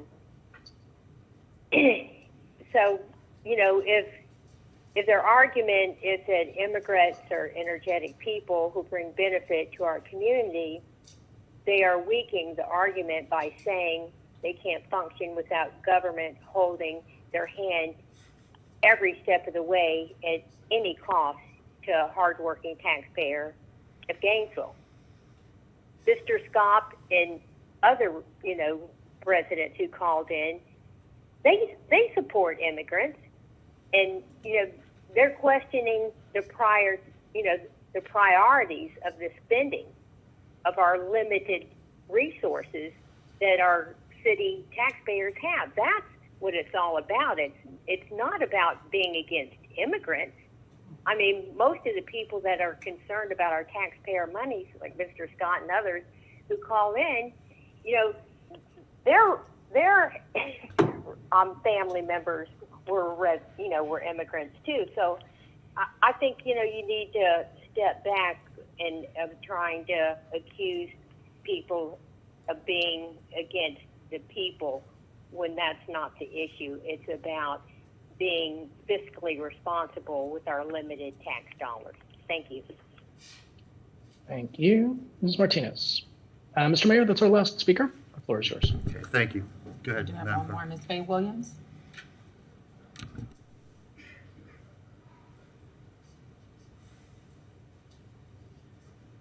Welcome. Good evening. I want to come out and support the Genie, Gainesville Immigration Nation, Universal, whatever. When you take away a person's language, you're not able to communicate. And African Americans understand this because they took away our language. We were not able to communicate when we came to America.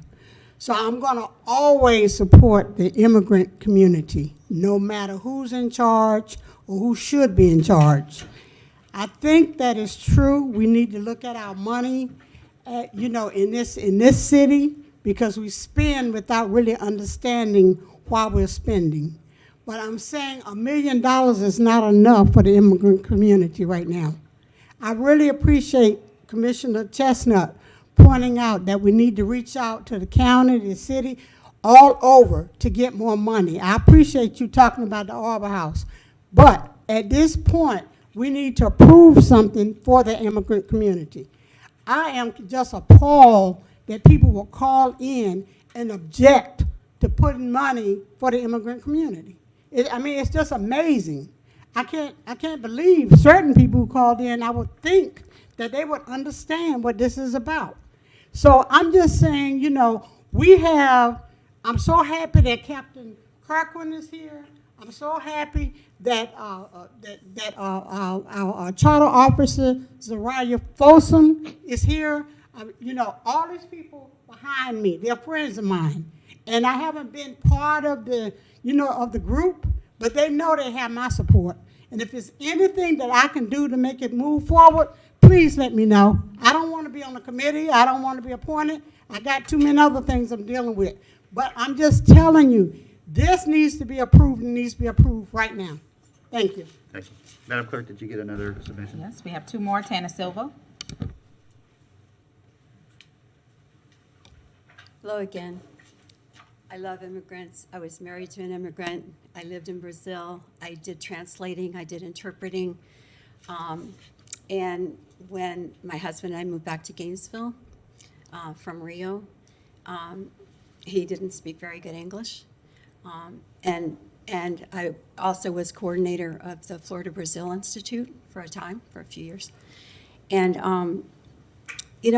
I think what's missing is a study of how many people are here connected to the university who already speak perfectly good English. I've had newspaper editors who were immigrants, and that's the level of English that they were better than some of the reporters. I've known immigrants who speak better English than I do. So I think that's what's missing, is not all immigrants need all these services all the time.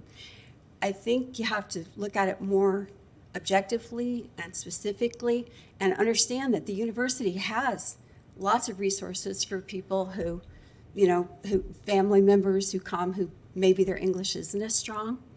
That's something to consider and to check into. The schools all have ESOL. Children learn like that, and they learn by exposure to other children. And for the more long-term immigrants who are here, with establishing their restaurants and all of that, many of them are totally fluent, otherwise they couldn't be conducting their business. So, if everything's a priority, nothing's a priority. So, $1 million here and $1 million there, especially taking ARPA money, I think is not maybe the wisest use of that money when we have needs in the community that are being underestimated. So that's just another perspective of, someone who's lived in another country and spoken their languages and all of that. And someone who was married to an immigrant here and knew a lot of immigrants. So this is a big university town. It's not like people are coming from, refugees from other countries with no language skills. So please keep that in mind. Thank you. Madam Clerk. Our next speaker is Brittany Coleman.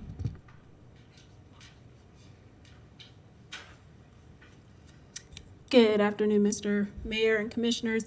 My name is Brittany Coleman. I'm with the Alachua County Victim Services, and I don't want to reiterate a lot of what's been said, but there is wide support for this project, and I want to lend my support as well. We keep talking about language access and language access, but what that really means is when somebody has access to language, they have access to medical care. When they have access to language, they have access to housing. They have access to safety, and I don't think anybody would disagree that those are human rights as well, that everybody is entitled to. So again, I just want to reiterate my support for this project and hope that you will move forward with it. Thank you. Thank you. Okay. I want to first apologize to any person in this city that's not a native English speaker for some of what you heard. I do not believe that those comments represent the majority of your neighbors in Gainesville. I believe that you do live in a city that has understanding and empathy to the challenges that you face, and I believe that you have an elected body that wants to try to overcome those challenges.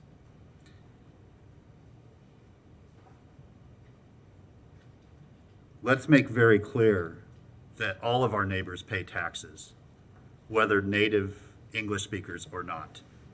They all have a right to every benefit that this city offers, whether they speak English or not.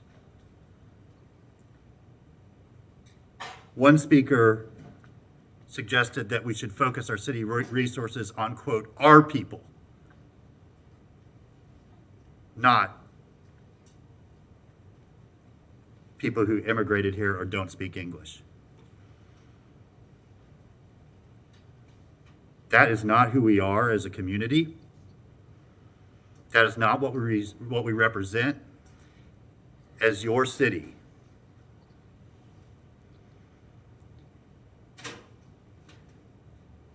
It is our responsibility, and we each took an oath to this effect, that we should protect and help thrive every single member of our community, regardless of where they came from or how long they've been here, including whether they're able to speak English or not.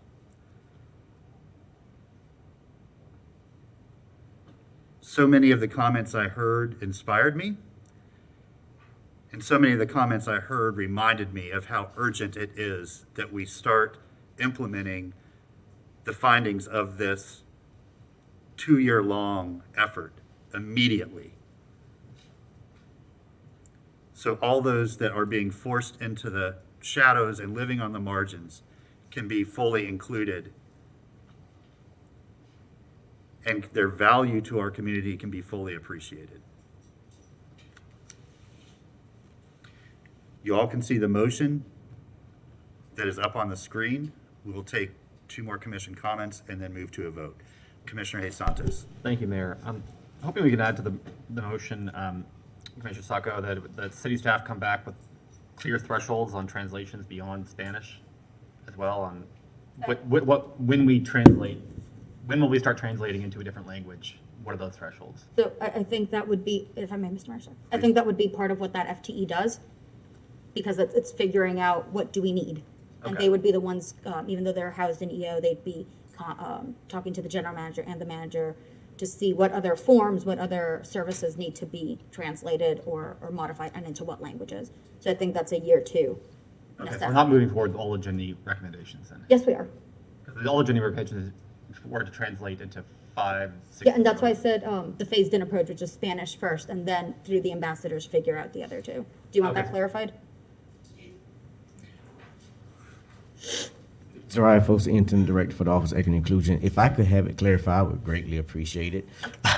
Just so you know, because in point number 1, if are we talking this document? Because this document is different from what you did in point number 2, which I like, because I'm assuming you're phasing in items from here to start with those first. So you're not moving forward with all of these at this time, is what I thought I heard too. Okay, yeah, sorry, that's on me.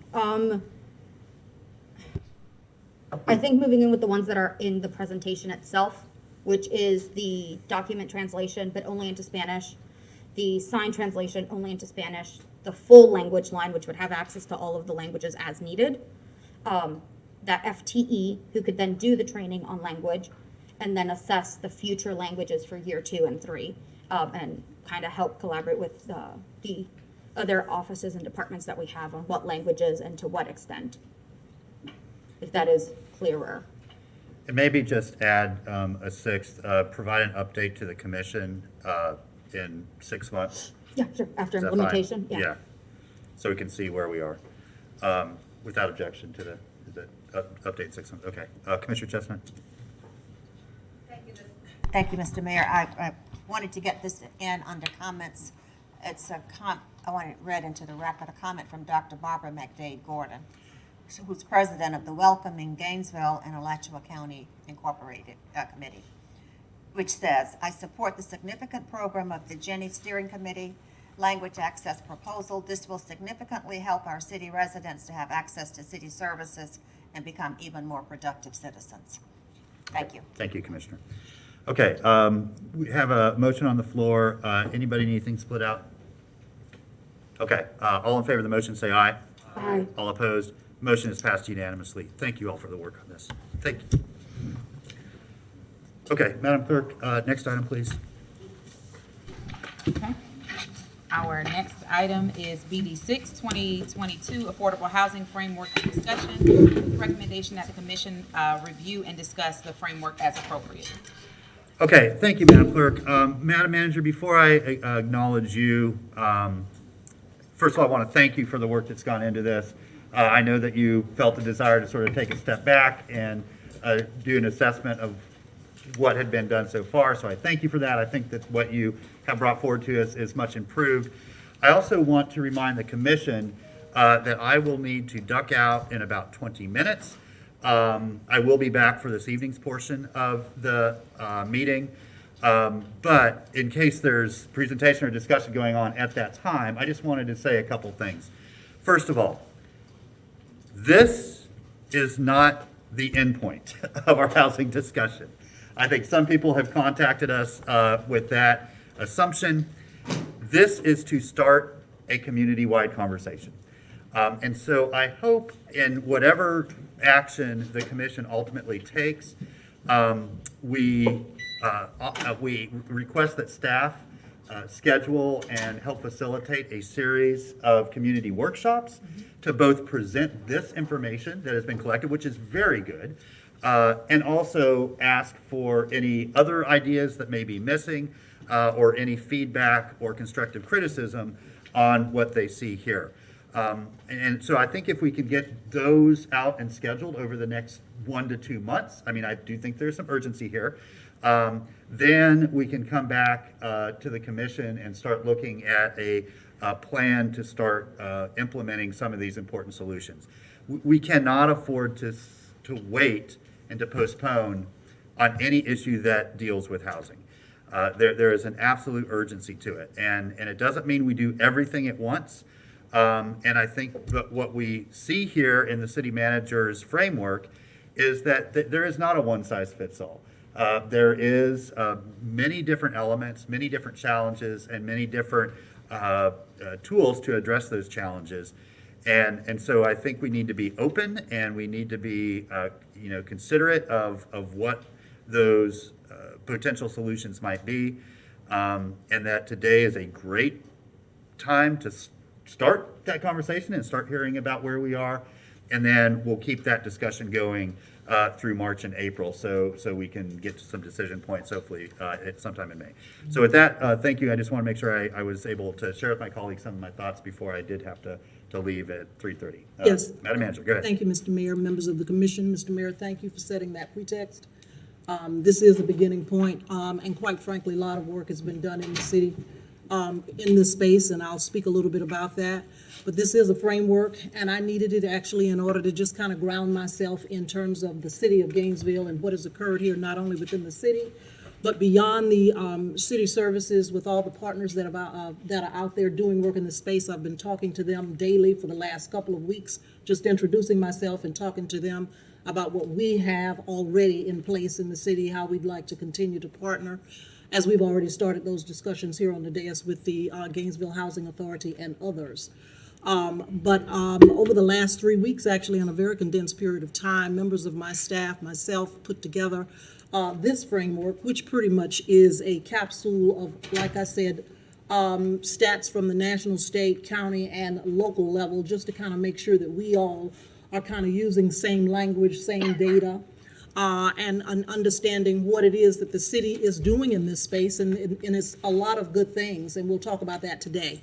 I want to recognize staff members who actually contributed to this document, obviously members of the Office of the City Manager, Department of Sustainable Development, Strategy, Planning and Innovation, Housing and Community Development, Gainesville Community Reinvestment Area, Gainesville Fire and Rescue, and other external housing partners outside of the city helped to put this together over the last 3 weeks. And so with that, I do express my appreciation.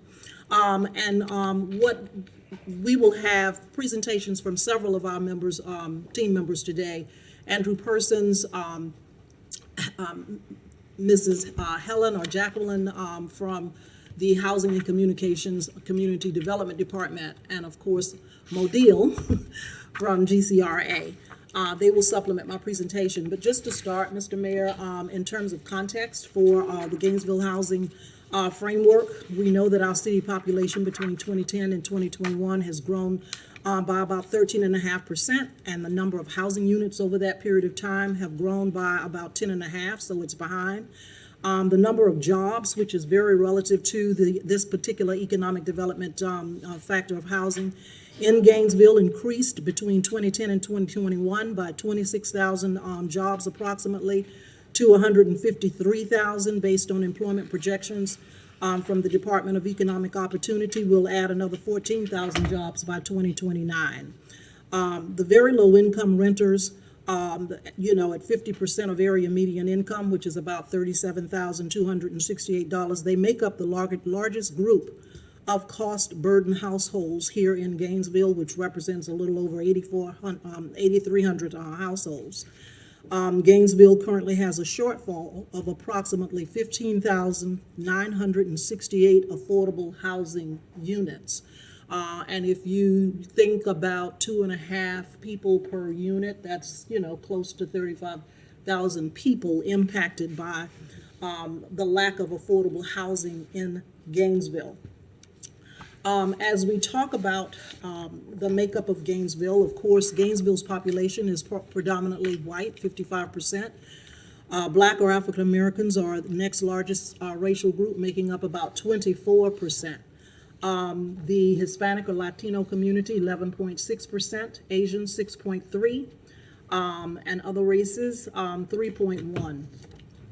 If we take a look at home ownership, white households are most likely to own homes than non-white or Hispanic households, cementing a disparity in the generational wealth building here in the city. If we take a look at overall owner-occupied households overall, in the city of Gainesville, 39% own homes. Of that, about 45% of the white population are homeowners, 30% Black, 31% Asian, 25% Hispanic. As it relates to the renter-occupied households, overall, 61% of our population in the city of Gainesville are renters, 55% are white, 70% are Black, 69% Asian, 75% Hispanic. In terms of race definitely determines not only where people live in Gainesville, but also the type of housing in which they live in Gainesville. What I wanted to stress, quite frankly, because I did not know it going into this review process, is that for the city of Gainesville, over the last 5 years, from 2017 to 2021, there are 22 completed projects or programs in the area of housing totaling over $8.5 million that have been completed in the city of Gainesville, and you'll hear about some of those projects today. We have a home ownership rehab program, a low-income energy efficiency program, LEAP We have a housing replacement program. We have a housing program that's been supported by coronavirus relief programming funds. We have a program called GNV Cares About Neighbors. We have a down payment assistance program. We have a water and wastewater connections Connect Free program. We have roof replacement, neighborhood housing and development corporation program, where we contributed over $269,000. We have a utility debt forgiveness. I won't go through them all because you'll hear about them, but there are a lot of programs that the city of Gainesville has participated in over the last 5 years that total over $8.5 million. Relocation assistance, I'll keep going because I think it's impressive. Rebuilding Together, private developments, Woodland Park, the Center for Independent Living. We have a mortgage foreclosure intervention program. I think our challenge is that we have many programs, but they are not really coordinated in a way that they are communicated to those who need those programs and know how to get them and not necessarily feel comfortable about how to connect them because they're not all delivered out of the same department. And so that is our challenge, and that is what we will work on. But what I find even more so impressive is that there are projects and programs underway. These programs are underway in the current fiscal year, this fiscal year, 21-22, and they total $13.9 million. These are programs in the housing footprint. These are housing programs that are offered by GCRA and the Housing and Community Development Department. As a part of that, a little over $5.9 million in housing programs, and again, this is City of Gainesville, that are planned. They're new programs, they're this fiscal year. They include the ARPA home HUD allocation that is still being planned. It's $1.9 million. It's ARPA home money specifically for providing housing services and shelter to individuals experiencing homeless and other vulnerable populations. As a part of that 5.9 is another $1 million that this commission recently approved for eviction prevention assistance. This is providing eviction prevention rental assistance for tenants at risk of eviction and providing additional legal assistance to tenant families as needed to avoid eviction. That was an ARPA-funded program recently approved by this commission. And just earlier today, $1 million for the support of a community land trust to assist the city in promoting affordable housing, particularly in neighborhoods that are at high risk of gentrification and displacement. In addition to the $1 million for the community land trust, this commission also approved a $1.9 million ARPA allocation for energy rehabilitation, LEAP Plus, that will be offered through GRU to help repair, stabilize, and weatherize homes, both rental and owner-occupied, to reduce the energy burden experienced by neighbors, improving energy efficiency and safety. And so when we take a look at what the city of Gainesville has invested in the housing arena from 2017 to 2022, when we add the completed programs of $8.5 million, those programs that are underway, 13.9, and those planned programs that I discussed, the total investment is about $28 million. And so that is not a bad representation of investment. I think what we need to do, and beyond that, is obviously what we need to discuss with our community partners and those in the community who want to be a part of this discussion, is how the investment that's on the table, not so much what the history of 2017 through 2021 has provided, but what we have on the table in fiscal 22 and the opportunity that we have beyond that in terms of additional allocation of funds, how those funds are actually invested throughout the community. In terms of the impact of that investment, if we take a look at the investment between 2017 and 2021 in terms of the persons that have been impacted, it's approximately 1,900 people. If we take a look at this fiscal year, the dollars that I spoke about just shortly, if we talk about the number of people impacted by that 13 million, it is approximately 530. If we look at it in terms of the number of residential units between 2017 and 2021, we impacted about 782 units. And if we take a look at the impact on units of the dollars that are already laid out for 2022, it's actually 805, which shows you the amount of money that is available now for the city of Gainesville to actually make an impact in this affordable housing footprint. So the focus areas for discussion that we would like to discuss with the community as we go out and do those workshops are in the areas of investment and development in terms of repair, rehabilitating existing and new construction of affordable housing for single-family, multifamily, and accessory dwelling units, because we have those. And Mr. Persons will talk about that in a few. The conveyance of lots for acquisition and development, in addition to the creation of what this commission just recently approved on the community land trust side. Investment in infrastructure in neighborhoods development areas that are trying to put up affordable housing, and gap financing in the form of grants or loans to different organizations who are also in the business of trying to put affordable housing in the communities for access. And so again, my comments really for me, I feel a lot better, Mr. Mayor. Thank you for giving me a couple of weeks to pull it together and get it together. But I feel a lot better about it because I feel that the city of Gainesville, quite frankly, has been represented well in terms of investment. I think what we need to do at this point, and I've talked to staff in terms of the team that I spoke about earlier, is communicating better, coordinating better, and leveraging better with our community partners who can help us get there a lot faster in terms of impacting that 16,000 figure in terms of, burdened households, in terms of being able to afford affordable housing. And to just feel a lot better about what we're doing, because it is in fact now connecting to the people who need it. And that is what I'm really feeling good about and looking forward to talking to the community more about. And for the decisions yet to come from this board or from this commission. And so with that, Mr. Persons is on the phone. He'll be connecting with us remotely. He'll talk about some of the data, if you will oblige. We'll talk about some of the data, and then we'll have some representatives from the departments come up. Perfect, thank you. Yes, sir. Mr. Persons, welcome. Thank you, Mr. Mayor, members of the commission. Apologize for the froggy voice. I'm a bit under the weather, and so I'm broadcasting from Persons HQ. If the dogs are barking in the background, I've banished them outside of the house, so hopefully they won't bother us. I'm going to go ahead and share my screen real quick.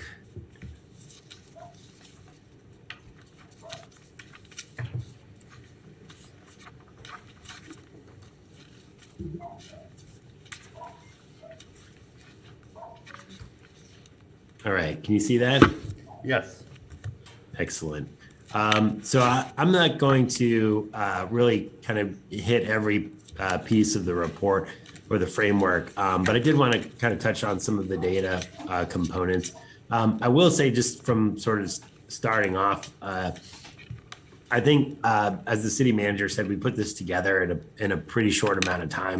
And I think it represents really kind of the best of the city staff, really kind of working together across departments, really collaboratively to put all this information together in a short amount of time.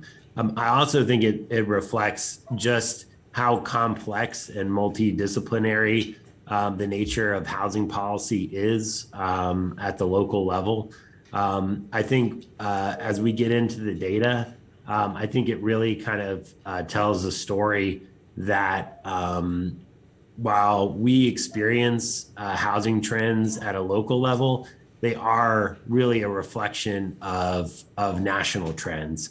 And so with that, I'm going to kind of walk through some of the data slides or data pages in the presentation before turning it over to the next speaker.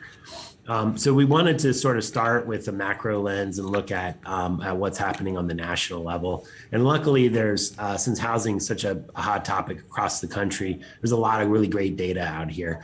On that point, like between what's in this framework, the data that we put together in your inclusionary zoning and exclusionary report, and then what's in the Affordable Housing Action Plan, you have a ton of data at your fingertips from different scales of the housing issue. So there was a recent report that was issued by the Joint Center for Housing Studies at Harvard University about national housing trends, and they typically put this out on an annual basis. And so they looked at a couple of different data points at the national level, and this is probably going to sound pretty similar to what we're experiencing in Gainesville. But so after a brief dip, rents for higher quality apartments are the higher end of the market. Rents really soared in 2021. You can see the trend. Obviously, the dip is the pandemic, but as we're now emerging from that, rents have taken off again. There's been a lot of multifamily construction at the national level. That's really added hundreds of thousands of units to the rental stock across the country. But that's still that rental demand, meaning demand for units, is still outpacing supply. Renters, as we know, both nationally and locally, tend to be much more likely to be single, to be households of color, and to have lower incomes. Vacancy rates across the country, but particularly in prime urban markets, have really plunged to historic lows. Again, you can see the pandemic trend line there, and then not just in prime urban markets, but as this graph shows in number 5, vacancy rates have really gone down across the country in a lot of different markets, including suburban markets and other types of housing markets. Rents have gone up, and in fact, rents in over half of the nation's largest markets were up by double digits in 2021. And we see that trend here in Florida. This report is an update that was put out in 2020 by the Schimberg Center for Affordable Housing on UF. We've added here in Florida thousands of renters in the last decade, and roughly 780,000 of them are currently cost burdened. They're paying more than 40% of their income for rent. And while we've added thousands of units, we've actually lost at the state level units that are renting for below $1,000 a month. So that's really important because we actually see that in Gainesville, and I'll get to that in a little bit as well. So these are state data. Moving into Gainesville, we could see, and all of this data is courtesy of Schimberg Center, so I wanted to make sure they got a shout out. We see single-family home prices in Gainesville, Alachua County, returning to early pre-boom levels. We've added, similar to the state, we've added thousands of rental units. However, we've actually lost units that are renting for $1,000 or less. They tend to be smaller units, usually smaller unit counts, the type of naturally occurring affordable housing that we have. They also tend to be older stock that have been built in the 70s, 80s, and before. As Ms. Curry indicated, we've actually gained quite a bit of employment over this time, and we're projected to continue to gain employment. A lot of the employment is in the service industry as well as in healthcare and education. And if you think about the last decade, North Florida has made a major expansion of their hospital system. Shands and UF Health has made major expansions. So we've added quite a few jobs in those sectors over the past decade. However, the housing costs continue to outpace wages for many occupations of folks who work here in Gainesville. In order to essentially be able to afford a 2-bedroom apartment at HUD fair market rent, you have to make at least $18.67 an hour today. And so for a lot of job here in Gainesville, that really precludes people from being able to afford that type of housing. And that includes folks that work for the city, like firefighters, construction folks, bus drivers, a lot of the people that work even here locally. Our population trends continue to go up. This is some population projections that were done through Bieber for the medium county projections, and then using essentially about a 50% shift for the city population. You can see that we're continuing to add population. However, as Ms. Curry indicated, between 2010 and 2020 census, we've added residential units, but not at the same pace that's kept up with population growth. We know that with that growth, Gainesville remains a highly racially segregated community, and race continues to be a strong predictor of household income and the ability to attain housing, particularly in home ownership. That continues to be out of reach for many residents, but predominantly Black and Hispanic residents here in Gainesville. We have one of the things that we hear quite often is sort of what the need of housing or what our backlog is. This data from Schimberg shows that there are approximately almost 16,000 cost burden households in Gainesville. And as Ms. Curry indicated, we have roughly about a 2.3 persons per household. So we're talking about 37,000 individuals. And I think what's interesting to note too with the updated Schimberg data is that we have cost burden households across tenure, meaning that we have cost burden households for both owner and renters, as well as across different income spectrums as well. The vast majority, as you can see, of cost burden households are within the 0 to 50% AMI, area median income. So that stands to logic. Folks that have lower incomes tend to be higher instances of being cost burden. Employment in Gainesville. We are a destination community, as we know. This is a map showing the rough inflow, outflow migration of jobs on a daily basis. So we roughly have about 64,000 people coming to Gainesville every day for employment. And that stands to reason. I know personally in my department, we have a lot of folks who cannot live inside of the city limits because of house costs, and then end up commuting in. That's true of the community at large, and I think these inflow outflow numbers reflect that as well. There's a recent comprehensive market analysis that HUD did for Gainesville, and I think this graph is really interesting because you could see, and this tracks again with national data, but the dark blue line represents the vacancy rate, and then the lighter blue line references the average monthly rent.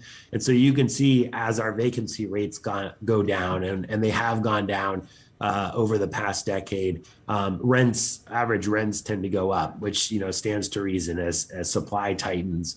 The demand for that results in higher rents. So that's been the case here locally, and this is again reflective of national trends as well. Construction pricing has gone up dramatically over the last several years, as you've probably heard in the news, and that's been experienced here locally between material costs as well as labor costs. Typically, multifamily construction does tend to be more efficient in terms of having a lower price per square foot for construction costs, and single family, that's both nationally and here locally as well. We also did some mapping, and I'll walk through a couple of those. This is a map showing all of our potential surplus property that we have in Gainesville that's controlled by the city. This is a map of our sheeted properties. There was a question about accessory dwelling units, and I think maybe at a past meeting you all asked if we could do some digging and try to find out how many existing accessory dwelling units. So I tasked my very talented GIS analyst, Reggie Hayes, to dig in. And he actually worked with GRU and with the county's E911 folks to try to parse that out of some of the data, as well as the property appraiser. And based on our analysis, we actually broke it up by commission districts as well. But there's roughly about 121 existing accessory dwelling units in Gainesville. You can see those are there's a density map, if you will, on this, but they are, I think, reflective of where we have a lot of pre-World War II neighborhoods where building accessory dwelling units or carriage houses or that kind of thing was much more common and not restricted previously by zoning and whatnot. Since adoption of the city's revised accessory dwelling unit ordinance, by this data, we have about 6 permits that have been issued. And that was adopted back in September 2020. So it's been fairly steady, but not sort of an avalanche, if you will, of new ADU applications. We also mapped where all of our subsidized affordable units are. These are subsidized either through HUD or through Florida Housing Finance Corporation, and we totaled those. Today, we have roughly about 2,400 subsidized units in Gainesville. Most of those units have a subsidy expiration date. And so if you look at the next 5 years, we have roughly about 45 units that are set to expire. And so when that happens, the subsidy goes away, as well as the requirement that those are provided at the various AMI, below market AMI levels. That so there is an opportunity, I think, to potentially do some investment or to be able to extend those affordability periods for those existing units as well. And I think that's about it for the data part. And I'm happy to answer any questions as we finish up the presentation. But I'll turn it over to, I think housing is going to speak next. Thank you, Mr. Persons. Ms. Harris? Just quick question. I guess the question is how much detail? Because I know you have a lot. You could go on for days, and that's good. It's good that we have a lot. But I was wondering how deep, like a mile deep, half a mile deep? It's brief. No, okay. Okay. Good afternoon, Mayor Pro Tem and members of the City Commission. Helen Harris, Housing and Community Development. So this afternoon, I'm going to give a brief overview of our housing programs. So to talk about funding, the City of Gainesville is an entitlement city that is allocated federal funding. So we have CDBG and home funds, and those funds are provided by HUD. And we also receive SHIP funds that are provided by the state of Florida, and that is to administer our affordable housing programs. Our goal is to provide an array of housing programs and services that are needed to aid in promoting affordable homeownership in our sustainable neighborhoods. The CDBG and home funding is done with a consolidated and annual action plan. It's a 5-year plan, and we're in year 4 of that consolidated plan. So that plan year is from 2018 to 2023. We provide an annual action plan where we go out to the community, provide some community engagement, and we report on what we did the prior year. So we report on our actions from the previous year. At the end of the year, we provide what we call a CAPER to HUD. So at the end of the year, we provide the CAPER to HUD that's due December 31st every year, and we provide that report to HUD as to what our successes were. Our SHIP is governed by a local housing assistance plan. We call it the LHAP. It's a 3-year plan, and we are in year 2 of that 3-year plan. We also do community engagement with, of course, our neighbors, and it lays out what we're going to do, how we're going to spend those funds that we're allocated. And just to make the commission aware, the funding priorities are established by the commission, and it's based on the citizen input. Currently, those priorities are housing, homeless assistance, job training and employment opportunities, nutritional support, youth programs, and these are at-risk youth, and senior programs. The neighbors that can qualify they must be income eligible and able to meet specific program requirements. And those vary based on the affordable housing program. Everything that we do in housing and community development is determined by income. The income eligibility chart is submitted by HUD, so each year we receive an updated HUD income limit. And just to talk briefly about our core programs, the homeowner rehabilitation program is one of the core programs that we provide. It addresses the health, safety, housing violations, and or code violations resulting from unsafe and unsanitary housing conditions. We provide repair assistance, and that's based on the housing needs. That could include roof, electrical, structural damage, plumbing, heating systems, and ADA accessibility. The maximum program funding limits for the major rehabilitation is $70,000. For our roof replacement is $20,000. So we also have a house replacement program. That funding limit is $175,000. For the house replacement program, that program replaces the existing home with a new home. So how we determine if an applicant is eligible for house replacement is we have a rehab specialist that goes out and he spends about an hour and a half to 2 hours at the home. He does a thorough inspection of the home, and he looks at the structure of the home. He looks at the cost for rehab. If the cost exceeds our $70,000 budget, and if the home is not structurally sound to rehab, then he recommends a house replacement. And of course, we have, the budget determines if we can move a neighbor into house replacement. So if they are eligible for a house replacement, then we would demolish that existing home and build a new home on the same site. We also include some temporary relocation costs, and those costs include move-in services, or we may bring a pod onto that site to move their things inside the home, or if the site is not large enough for a pod, then we'll provide for a storage unit for the household during construction. We also have a down payment assistance program, and that's available for first-time home buyers. They must complete a homebuyer education training. Those are offered monthly, and currently we do those via Zoom due to the pandemic. That program is up to $15,000. And that program allows for an existing property or new construction.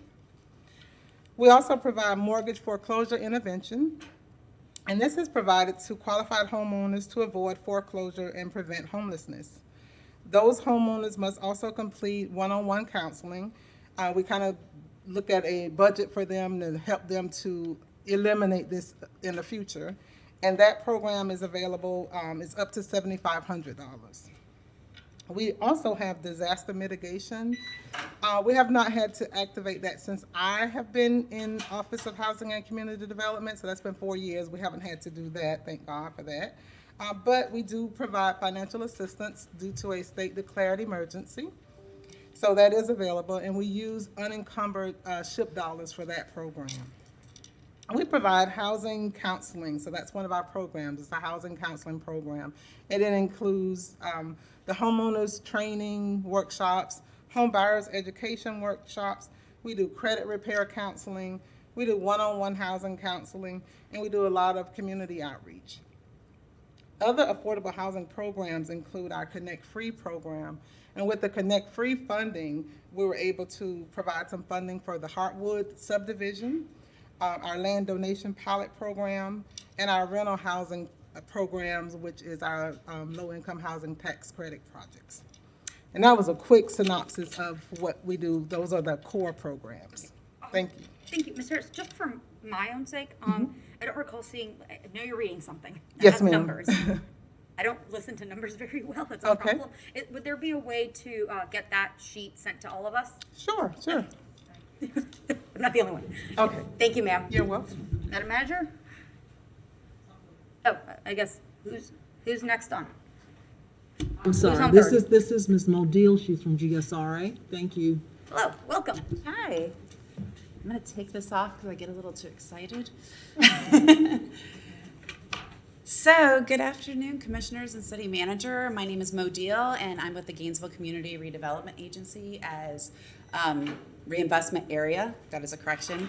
As staff, I also wanted to acknowledge that I am here today with Chelsea Bakaitis. She's the project manager that honestly was instrumental in researching and creating these programs. So I definitely wanted to take that opportunity, and she'll be here as well to answer any questions. So first of all, thank you for the opportunity to come and speak as quickly as possible on an overview of our housing initiatives, because honestly, any opportunity to get this information out helps us all be successful. The objective of the housing initiatives that directly benefit the community is members by maintaining the culture and populations of these neighborhoods. And so that was our intent with these programs today. The My Neighborhood program is a $25,000 towards the purchase of a home and or lot to build in eligible neighborhoods. This program is available to former residents who lived in the neighborhood for at least 3 years, and that was before 2011. And the neighborhoods that are currently eligible are Greater Duval, Fifth Avenue, Pleasant Street, Porter's Quarters, Sugar Hill, Spring Hill, Cedar Grove 2, and also Northern Lincoln Estates. The other program that I'd like to discuss is the Heirs Property Assistance Program. This offers free probate and legal assistance for eligible heirs properties and owners to be cleared of a title. This is usually something where someone maybe didn't have a legal will, and we have been very fortunate to have very strong support and a lot of people looking into this program. So, so far we've been very excited for that. The Home Energy and Water Efficiency Initiative. This is in partnership with the Community Weatherization Coalition, which is also the CWC. And this is an initiative's mission to lower the energy and the cost burdens of district residents. There's 2 tiers to this program. The first tier is to offer education and also to provide a free kit that would help conserve water and energy savings. And then the other tier is a program that would offer more permanent energy upgrades. Some examples of that would be potentially refrigeration replacement, window pane replacement, minor plumbing and leak repairs. This could also be window screen repair replacement, window film installation such as tenting. This could also be door adjustments and sealing of air leaks. One thing I did want to go back that I forgot to mention that I think is really important is that Chelsea was able to identify with the Heirs Property Program that in 2021 in our GCRA district, there are 275 heirs property. So I meant to mention that, and I think it's very important. We are about to kick off the new reinvented neighborhood paint. I would like to say that that is a refresh, although I have enjoyed many of ours painting houses in our district. We always think that there are opportunities to be better, and one of those opportunities is to offer free home exterior pressure washing with the paint. So let's leave it to the professionals, although I would love to be out there with the paintbrush. If anyone's done that, it was an amazing experience. The next I would like to highlight is our Model Block program, and this uses infill housing to enhance the vitality of a neighborhood. This is also can be done by rehabilitating or replacing deteriorated structures, and also incentivizing long-term ownership, and this is where the opportunities really are for attainable housing. The last thing that I would like to update you all on, and I think you will be excited to hear, is regarding Heartwood. And so first and foremost, I want to acknowledge that Heartwood was the former site of Kennedy Homes. It also is in Southeast Gainesville, and I dearly want to thank the partnership and the collaboration that we've had with our department with housing. They have been instrumental in working together on solutions every step of the way. So with that update, I did want to let you know that the 11 Dreams to Reality homes in Heartwood are in the permitting phase and construction phase. And the first home is expected to start breaking ground underway here in April. So we will keep you informed. We will invite you out there with us, and we're super excited about that. So construction of those homes will look to be completed here, and I'm going to say it out loud, December of 2022, and I'm proud to say that. I also wanted to let you know that the showcase homes are currently on the market, and as of March 1st, 2022, we do have one pending contract. So that is exciting news. Also, I would like everyone to know that Team Dynamo is the realtor representing the city, and they are regularly holding open houses. They have office hours in that model home throughout the week. And for the first time ever, the Heartwood Model Home will be featured in the Builders Association of North Central Florida's Spring Parade of Homes. So we are learning and excited to work with the Parade of Homes. Please look forward to the dates of May 14th through 15th and May 21st through the 22nd. We will be getting that communication out, but we hope that you come out, look at the homes, and ask as many questions as possible, because I think that is the next steps that we've all been waiting for. I do want to mention that everything that I discussed here, that all of our full programs, policies, and applications can easily be found at the GainesvilleCRA.com. I also want to encourage anyone that is listening who's interested in any of these programs to reach out to me. Anyone on our staff, call at any time. We'll be happy to meet you in person, walk through any of the application process, and answer any questions. I do also want to mention that these, especially the My Neighborhood, heirs property, water, energy, and water efficiency, and neighborhood plant, and the soon coming historic stabilization, all of those are pilot programs. And this is where I want to speak to the commission and let you know that we are actively taking down any feedback that we receive along the way, and that our plan is to come back to you here within the year of any of what I like to call Operation Be Better. There's always going to be areas that we maybe didn't think of, or as we go along that someone suggests that we can tweak these programs. So we will be bringing that back to you here in the year. And again, I do want to thank Chelsea Bakaitis. She's worked very hard on this and has been instrumental. But I also wanted to highlight that she is working and now working with other departments on a directory of resources in the community and also in Alachua County that serves all housing initiatives. So that is something that we are actively working on to get information out. I thank you for your time, and I'm here to answer. Thanks, Ms. Medina. Lights lit up, so I'm going to attempt to do this. Okay, sure. I think first is Commissioner Chestnut. Thank you, thank you, Madam Mayor. Congratulations on a very good report for all of you. All of the reports have been very, very informative. Can you tell me how many people you have helped with the $25,000 down payment, home down payment? So on that one, we've had about 31 inquiries at this time. These just kicked off in January, so I can go and look at the dates that they did kick off. And I do think the My Neighborhood started January 15th. The application deadline, I won't be able to get that back to you, but I'm glad and will. The date of the application where it finalizes is March 31st, so we're real close to be able to answer that question. Well, I was very excited when I heard about that program on the evening news and said this would help people tremendously. Now, on Hardwood, on the heirs property, did you participate in that with the property appraiser? I think she had about 200 people at Mount Carmel for that program. I absolutely am trying to behave myself with the excitement on the efforts that we have been working towards and doing with community engagement. And definitely we were very much instrumental in the probate and estate planning summit that was on February 24th. And I believe there was over 120 individuals there at Mount Carmel, and Chelsea absolutely was there, and it was a tremendous experience. And finally, just to show you that things take time, when I ran for the city commission ages ago, I challenged the Homeowners Association to do a parade of homes in East Gainesville. So it's only taken over 30 years. But we have our first parade of one house, or one community on the parade of homes, and that is really significant. And I hope that each one of us will get to visit during the parade of homes in May 14th? Yes, and I would love to repeat those dates if anyone would like that, because it is very exciting. The spring parade of homes will be held the weekends of May 14th through 15th, and also May 21st through 22nd. And I'm very proud to say that I was a part of a meeting, a kickoff of those parade of homes, and I cannot say how many realtors mentioned how many people are very excited and have asked in years prior about opportunities to live in East Gainesville. And so I think we are going to get an excellent turnout, and I hope to see each and every one of you. Yeah, thank you. We're not done Thank yet. you, Madam Mayor.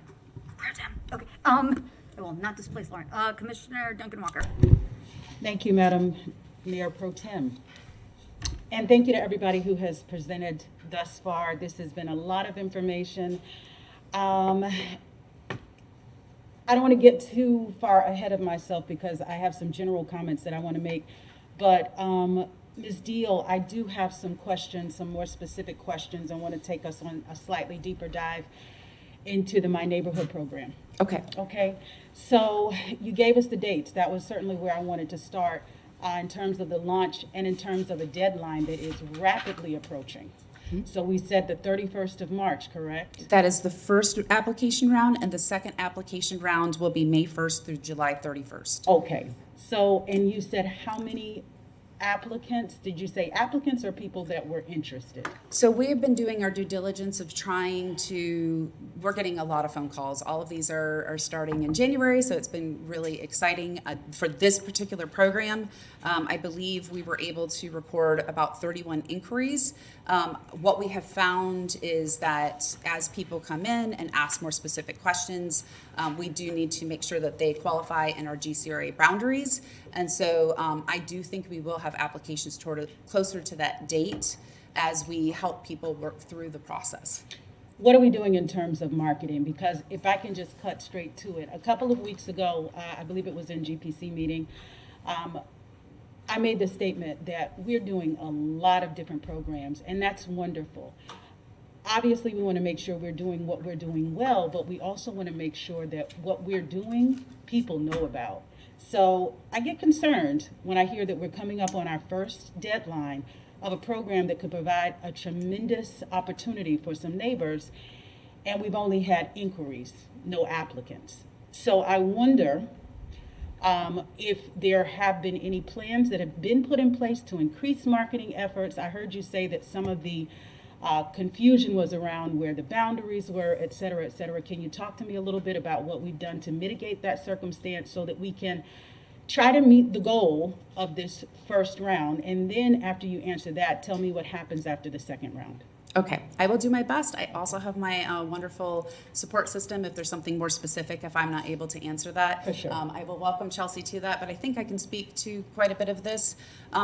I can and do have a list of every community engagement and how we have gone through getting information out. I'm welcome going through that. We did do a press release. I will tell you when TV 20 did run this segment, we started getting lots of inquiries. So I think one of the things, which I lovingly call Operation Be Better, is to start looking at opportunities to get things out through TV, podcast.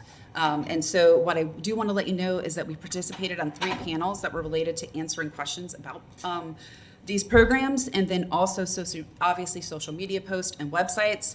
But I think our biggest strength right now, not saying that there aren't other opportunities, has been really doing these community engagements. So we have been meeting people out in the community. I have dates from January 1st all the way to today where we met in Duval. I think what I have found, your concern with regards to the application process, the individuals that have come in have been very close to the boundary lines, but not in our boundary lines. So there might be conversations depending, and I wanted to wait until that March 31st deadline to see what applications do come in. We are working currently with individuals based on their questions and what their needs are to meet that. And I definitely think that there will be opportunities here to possibly bring that back and look at some of the challenges that we have. And one of them is making sure that those individuals are in that boundary line. It was unfortunate, but there was one in particular, and Chelsea, you can speak to that. Go ahead. Oh, yes. I just want to clarify, we have had one application turned in. And I didn't really want to share a lot of details since the applications are competitive.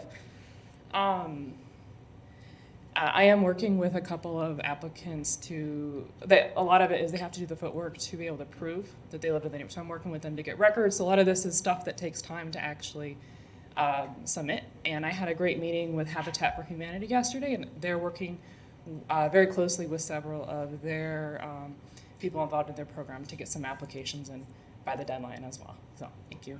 Okay, thank you for that. I will be very candid in saying that this is a program that I really want to work. When I first got to the commission, my very first Sunshine meeting, I believe, or certainly one of my first Sunshine meetings was with you, Commissioner Ward, and we had a conversation about this. I expressed a level of excitement because I know that programs very much like this across the country are welcoming people to come back into neighborhoods where they once were. And there are several reasons why that's very important to me. One of them gets back to an earlier conversation that we had about redistricting today. As we look at how our communities are changing for a number of reasons, from gentrification to people moving out for better opportunities, whether it's access to jobs, access to better schools, bringing folks back into certain areas is important. This commission said that it wanted to commit itself to maintaining at least one majority-minority district. And if our communities are consistently changing, particularly District 1, people won't be able to come back. Right now, we're looking at opportunities get more and more appealing to young homeowners who are not from the neighborhoods, who are coming from other places, and who frankly don't historically represent the neighborhoods. And that's fine. However, when we start talking about representation on this dais, that gets us into something else. So I am really going to be interested in how we collect the data from this program and how we market this program, in making sure that we are very clear about what the qualifications for it are, because I think $25,000 is an interesting number. And I think I said this to you at the very beginning, Commissioner Ward. I was curious about how attractive that was for people. And frankly, I think it varies depending on what the needs of the houses are. I live in Duval, and I know there are a number of different types and styles of houses, some older than others. My grandparents actually moved out there about 60-some years ago, and they built a pretty decent house. As a matter of fact, Clark Butler built their house. And it's strong. It's a strong brick house. There are other houses that are made of different materials that will require a different type of investment for people to have to come back. So $25,000 is wonderful, and it certainly would be a beginning. But I wonder, if at some point, and this is more for you and I in a future conversation, Commissioner Ward, if perhaps some sort of sliding scale isn't something that we look at to make this program work even more in terms of being feasible to bring people back into the community. I need this to work. Our neighbors need this to work. It's not lost on me the work that you all have done on this. Please know that, but also know that I will be pushing. I will be pushing, and I know you do. I know you do.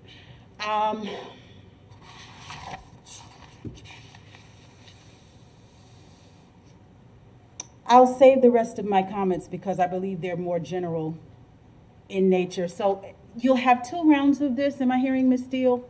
Yes.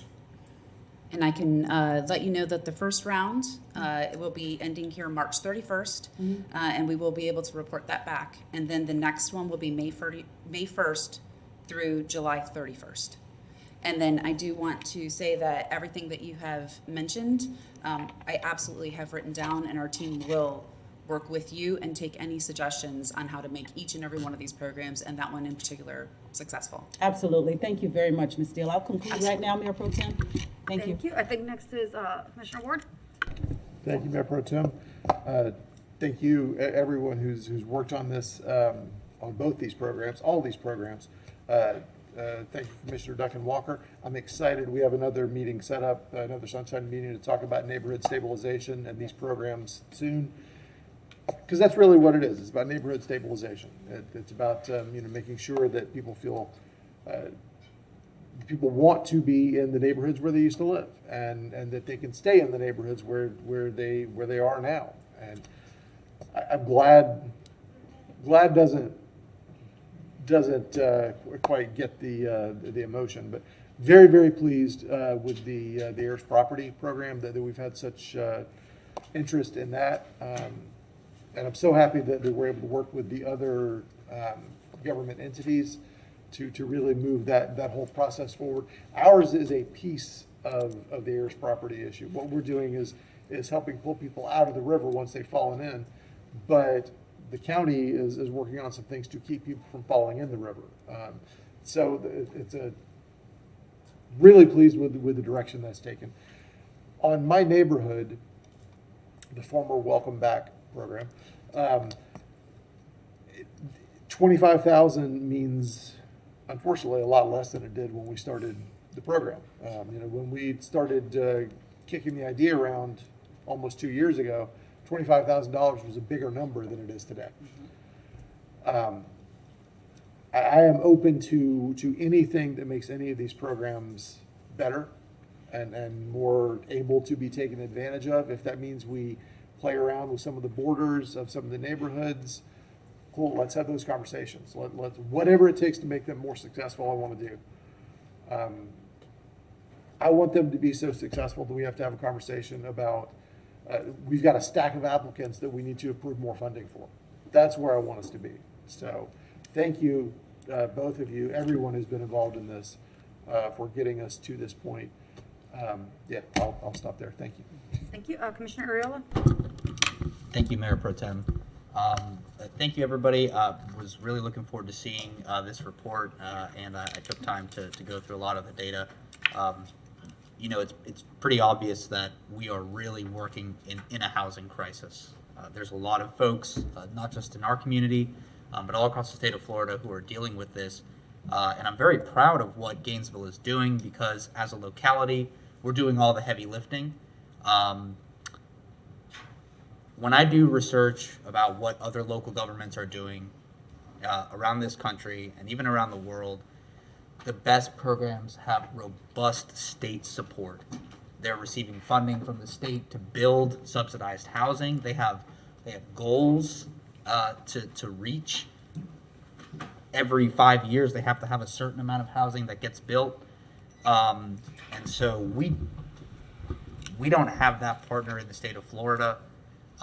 So it really has to be said that all the work that is being done by the community, by the staff government, is really above and beyond, and it's work that is being done to push a boulder up the hill.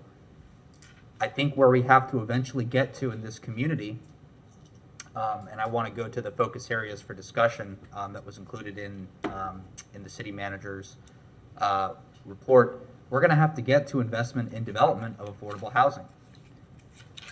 We're going to need dedicated funding sources, annual dedicated funding sources to supply that development. We're going to need nonprofit partners to assist with that development. And I think there are tools to provide that funding. And we're going to have those discussions this year. There is a long-term vision, I think, for the city of Gainesville to lead this initiative. I'm encouraged by what Alachua County is doing. I hope that they will share in this vision that we are going to require investment in development. I think that we can continue to discuss, conveyance of lots and offering surplus of land. I think that has been helpful in the past, and so I want us to continue to do that. But we're going to have to invest directly into the development of the housing ourselves. I am hoping that we can find more partners in the Congress. I was deeply disappointed that the Build Back Better did not pass. That contains a lot of affordable housing monies. I remain hopeful that this country will elect folks in Congress this year who are going to support Build Back Better. But I think that's where we need to have our long-term visionary focus, because until then, we're going to be continued to pushing the boulder up the hill against the private market, which, you know, as was shown very clearly, when supply tightens, well, I'll just keep that comment to myself. The rents go up way too high. I'm interested to hear more about gap financing and grant loan programs to nonprofit developers. I'm not entirely versed on what that would entail. Madam Manager? I'm sorry? Yes. Mayor Pro Tem and members of the commission. Basically, what that is working with partners that are mainly not-for-profit, like a neighborhood housing development corp, organizations who can do multifamily, some single family, and are working primarily in an affordable housing footprint. And depending on the affordability, we can either do a long-term loan that eventually is zero, you know, at the end, or it could be a grant. It could be a grant, but it is a good way of partnering with not-for-profits who may not have the ability to just put as much in on the front end as they would need to get the units out as quickly as they could be. But it is an arrangement that is pretty popular around the country. And I would imagine it'd also be fairly competitive as well. Absolutely, absolutely. Terrific. Now, I did have a question as far as investment in infrastructure for affordable housing development. Are we talking traditional infrastructure investment? Okay. So just to make it possible to even have affordable housing development all throughout the city, because ultimately we have to have affordable housing located everywhere in the city, not just in the areas where you might traditionally expect affordable housing. That is the best way forward. I don't think, I'm not getting the impression that there's going to be an 8-part motion today, which of course is, I think that's a relief to management. We've given plenty of multi-part motions on housing, and this is the result of all of that direction. So I thank you for the work that you've done and the work of your staff. But I would really like to get into discussions about those recurring dedicated funding sources for investment directly into development of affordable housing. I'm not going to, I have a preference for new construction, but if there are elements of repair and rehabilitation that would just be more cost effective, I would be open to including that in the funding. But I think that's the ultimate vision where we have to get to, and what I would really like is in about 20, 30 years, we've got an annual budget, that is a multi-million-dollar annual budget going directly towards building affordable housing. So how do we get there is to lay the foundation now. So again, thank you to everybody who's worked so hard on this. Thank you. Commissioner Tuckamore, if I may first. Madam Manager, we stopped for some questions, and I'm not sure if you had other folks ready to present further. Or... No, ma'am. It's the presentation. So we are good for open? Okay. Letting everyone, and there are lights. Okay. Commissioner Duncan Walker. Thank you, Madam Mayor Pro Tem, and thank you, Commissioner Ariola, for your comments. I did want to draw our attention to page 40, where the manager has clearly laid out for us some housing opportunities, and she's talking about leveraging funding, and right there is what we know as the American Rescue Plan. And on the one sheeter that she provided us as well, City of Gainesville ARPA SLFRF project funding summary, we have pretty much the earmarked projects. And right down there, we have affordable housing that says pending further discussion. And so I'm looking forward to a conversation where we do specifically earmark some ARPA money for a dedicated project. Now, I will say this. I remember when I first came to the commission, the question arose or the concern arose that, this type of thing would take millions of dollars, and it will, but I can tell you that in my just very brief conversations with some local affordable housing providers, I've been told that we can, for a few $1 million, add at least 100 additional units to either existing structures or build new structures. So if you're talking about just $4 million and adding additional homes or additional units to existing structures, that's what we're talking about. I'm looking forward to these individuals coming forward and possibly sharing with us their ideas or their proposals. I certainly don't want to step on the toes of the city manager, who I also know has spoken to some of these individuals, because after they spoke to me, I directed them to you, Madam Manager. But these are the opportunities that in real time, in real world, exist that we can fund right now out of ARPA money. And I want us to make that decision to do that. I have a few more things I'd like to share with you. We heard at the very top of this discussion when Andrew started speaking that rents are going up. And God knows that's the truth. I had a conversation just probably about a week ago that followed up with a text from a neighbor that I'd like to read a portion of. Dear Commissioner Duncan Walker, as I mentioned, my rent goes up every year.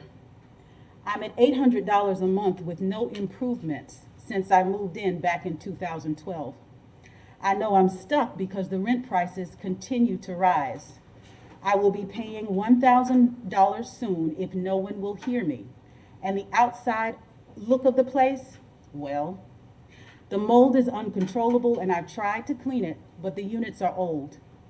Only if I move out will the unit I am in get renovated, or when the appliances break down, will an upgrade happen.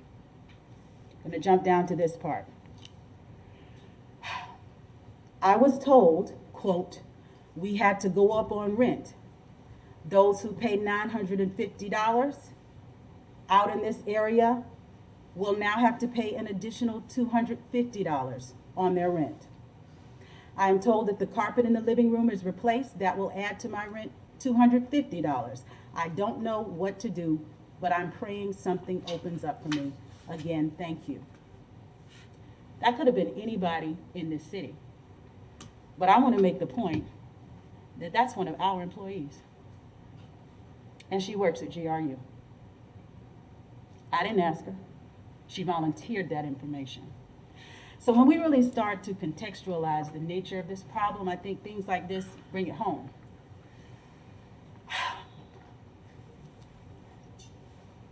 There are a lot of opportunities for us to do good.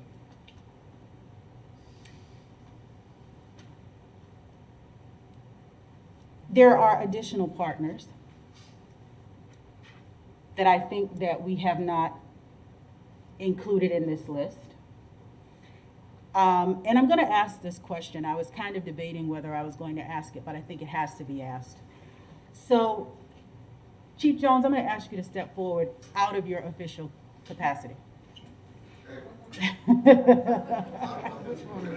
I know, out of all of your official capacities, okay? That's right. And this is a question because I know that you have some understanding of a particular organization. And I want to be fair to you, but because I know your level of at least previous understanding and involvement, that you may be able to give me some insight here. So the organization that sold the property at Seminary Lane. Yes, ma'am. What were the proceeds that were received from that? That is still, my understanding is being up in the air. Up in the air? Yes. Okay. And there's a very specific reason that I asked that. Okay.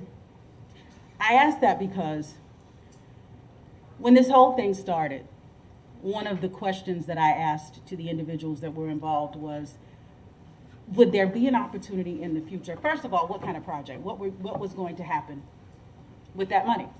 Mm-hmm. And I know that members of the community were told that it was going to be used to fund affordable housing in another location.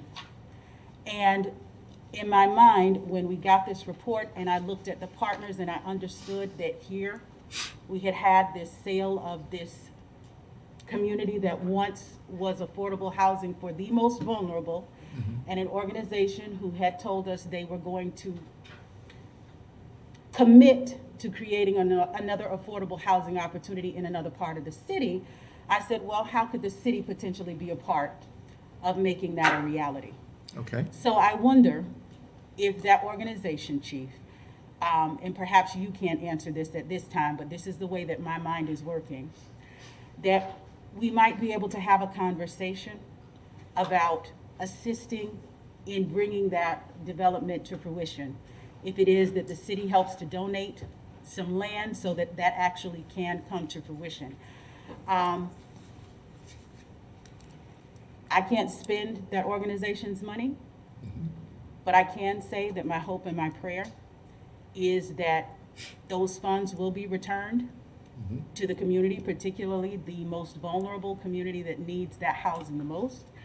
As I think about the needs and look at all of these wonderful opportunities laid out here and the partners here, I wonder if there's a way that we may partner with that organization moving forward. So if you wouldn't mind having a conversation with them, I'd love to see them at another commission meeting where we might discuss what the options and opportunities may be. Right, I can't speak Chief, for, if I may real quick, Commissioner Duncan Walker, I think given that it is another organization and the chief is, like, we can ask him to be outside of CEO and every other Oh, title okay. he has, but I do believe it's inappropriate at the moment, just Okay. by our rules, that he step out of that role and speak for the other organization. But I agree with you, it is a conversation we should, I believe we agreed to make them one of our partners in housing, and no, wrong one, that way, okay, backtrack. But I do agree, it might be worth having that conversation as a separate item one day, so that everyone kind of comes prepared. I don't know, the chief has numbers and charts and pictures in the Yeah, back of he his does. head. I know I hate cold calling, I don't know how the chief feels right now, but just so that it is specifically that, and no one's estimating or guessing, and you get the correct answers you need. For sure, for sure. And Chief, please know, it's, not really my intent to put you on the spot. okay. Yes, it was. No, it wasn't. It's just literally that I know you have that information, but I do want to, I'm looking forward to that conversation, and I know you have an inroad into that organization. So however we extend the invitation to them, colleagues, I certainly look forward to that. Okay. Thank you, Chief. All right. Okay. He's ready to sit down. I know he is. Thank you, Chief. I appreciate you. The next thing is, we have a list of definitions that the city manager has given us. And she and I had a great conversation where we talked a little bit about equitable development. We've heard the term used, but I have asked for a very specific definition. I would like for staff to define what equitable development will mean in Gainesville, because I think that will cut to the core of us actually being able to live it out. It can't just be a buzzword. We need a definition for that. The other thing is heritage overlay. There's much conversation about that. I'd like to see that possibly added to the definitions. Commissioner, if I may, I remember that Mr. Persons, he might still be on, probably is. We had that conversation, I think, prior to your swearing in. We did have a very extensive presentation on heritage overlays as a protection of neighborhoods. Yes. And I think the conclusion that staff came and even members of the community is that it would be highly restrictive and actually be a burden to the neighborhoods, depending on how you wield it. Gotcha. Well, here, based on a recent conversation that I had with Mr. Persons and based on a conversation at the plan board recently, it came back around and they're looking to us for guidance. Again. We can put it that back. is- Yeah. Just let me- For we can sure, put it back because on, right? it is in my mind and in my desires, a potentially protective mechanism. And so I look forward to that being a conversation that we have again, which is why I'm simply asking for the city manager to include that in the list of definitions that we have here for housing, okay? Historic neighborhood, whatever that means, whatever definition you can come up with. I'm giving you some homework. I see you looking at me. And then neighborhood stabilization is the final thing. There's a reason why these things are important. And it cuts back to those neighborhood protections. It cuts back to making communities whole. It cuts back to equity. These things have to be clearly defined and clearly understood so that we can begin to do what I look forward to doing in the next few weeks, which is starting to craft some policy to put into that comprehensive plan that's going to get us where we need to be. Because at the end of the day, all of this is great. These are wonderful conversations, but I don't intend to spend money. I intend to make investments. And the only way we can make investments is if we have policy in place that is going to immortalize these things that we want to see. So I'm wrapping up, I promise. Madam Pro Tem and Commissioners. Yes. You had already given us the equitable development and the community stabilization items for definition. We'd already researched them, we have them ready, but I will add the historic neighborhood and heritage overlay to that. Thank you very much. Thank you. And as for equity, a recent conversation with Mr. Fulton, he was trying to kind of boil it down to a definition. He had mentioned having a future discussion at some point with all of us to figure out what it is to mean in writing and not just 7 different opinions of what it is. So that is in the works out of EO. Got equity or equitable development? Equity, but I think he could be recruited to help with that one. Perfect. Once we have equity, we can define equitable development. Wonderful. Well then, with that being said, I'll do what probably a lot of you want me to do right now,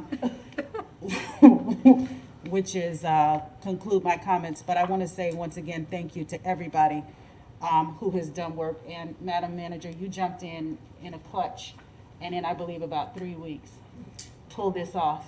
And that does not go unnoticed. That's not lost. Thank you for this. And thank you for the work that lies ahead. Because a lot of folks saw this and got nervous thinking, oh, they think this is it. But you always knew from the very beginning that this was just a framework that's going to lead to an action plan that involves all communities. So I did want to make sure I reiterated that. Thank you. Thank you, and thank you to the team of folk who worked with me that made this happen. Thank you. Thank you. Commissioner Ward. Thank you, Madam Mayor Pro Tem. Yeah, I will start off by also thanking the city manager and everybody who worked on this pretty remarkable document. This document is not a plan. It is not going to house anybody. It's not going to put a roof over anybody's head. But to get all the information that is in here in one place where it is easy to find and easy for us all to use as a reference, and not just all of us, but I texted the city manager a couple minutes ago to ask if I could get a stack of these to put in the hands of everybody in our community who is working on this problem, so that we can all be singing out of the same hymnal, if not off the same hymn. I think it's important for us to know what the problems are and what some of the solutions are, and have the maps and have everything together in one document is a huge step forward. It doesn't put a roof over anybody's head tonight, but it gets us in a better place to move from, I believe. Makes it easier for me to get my head around the issue. I'm excited to have this, and it happened very quickly, and I really appreciate that. That is a big deal to me. Some of the things that I would draw everyone's attention to are pages 25 and 26. And then moving on to page 43, which is more of the same. One of the focus areas for discussion is conveyance of lots for acquisition and development, in addition to the creation of the community land trust. 25 and 26 give us a list of lots that the city of Gainesville owns that could become housing. Some of them are already in the hands of Habitat, but there are other lots here. We got 20 lots that we've already designated as potential surplus city-owned properties that we don't have a story for yet. And they're in a variety of places around the community. Esqueded properties on the next page there, those are our properties that are not on that previous list. So there are a minimum of 39 properties here of various sizes that could be turned into housing. We can look for big ideas that take years to get moving, but we can also get these properties into the hands of organizations that know how to turn them into housing. And I hope that is something we can do. We agreed many, many months ago that was a priority for us, and I want us to keep moving forward with that wherever we possibly can. Keep in mind, those lots are not doing anything for anybody right now. I mean, there's some lovely organisms growing on the properties. Many of them grown into some beautiful forests, and that matters, but I want roofs over people's heads.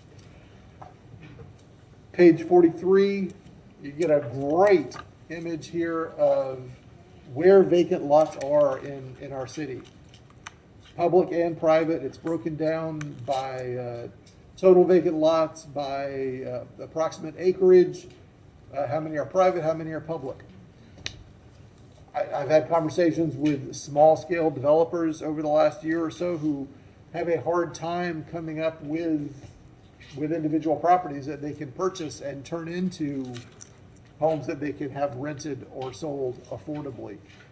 This, again, having it all in one place is an enormous step forward.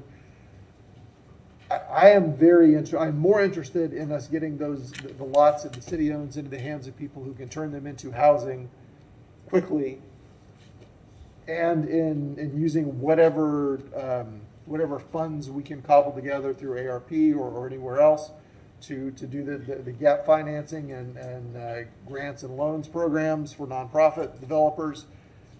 Those are two things that we can do relatively quickly that don't depend on us creating a department at the city that actually goes out and, digs foundations and hammers frames.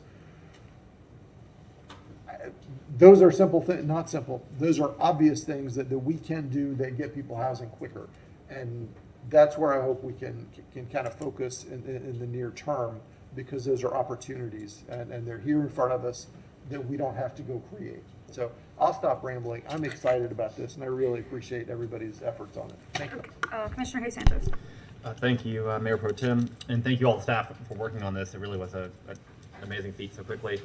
For the ARPA funds, there was, when we received the RTS grant, there's $4 million, or $4 million for an East Side transfer station. We had $2 million allocated in ARPA already. So that in essence frees up those dollars that could go towards housing that have not been allocated. It does, Mr. Yeah. So, It does. It does. it does free it up, yeah.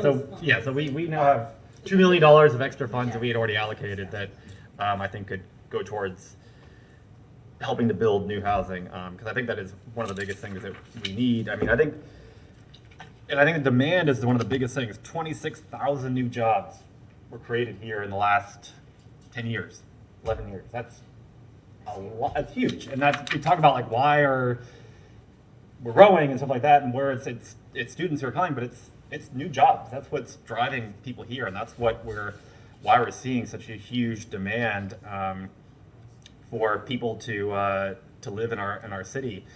And I think on page 24, where it hits the vacancy and monthly rent, I mean, this was back in Q4 of 2020, which was still kind of more in the pandemic time, but 3% vacancy rate, and you're seeing prices increase, and we need housing. We need to build housing.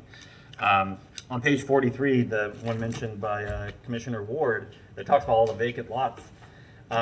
There's a good amount. There's not that much vacant land, and when you break it down to however we build it, if we're building low-density housing on that, it's a few thousand homes. That's it. That's 3,000 maybe. That's an approximation. Maybe we can build 2,500, 3,000 homes on our vacant land that's here. That gets us through 2 years of growth. And what are we going to do beyond that?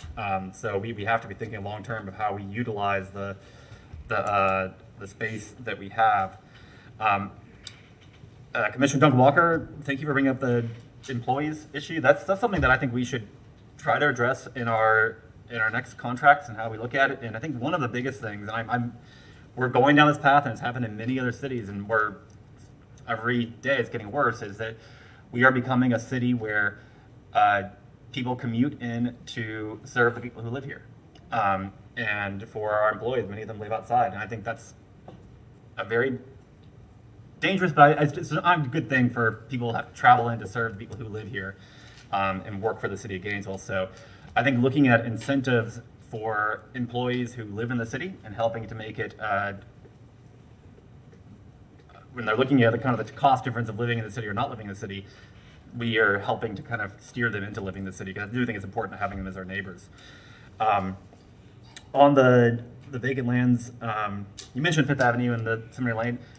The city does own quite a few properties right there, and that is in a very high demand area where I think if we put those out there and build affordable housing, there are developers who would do it very quickly because of the demand in that area. So hopefully that's one of the areas that we think of next, because I don't think it would take a lot of work to sell building housing there because it's such a high demand.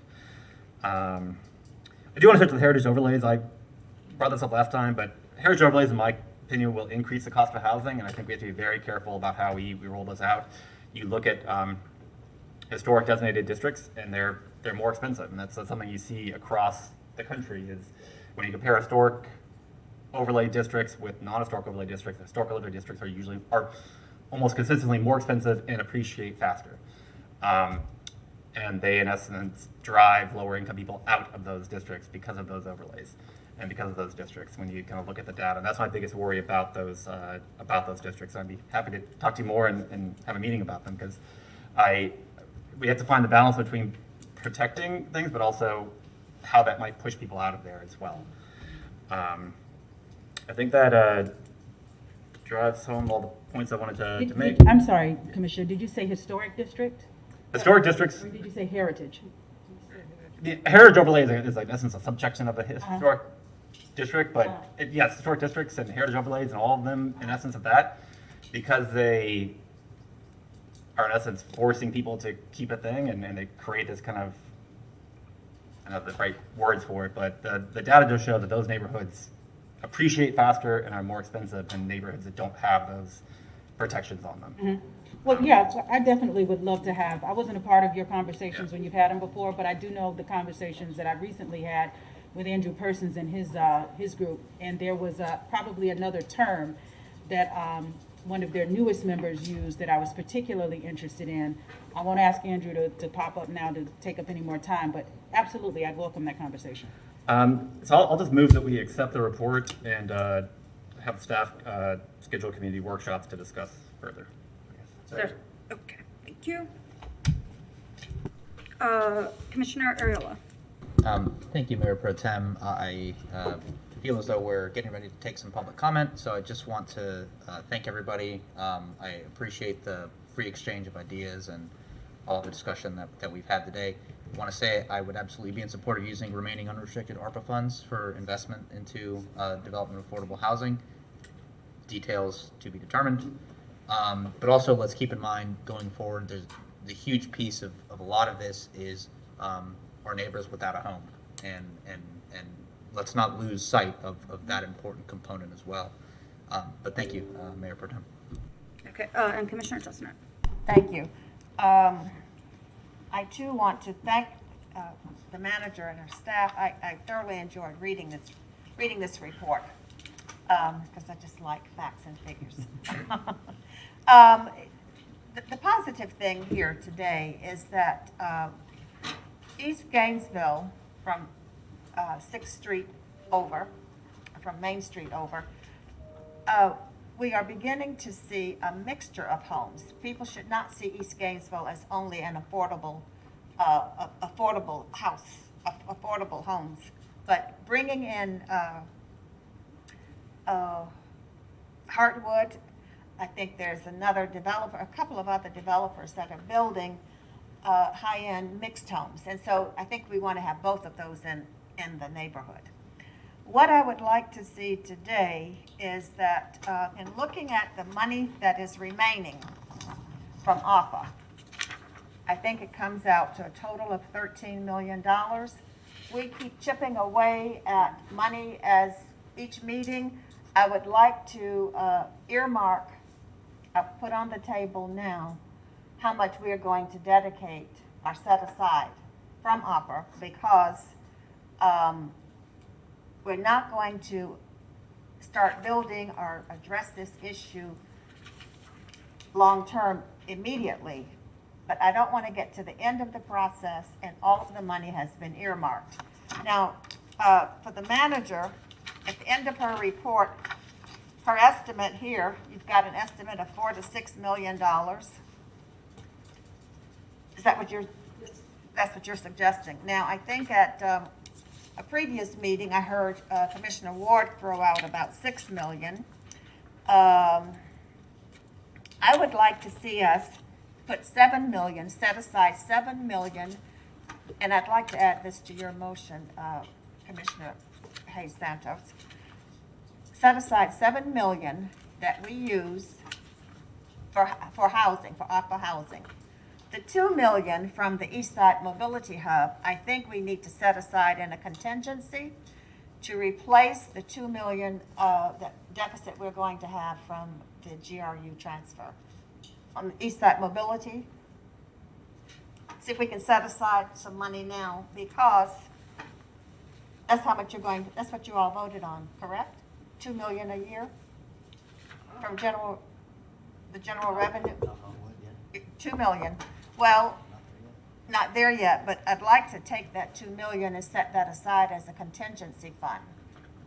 So that would be 2 million there, 7 million for affordable housing, and that would be a total of 9 million that we're trying to earmark. And then I'd be willing to work with others in other funding, some of the other funding ideas, but I just don't want to lose sight of these funds. So, would you consider adding that to your motion, Commissioner? Thank you, Mayor Pro Tem. I think we should have the mayor here for Present. discussing ARPA, and I do think if we're going to be moving around ARPA funds, we should schedule a discussion on it and how are we going to move ARPA funds, because I don't think most people realize if starting to change where we're putting ARPA funds today. So I would like for us to schedule that, and if we did put 4 million or 6 million, what would it be spent on and things like that? So my suggestion is we can place it on the next agenda, and I know Yes. that I can hear Lauren yelling at me. If we could place it on the next agenda to kind of have the manager kind of look at that suggestion, Commissioner Chestnut's suggestion, and if we take, I guess you can get with her, figure out where she thinks funds could come from, and kind of analyze that and have it ready. Yes, and just as an update with that, and have it as part of the conversation, hopefully with everyone here and not with me. Perfect. So is that Thank good? you. Oh, yeah, that's perfect. I just don't want us to spend all the money. Commissioner Hayes Santos? I think you were next. Oh, that was to address Commissioner Chestnut's. Thank you. Cool. Okay, so I kept wondering who was missing and who hadn't spoken, and it was me. So thank you everyone who worked on this. I will agree I kind of want a stack of them, or just a handful. Yeah, it's a handy tool. And as I think Commissioner Ward said, it's not going to house anyone today, but it shows, in not that many pages, in color, what we are doing. And there is every tool in the toolbox that we have whipped out, and we keep inventing some new ones to see what we can do, because no one solution will fix it. Even if we threw $100 million at it, that's not the solution either. There's a whole host of reasons why people are housing insecure, why people face difficulty staying housed, or paying rent. It's not any one thing. So I thank you all for that. That said, there's a motion on the floor. Madam Clerk, do we have public comment? We do. Our first speaker is Nathan Scott. Thank you. Good afternoon, Nathan Scott. So first and foremost, I'd like to thank staff for the presentation of the report. I thought there was some useful information in there. That being said, it's easy to talk about affordable housing, but actions speak louder than words. The problem, as Commissioner Ward alluded to, he doesn't know what the problem is. The problem is, though, that this commission claims that they have an affordable housing crisis. But one political faction has run the city government for over 20 years and allowed a problem, not solved the problem, and allowed it to become a crisis of their own making. So your actions and the actions of the city commission to date have shown that affordable housing is indeed a buzzword. You guys like to talk about it, but you're not allocating every possible resource to solving the problem. And if you are actually serious about addressing the affordable housing problem, you had $32 million in ARP funds that was a once-in-a-generational gift from the federal government. How much affordable housing could have been built with the $32 million that this commission has squandered? You could have built your own affordable housing complex, maintained it with the rent, and had money left over to subsidize additional affordable housing. But you guys burned through money like drunken sailors in Subic Bay.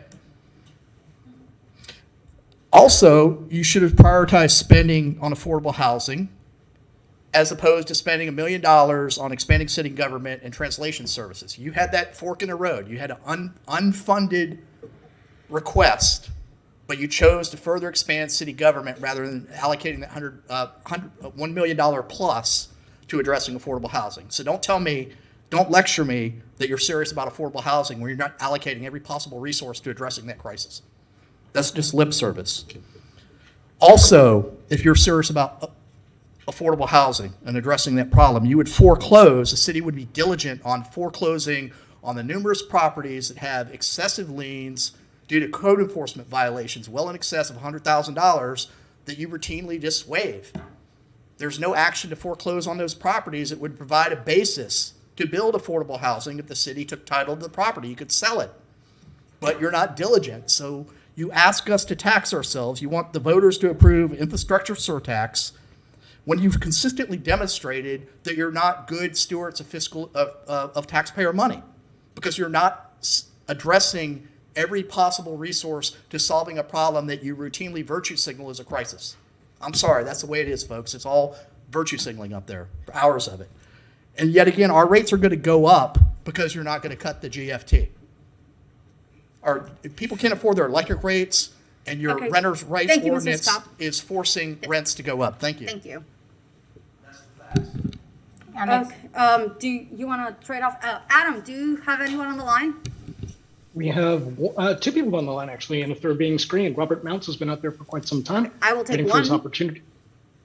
Pardon me? I will take one of them. You can take Robert Mounts then. Mr. Mounts, you have 3 minutes. Thank you. I'm Robert Mounts, former president of the University Park Neighborhood Association. A lot of good information presented here, and I particularly appreciate that we're now putting real money against the problem, especially for a community land trust. But in 3 minutes, I only have time to talk about a very important kind of controversial item that is missing from this presentation. Deep at page 33 and 34 is a mention of inclusionary zoning and exclusionary zoning, and comments that code language is being prepared by the staff to amend the zoning laws in order to implement the same, which would be presented to the commission in April. When it hit the plan board on February 24th, there was a consensus that there must be much more community engagement in order to explain to the public what you're attempting to do here and why.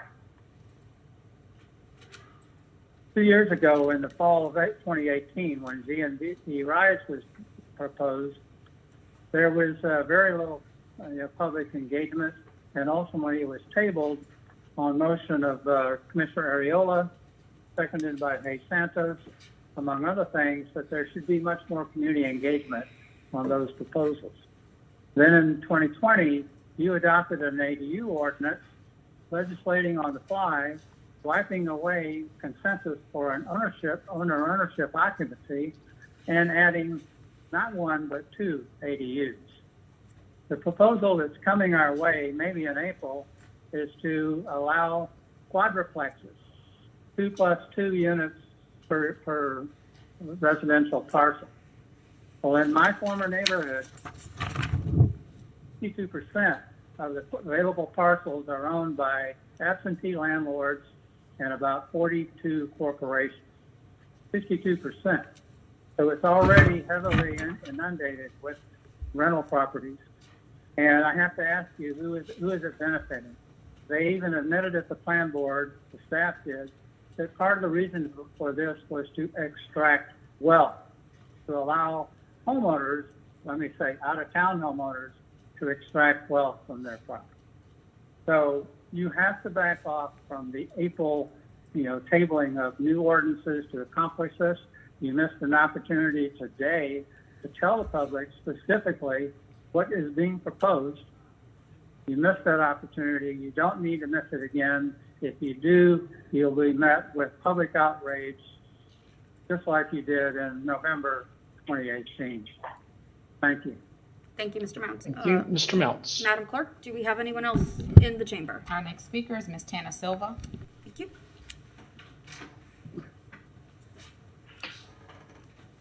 Welcome. Thank you. I don't know where to begin. I guess I'll begin by saying that nothing is dearer to my heart than this issue. I'm the recipient of the fantastic, dedicated staff's work that put together an affordable housing auction using properties that have been boarded up that the city got for various reasons. I'm one of like almost 30 people who got homes. I was at a very low point in my life. And there were people who were on welfare who could qualify for these homes. And there's still several of us in the neighborhood. Also in the neighborhood, which I love so much, going on 27 years that I've lived in Pleasant Street, and seen the changes. Their Habitat homes. This is nothing new. This is nothing new, for the city is obligated to report to the state every 3 years the uses that it makes of its own property. And I mean, I just can't even tell you what it does to me when I hear the mayor, as he does so often, and you just heard it just now on the last item, put a moralistic spin on what people are saying. And that's just since 2018, the middle of 2018, this has been the only story. That was the beginning. 3 of you who are on the dais right now were at the housing summit of 2018, and this was to begin strategizing on housing, on the programs with the most impact. The city has had, and the state, the Florida Housing Coalition director said that the state has premier model programs for housing.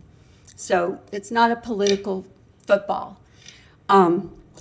And to hear the mayor over and over again push this inclusionary zoning as anyone who has anything else to say or contribute or to propose and to suggest from their own experience is a racist, white, rich NIMBY is just disgusting. It's disgusting and it's harmful. And I hope the city manager is planning on full listening to us instead of shutting us up and dismissing us and telling us we're racist NIMBYs because we don't like, this, that, or the other program. And we've tried in every way we can to bring up more ideas and go back to that strategizing for most effective use of the city's resources. And given that it's like the last 2 years of housing crisis and evictions and moratorium, ending and foreclosures and all of that, increasing house insurance. If you own a house, you know what I'm talking about. I'm sorry, your time's expired. Thank you for at least opening it up. Don't make any motions about these ordinances. I have to be fair. Thank you. Adam, do we have anyone else? We do. We have several people in the queue. Next up is Debbie Martinez. Ms. Martinez, you have 3 minutes. Yes, thank you so much for taking my call. I agree with what Mr. Nathan Scott just said about how the majority of the members on this commission made affordable housing more difficult for our residents by continuing to go on a spending spree on top of GRU sitting on a mountain of debt due to city commissioners' grossly overpriced biomass tree burner plant. And I appreciate Commissioner Desmond Duncan Walker reading the email she received from a resident experiencing sky-high GRU bills while living in a mold-infested home. I canvassed for city commission candidates for over 10 years throughout the entire city and had countless residents tell me how they too were suffering from living in mold-infested homes because they were no longer turning on their air conditioners. They were told by city commissioners that they just needed to conserve more. Well, you can't conserve your way out of sky-high GRU bills because of the bad contract. I mean, it's a multi-billion-dollar contract that basically city commissioners just flush down the toilet. But I really appreciate Commissioner Duncan Walker not doing the same phony response that the majority on the commission continue to tell citizens, that this is just the cost that you have to pay for renewable energy. Just because someone is lower income doesn't mean that they're ignorant. They know that this was the biggest financial disaster that city commissioners ever got themselves into. So I thank you for not talking down to the residents, making them feel like they just need to suffer in mold-infested homes because of gross mismanagement of our utility at the hands of city commissioners. And thank you for continuing to try to deal with affordable housing on the backs of reckless spending. Thank you. Thank you. Madam Clerk. Our next speaker is Noon.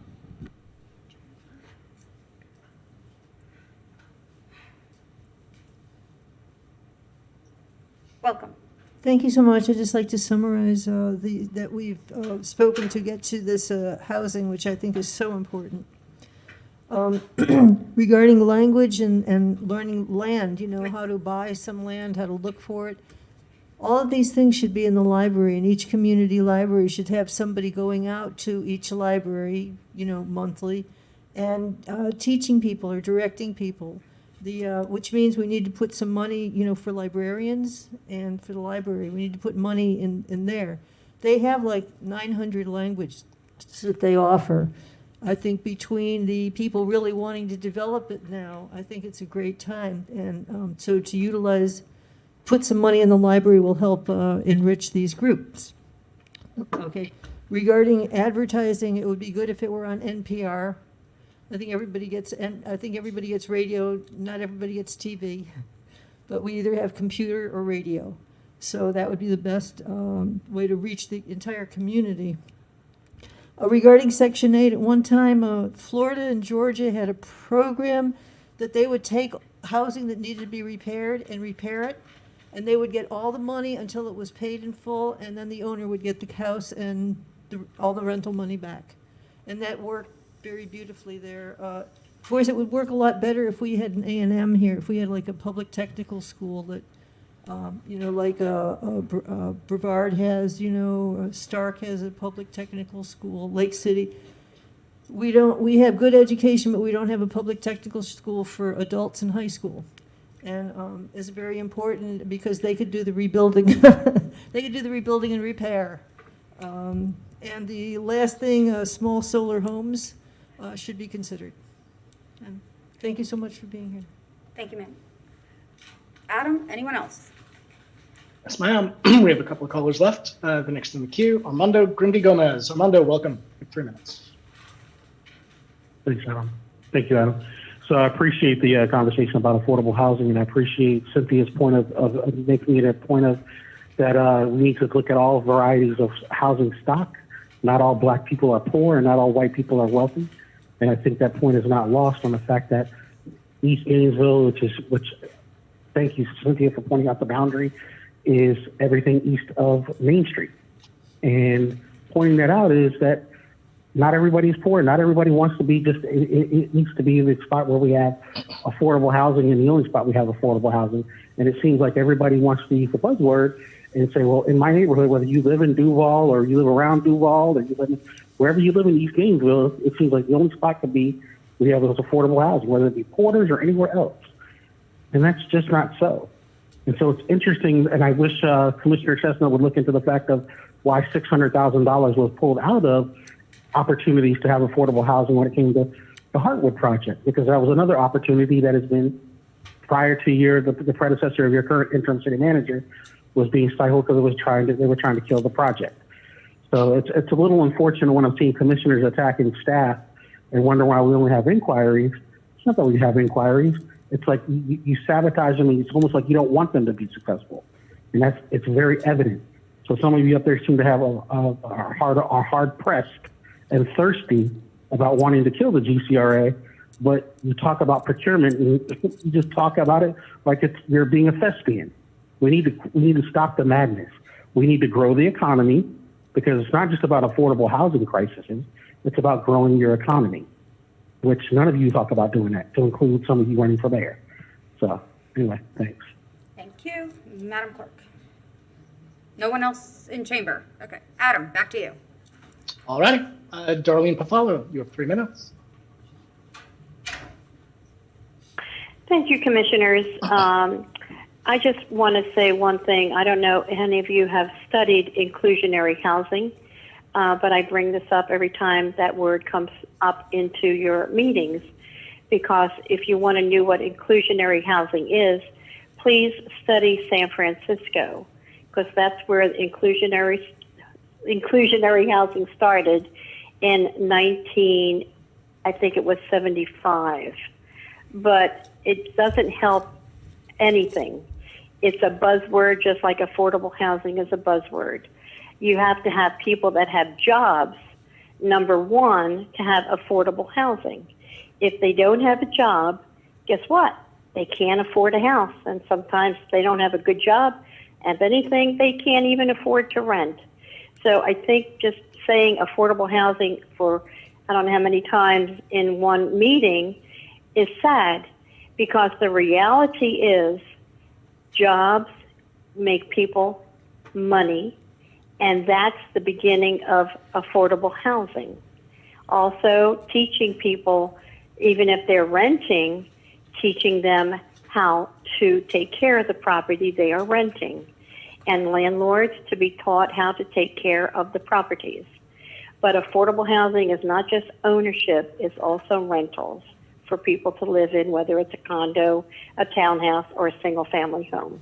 But when you talk about inclusionary housing, be careful what you ask for, because if we get it, we can kiss affordable housing goodbye for a long time. I've been a realtor for over 40 years here, and I can tell you I was on a study of affordable housing for the state of Florida for 4 years through the state. And I have information on that too. If anybody would like it, I'd be happy to share that with you. It's a long, we talked, made our presentations all over the state, went to Orlando, went to Miami, went to Tallahassee with this commission that I was on for 7 years, and studied affordable housing through the whole state. And I'd be happy to share it with anybody. I was with 2 governors appointed me to the commission on that. Thank you for your time, commissioners, and take care. Bye-bye. Thank you, Ms. Pafalo. We do have one more caller, or actually a few more calling in right now. Mary Lou Hildreth, you've got 3 minutes. Thank you, Adam. Mayor Pro Tem and Commissioner. So I read this whole thing yesterday, and, I think it is a very, well put together situational where we are and different options. But I think that the biggest thing, I've got little tabs everywhere, but, the biggest thing that hits me out of the whole thing is that there's almost the shortfall of almost 16,000 affordable housing units. I mean, great, we've got these vacant properties and it's sheeted properties. There's 32 here, and, we've got some Heartwood houses, but 16,000, affordable housing unit needs. I mean, I just, the time has long passed, talking about it, or just, dropped in buckets on these things. And I mean, I certainly don't have the solutions, but I mean, I'm sitting on the AHAC committee. I've really made it a point to really try to understand all of the various things. Even on page 24, it says like home price rent of new housing, $378,000, and it says an annual household income needed to afford it is $78,000. I find it hard to believe that somebody, a couple making $78,000 could afford an almost $400,000 house. So that can't possibly be right. My other question was about when they talk about ADUs on page 27, they said the city is now researching ways to incentivize the development of ADUs that must be rented to income qualified households at affordable rates. Well, when I pulled the ordinance number 190988 that spoke to the ADUs that passed, it just has a line in there about purpose was to increase the range of housing choices and supply of accessible and affordable housing. It doesn't say anything about these ADUs must. And yeah, there's 121, but those were existing. And so far since this ordinance passed, there's only been 6 permit applications, 2 of which have been issued. And again, that's not going to address over 15,000 affordable housing unit needs. So, I mean, I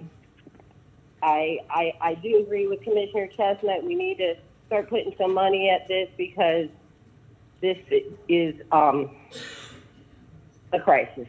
Thank you. Thank you. All right. We have one more speaker on the queue, at least at the moment. Donald Shepard, welcome. You have 3 minutes. Yes, this is Donald Shepard. I'm calling in behalf of the conference that is going on about the housing in the East Gainesville. I'd like to have a copy of that, and I would like to know how I can get a copy of that document. And I'd like to say that I like some of the ideas are there, but I also have my own decisions about what I think should have been done with that. I liked her, Mrs. Walker's idea of, and the other commissioner's ideal, Cynthia Chestnut's ideal of having it pinpointed where the money's going and having a reserve. That was an excellent inkling towards the act which is taking place. So my other question is I'd like to know where's our mayor and how is it that we can allow Mayor Commissioner Sacco to be in the mayor's chair when Anthony what's his name? The commissioner, Hayes, was in that position. How did it switch chairs to her out of the meetings, thanks to what's going on with their commissioners vacating me from the meeting? I think that was a deficit to the public comment, which I'm the public representative, and now I don't see where it is doing the public any good by me not being there. I think it was an act that had been act that had been thought about prior towards doing the act in which they did.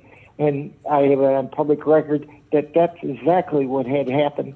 And I think that it needs to be erased, and I should be allowed to go to the meeting. Therefore, there wouldn't be legal actions taken against all Mr. the Shepard, commissioners. if you could get and, back to the people topic of that housing, are please. making these acts. Ma'am? If you could get back to the topic of housing, please. Ma'am? Your comments, could they be focused on the issue at hand, which is housing? Yeah, the housing is something that is all tied into all this. And so that's all I had to take a comment about. And I thank you for this time. Thank you.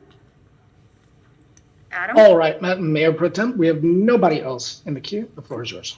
So Mr. Shepard, if you do want a copy of this, it is available on the agenda as a backup link, a PDF that you can download or print out. So it is available to anyone who wants it. It's online. I did want to bring up one thing, and Mr. Persons can jump in if he wants to correct me here, but I did a ride along with our code department, community enhancement. We don't call it code. Community enhancement. And we did look at a couple of properties with liens. One fact I learned, you can't foreclose on a property that's a homestead. Someone's living there. That is their home. You can't kick them out if they have liens on it. You just can't. You can't make someone homeless. Foreclosure is a final tool, the absolute last tool you use. We are only supposed to have liens to get people to comply, Sometimes they eventually comply. Sometimes they're elderly. Sometimes there are mental health issues. Sometimes there was tragedy. And I think we should be commending our staff for being willing to be human and work with our folks, not see it as a cash grab at the expense of our neighbors. So with that, we do have a vote, correct? That we need to vote on?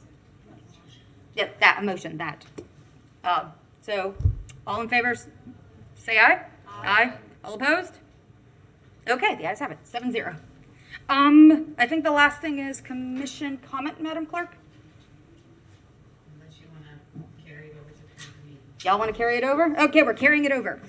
So the mayor gave me permission to extend our break a little bit. So want to say 6 o'clock we'll come back? We're in recess until 6? Cool, thank you. We are in recess. Oh, I got to use the thing. Okay, good evening, everybody. We're going to call this meeting back to order. We are so pleased that all of you are here. We have lots of joy to spread tonight, as you can see. So let me come around, Madam Clerk, and then we'll do our pledge.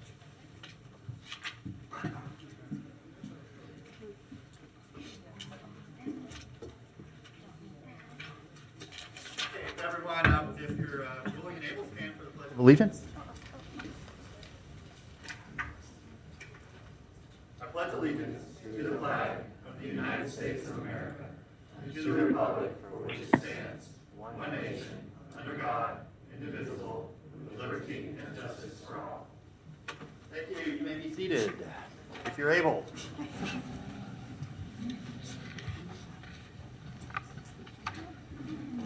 Okay, Madam Clerk, our first proclamation, please. Our first proclamation is the Business Arts Award 2022. Okay, so who do we have here for Business Arts Award? I think we have Idea Records, I can't read the script, Monochronicle, and Irina Kanicheva? Did I say it right? Close? Kanisheva, okay. Come on up. We've got a Ukrainian flag being represented. We love that.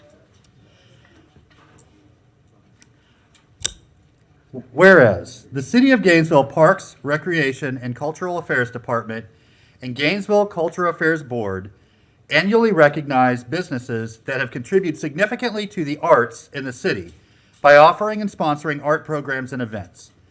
And whereas 2021 Business Arts Award recipient and the Idea Records has created a high-quality, high-impact record label and music community specifically in the rap and hip-hop space. And whereas Idea Records consistently puts out exceptionally high-quality releases, and all the elements included, from the beats to the fully produced tracks to the music videos and the pictures they produce of their artists, are world-class and could stand up to anything from a, quote, major label artist. And whereas every event Idea Records produces is inclusive of all demographics of people, breaking down barriers, especially racial divides, distinguishing itself in our live event community, and representing the promise of future of music in Gainesville. And whereas Business Arts Award Monochronicle and its founder, Irina Kanicheva, I know I said it wrong, sorry, I'm Polish, I have trouble, have provided a new platform for choosing an artist for public art commissions, as well as providing internship opportunities for University of Florida students who have an interest in technology and public art. And whereas the Monochronicle simplifies the artist selection process, replaces existing software for connecting a public art project with the most appropriate artist, and provides equitable opportunities for artists. And whereas Irina Kanicheva, founder of Monochronicle, is a lifelong art enthusiast, developer, and implementer of new artistic initiatives for the Gainesville community and beyond. Since 2015, she has founded and curated several innovative urban art projects and has participated in the production of over 100 murals in the United States and Europe. Now, therefore, I, Lauren Poe, by the authority vested in me as the mayor of the city of Gainesville, do hereby proclaim March 17th, 2022 as Idea Records Monochronicle and its founder Irina Kanicheva Day in the city of Gainesville, and invite all of our neighbors to join me in recognizing Idea Records and Monochronicle and its founder Irina Kanicheva as recipients of the 2021 Business Arts Award and expressing our appreciation for their overall dedication to the cultural life of our community. and witness whereof I have hereunto set my hand and caused to be affixed the official seal of the city of Gainesville, Florida, this 14th day of February, 2022. Thank you and congratulations. And both, you can say a few words. Thank you so much. I really appreciate this award. That means a lot for me and for our company and for everyone involved. And I would like to dedicate this award to Ukraine, where I was born and raised, and this is who I became. Thank you.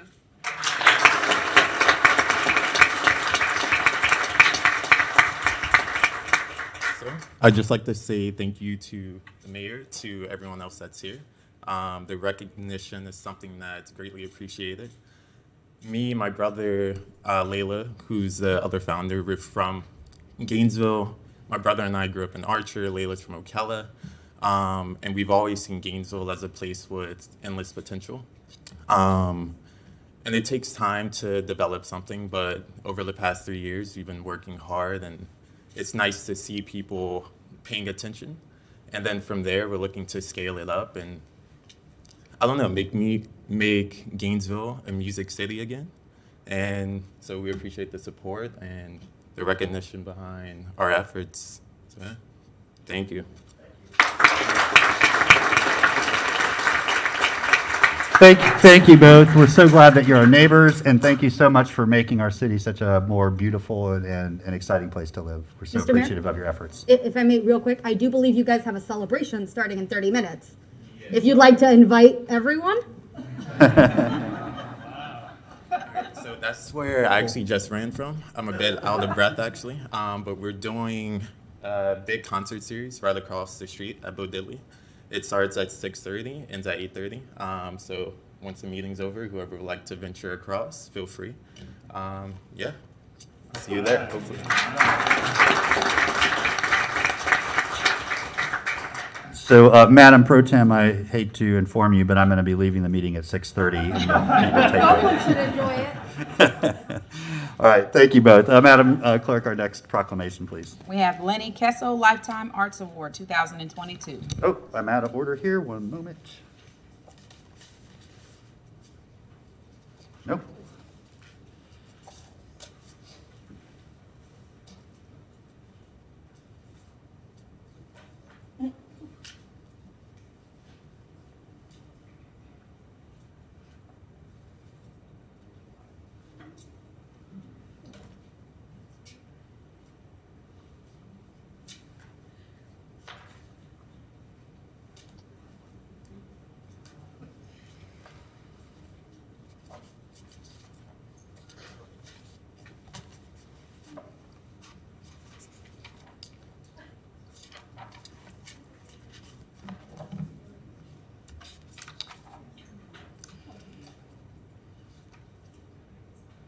Okay, here we go. I'm sorry. Mark Ambrecht Day, correct? Okay. Thank you. Yeah, Mark Ambrecht Day. Welcome. Whereas the City of Gainesville Parks, Recreation, and Cultural Affairs Department and the Gainesville Cultural Affairs Board annually recognize individuals who have made significant and sustained contributions to the arts over a number of years. And whereas 2021 Lenny Kessel Lifetime Arts Award recipient Mark Ambrecht is both an outstanding visual artist and musician who shares his work and kindness with the community. And whereas Mark Ambrecht spent many years as a professional farrier and mastering ironwork in this craft led to his making his own sculptures and subsequently paintings, prints, and poetry. And whereas Mark Ambrecht is also a talented musician, playing with artists like the award-winning Bridget Kelly Band, as well as with Middle Ground alongside his talented wife, Barbara Paul Ambrecht. And whereas Mark Ambrecht has given generously of his time and energy to support Gainesville's cultural community over the years, including serving on the boards of the North Central Florida Blues Society and Gainesville Cultural Affairs Board. And whereas Mark Ambrecht is also a quiet, gentle, and humble soul who regularly can be found doing handiwork for seniors in his neighborhood and those in need of his talents and kindness. Now, therefore, I, Lauren Poe, by the authority vested in me as the mayor of the city of Gainesville, do hereby proclaim March 17th, 2022 as Mark Ambrecht Day in the city of Gainesville, and invite all of our neighbors to join me in recognizing Mark Ambrecht as the recipient of the 2021 Lenny Kessel Lifetime Arts Award and expressing our appreciation for his overall dedication to the cultural life of our community. In witness whereof, I've hereunto set my hand and caused to be affixed the official seal of the City of Gainesville, Florida, this first day of March 2022. Thank you.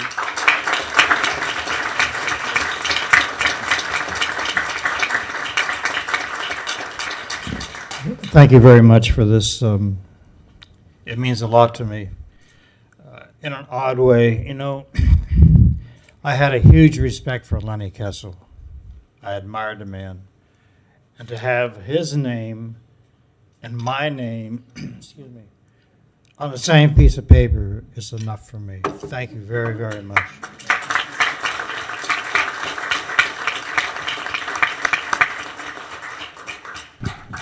Okay, Madam Clerk. Our next item is the Public Arts Award 2022. Is this Amy Vigilante Longini Day? Okay, thank you. Welcome, hi. Whereas the City of Gainesville Parks, Recreation, and Cultural Affairs Department and Gainesville Art and Public Places Trust Public Art Award has been created to recognize those artists, art supporters, and other individuals and entities who have made significant contributions to the enhancement of the greater environment through public art.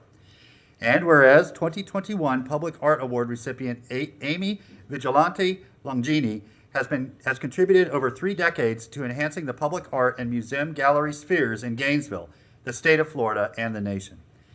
And whereas Amy Vigilante Longini distinguished herself academically by receiving a BA in painting from Hampshire College in Massachusetts, an MFA in painting from Florida State University, an EDS in administration and supervision from Florida State University, and a PhD in art education from Florida State University.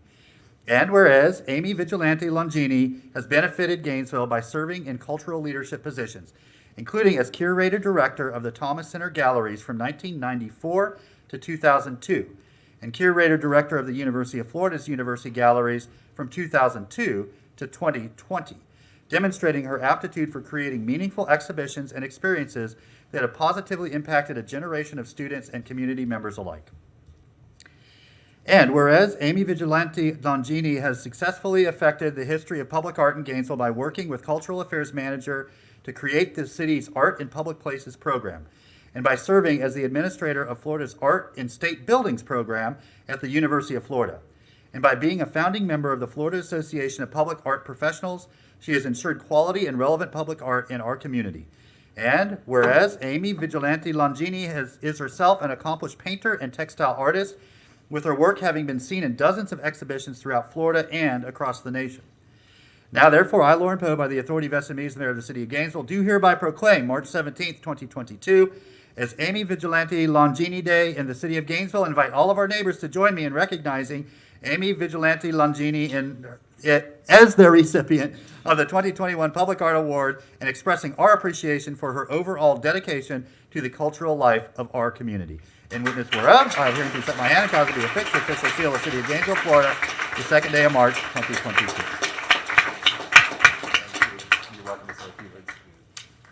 I honestly don't know how he does that. That was very impressive. Thank you all so much. It really is a wonderful honor, and so many friends here in this room and in this city. And the only thing I want to say is the happiest days of my life were at the Thomas Center, running those galleries and working for the city. Those were the best years for me in Gainesville. So thank you.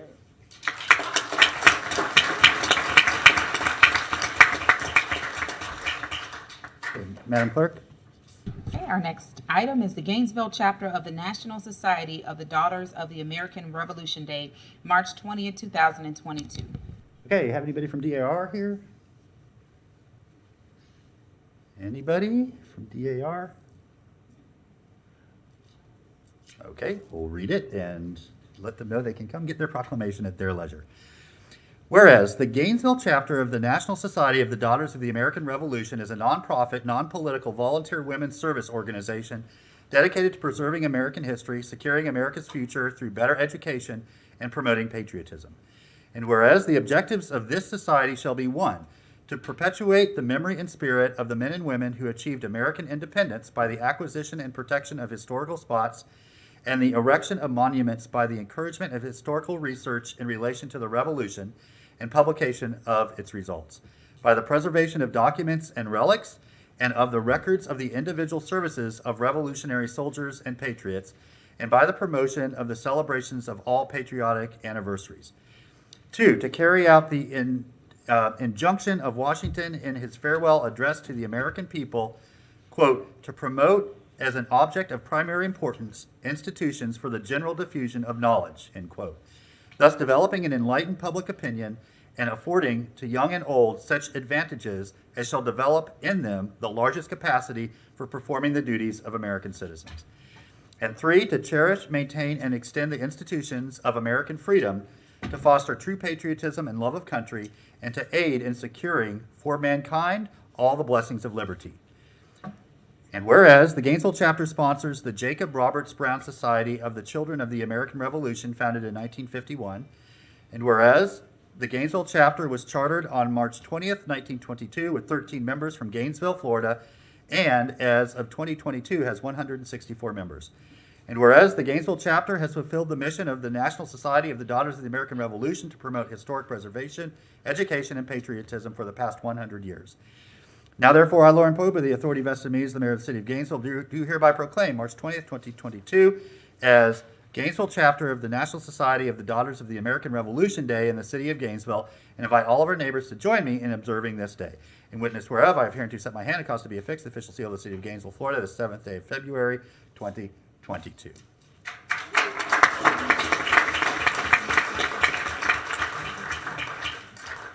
But we're not done. Madam Clerk? Our next proclamation is the Individual Lifetime Award 2022.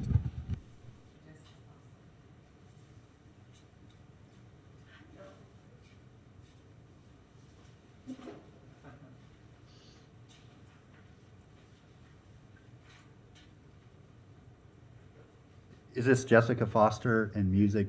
Yeah, okay, thank you. Sorry, we got a lot of documents up here. Thank you for being patient with me. Whereas the City of Gainesville Parks, Recreation, and Cultural Affairs Department and Gainesville Cultural Affairs Board annually recognize individuals that have contributed significantly to the arts in the city. And this year is additionally recognizing an individual or organization for exceptional and innovative arts programming in response to the unprecedented restrictions imposed by the COVID-19 pandemic. And whereas 2021 Individual Arts Award recipients Jessica Foster is a Gainesville, Florida-based mixed media artist specializing in fine art and fine handcrafts.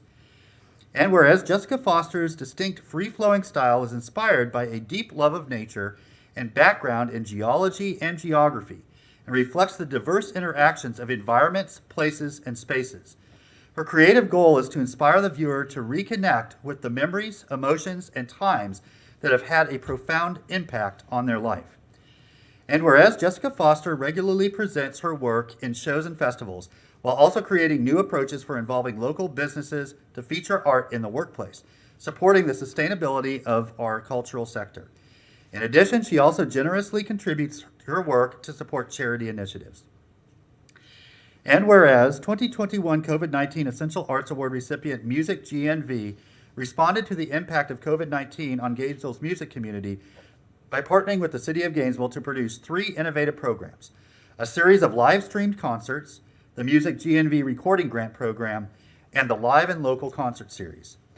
And whereas Music GNV, addressing the lack of paid venues for musicians during the quarantine, presented over 30 live-streamed concerts which received approximately 40,000 views.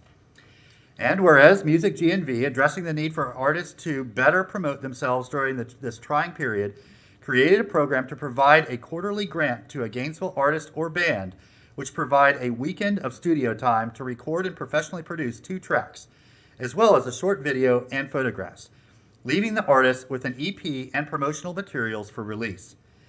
And whereas once it was safe to gather outdoors, Music GNV launched a monthly concert series, Live and Local, at Bo Diddley Plaza, featuring exemplary regional as well as emerging artists, one of which you can go see right after I read this proclamation. Now therefore, I, Lauren Poe, by the authority vested in me as the mayor of the city of Gainesville, do hereby proclaim March 17th, 2022 as Jessica Foster and Music GNV Day in the city of Gainesville, and invite all of our neighbors to join me in recognizing Jessica Foster and Music GNV as recipients of the 2021 Individual Arts Award and COVID-19 Essential Arts Award, and expressing our appreciation for their overall dedication to the cultural life of our community. In witness whereof, I've hereunto set my hand and caused to be affixed the official seal of the city of Gainesville, Florida, this 4th day of March, 2022.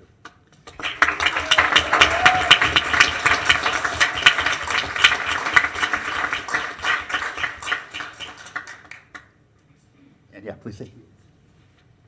So thank you for this incredible award. It's been an honor being part of the Gainesville art community and giving back to the city that I grew up in and being able to support the other local businesses that make this community so special. Thank you.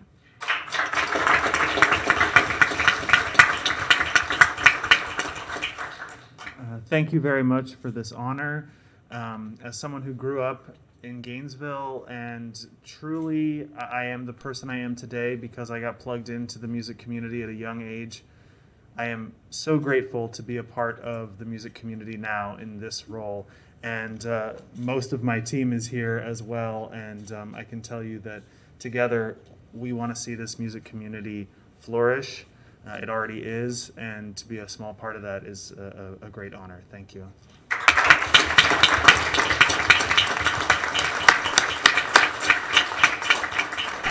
Thank you all for making Gainesville a better place to live, work, and play. All right, Madam Clerk. Our next proclamation is Annual Star Award 2022.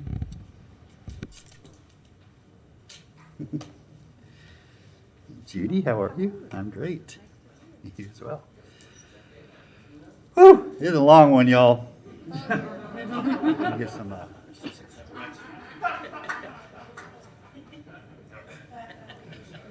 Cinema minimum. Okay, we can do this. That means there's so much goodness in here. That's why. Okay. Whereas the Nature Center Commission presents the annual Star Awards to recognize individuals, groups, and businesses or organizations for their positive contributions to Gainesville's natural environment. And whereas Star volunteer Eileen, help me out, Alquist, thank you, has been a volunteer with the Gainesville Greenway Challenge since 2019. And from 2019 until November of 2021, she contributed 144 hours to removing invasive plants from city nature parks. Eileen is an enthusiastic ambassador, telling others about the Gainesville Greenway Challenge volunteer program. She also educates her neighbors by helping with invasive plant identification and proper removal techniques. Eileen is such an active and passionate volunteer that she continued to work through the pandemic on her own and with her husband to remove nearly all of the coral Ardisia berries from 6 acres of Loblolly Woods Nature Park.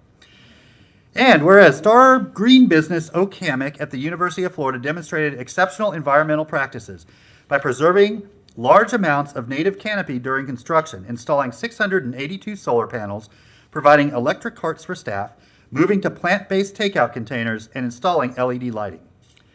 And whereas Okamic promotes environmental stewardship by maintaining beehives, providing community gardens, facilitating composting, and maintaining a National Wildlife Federation certified wildlife habitat that includes pollinator plants and a solitary bee hotel. Love that. And whereas Star Green Business First Magnitude Brewing utilizes green business practices including preserving and enhancing native tree canopy on their grounds, repurposing an abandoned warehouse, and maintaining the original footprint, reducing energy consumption by installing LED lighting, warehouse fans, and high-efficiency mini-split AC units, using honey that is harvested from pollinator-friendly plants grown at solar panel sites, and going carbon neutral. And whereas First Magnitude Brewing purposefully cited their business to be in close proximity to Depot Park and the Gainesville-Hawthorne Trail to support and encourage access by cyclists and pedestrians. And whereas First Magnitude Brewing supports our local community and environmental causes. The brewery offers a place for nonprofits to host fundraisers at no cost. They fundraise and donate money to worthy causes such as the Florida Springs Institute, Friends of the Wakulla Springs, and Florida Museum of Natural History for imperiled butterfly species conservation. And they have partnered with Current Problems to remove trash from local creeks. And whereas the Nature Centers Commission established the Amy Karpus Lifetime Achievement Award in 2021, honoring long-standing Nature Centers Commission board member Amy Karpus, who dedicated her life and career to conservation, education, and sustainability, and who generously donated her time and energy for many years to serve on the Nature Centers Commission out of love for Gainesville's parks. And whereas this award recognizes an individual who has made significant, impactful, and enduring contributions over an extended length of time to conserving Gainesville's natural resources. And whereas the Nature Centers Commission wishes to bestow the Lifetime Achievement Award posthumously to the first recipient, Amy Karpus, to recognize her 22 years of service to the city of Gainesville and her lifelong passion as a conservation and natural resource steward. And whereas the Nature Centers Commission recognizes Mary C. Rozier, is it Rozier? Rozier, thank you, with the Amy Karpus Lifetime Achievement Award for spending most of her life tirelessly advocating for Gainesville's parks and natural spaces.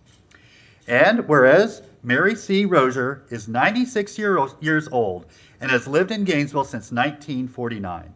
Mary C. Rozier spent decades at Morningside Nature Center as a volunteer, a naturalist and instructor, and on the board of Friends of Morningside.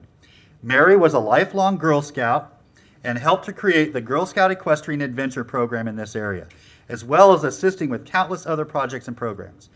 Mary campaigned for and helped develop the Bikeways program in Gainesville, as well as many other projects that help Gainesville stay green, beautiful, and accessible. Now, therefore, I, Lauren Poe, by the authority vested in me as the mayor of the city of Gainesville, do hereby proclaim March 17th, 2022, as Eileen Alquist Okamic at the University of Florida, First Magnitude Brewing, Amy Karpus, and Mary C. Rozier Day. It's a beautiful company that you all are in the city of Gainesville. I invite all of our neighbors to join me in recognizing these Star Award recipients and expressing our appreciation for their service, dedication, and positive contribution to Gainesville's natural environment. In witness whereof, I have hereunto set my hand and caused to be affixed the official seal of the city of Gainesville, Florida, this 21st day of February, 2022.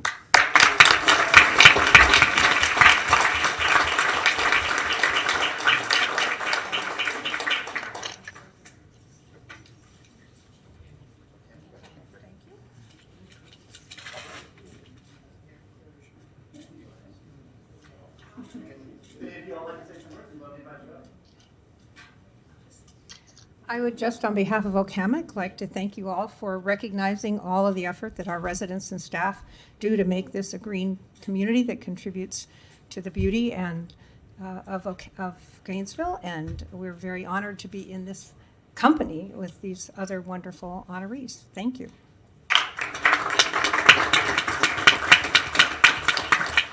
Good evening, I'm Bruce Blackwell, and I have been living at Okamic for the past 16 years.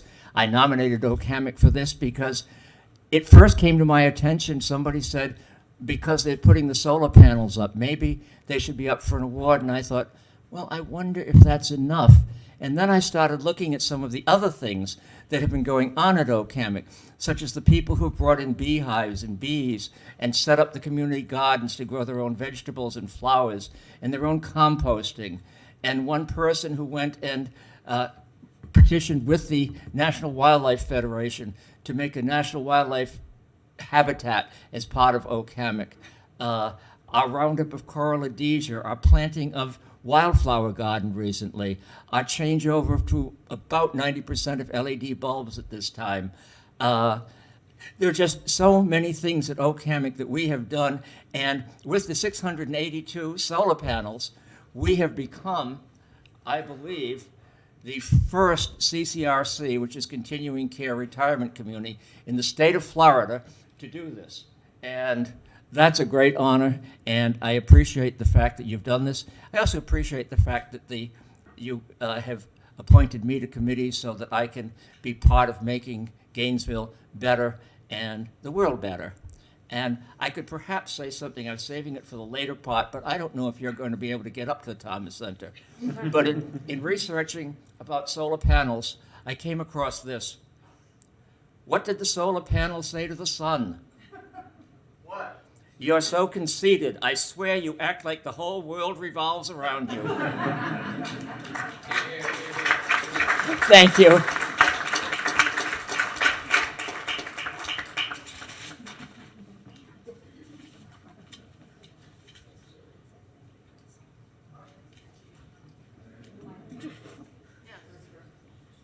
Hello, my name is Mary, and I came here as a child with a man that I look at these lights because he brought here, when he came, he was a young man in military, but he came here and he managed to bring electricity and light to every building in this whole place.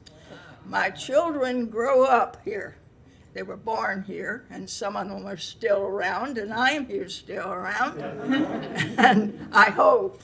And because we have good water here, we have always had milk, and oh goodness, I had too many other things to say. So, Thank you. Say thanks, and we'll do the rest later, okay? Yeah. Well, thank you for giving me a chance to say something.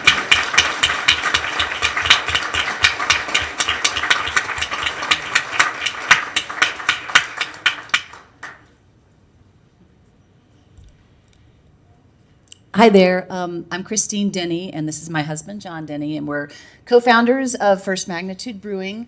Thank you, Ray, for thinking of us and for nominating us for this award. Thank you, Mayor Poe. Thank you, commissioners. It means a lot that we received this. This is really special to us. We try hard every day to live our "Good things spring from here" motto, and this means a lot. And we just appreciate the community of Gainesville supporting us, because when Gainesville supports us and small businesses like ours, we can do the things that we want to do, and it empowers us and enables us to give back like we really like to do. So thank you. Thanks for helping us out.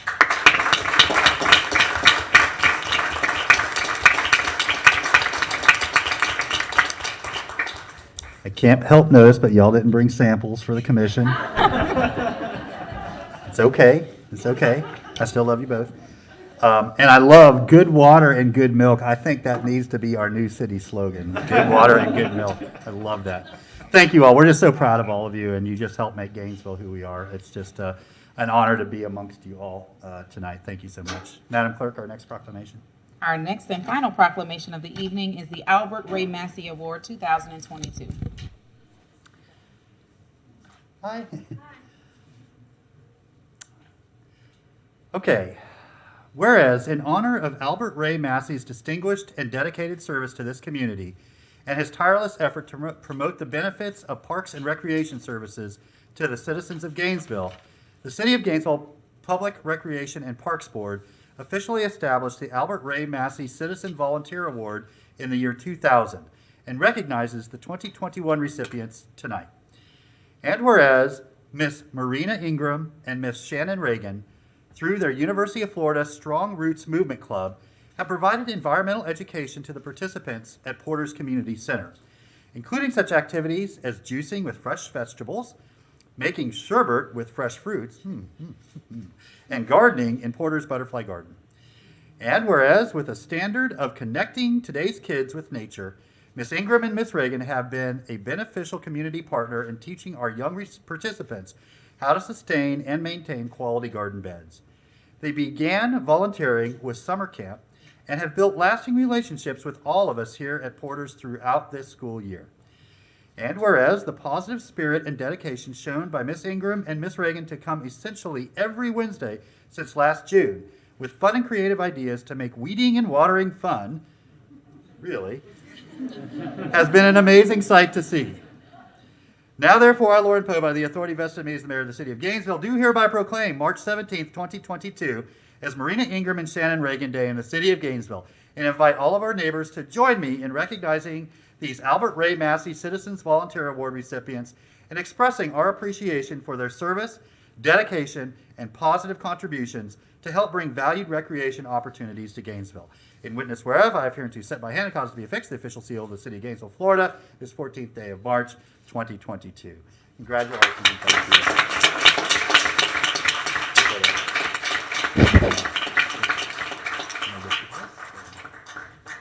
Okay, please sit. Thank you so much for recognizing Strong Roots' efforts to improve food security and environmental stewardship at underserved youth centers in Gainesville. We're really grateful to be recognized. And I'd also like to thank Keep Alachua County Beautiful for supporting our efforts through the last year, and Matthew for nominating us for this award. I'd just like to say thank you again, and we hope to continue our efforts feeding the minds, bodies, and soils of Florida's next generation. Nice.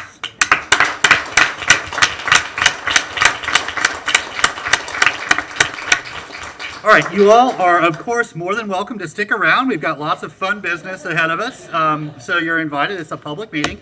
But there is a hip-hop concert going on across the street, so it's your choice. We'll just give you a moment to exit if you would like. Thank you, Bruce. Thank you very much. Thank you all. Yeah, it's always good to see you. Thank you. When can I move in? I feel 40 years older. Yeah, she's wearing a heart monitor, so that's... Does that count? How many points does that get me? Anyways, thank you very much. Yeah, good to see you. Thank you Thanks for for all being your here. work. Yeah. Yeah. Come back and say that a lot. Spread the word. Okay, Madam Clerk. Our next item is early public comment. Okay, do you have anybody signed up for early public comment? Okay, Adam, do you have anybody for early public comment on any of our evening agenda items? I believe we do, Mr. Mayor. Teed up right now, it looks like Tana Silver. Tana, welcome back. You've got 3 minutes. Adam, we're having a little trouble hearing you. All right, thank you. Okay. Go ahead, Tana. I'll fix my headset. Tana, you're up. 3 minutes. This is Tana Silva. Okay, thank you. This is about RE3 and BD7. So divestment. I would hope this commission would go deeper than this one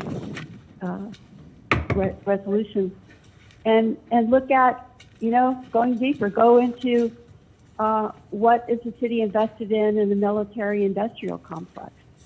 What is the city invested in related to the prison industrial complex?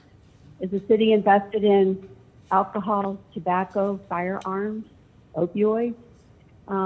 There's nothing really that I guess the city can do at this point about its debt service to Wall Street for the biomass. So I guess they just put it wherever it's going to make them the most money. But if you're going to be looking at divestment from various harmful corporations or whatever, then I think those would be some other places to look at. And as I understand it, the sanctions are pretty much covering the waterfront as best they can.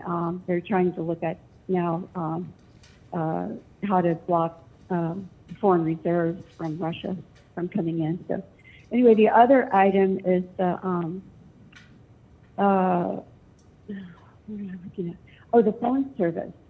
So yeah, I understand the costs for outsourcing it are high, and we'll miss our favorite phone people from California, I think they are. But I do want to say that Debbie Martinez, you might have heard, has already talked with the person at the school board who said they'd be glad to show the county and presumably also the city how to do that with the existing staff and technology at really no extra cost. So I hope the city, before you cut off the phone service for calling in to meetings for the city commission and the plan board and the GCRA advisory board, would get with that person or whoever at the school board and find out how they do that, because this could be the one good thing that came of all the upheavals of 2020. And so I would just ask that you please keep the phone call-ins to facilitate more participation for better decision making. Thank you. Thank you, Ms. Silva. Mr. Mayor, there's our last speaker. The floor is yours. Thank you very much. Madam Clerk, on to our next item, please. Okay, our next item is RE1, resolution authorizing extension of the existing liquidity agreement with respect to GRU variable rate utility system revenue bonds 2019 Series C, with the recommendation that the commission approve the resolution authorizing authorizing an extension of the existing liquidity facility with Bank of America for variable rate utility system revenue bonds 2019 Series C, subject to the approval of the city attorney as to form legality, and to the form of the First Amendment to the letter of credit and reimbursement agreement for the liquidity facility and the amended and restated fee letter. All right, thank you. Mr. Benton, you here for this?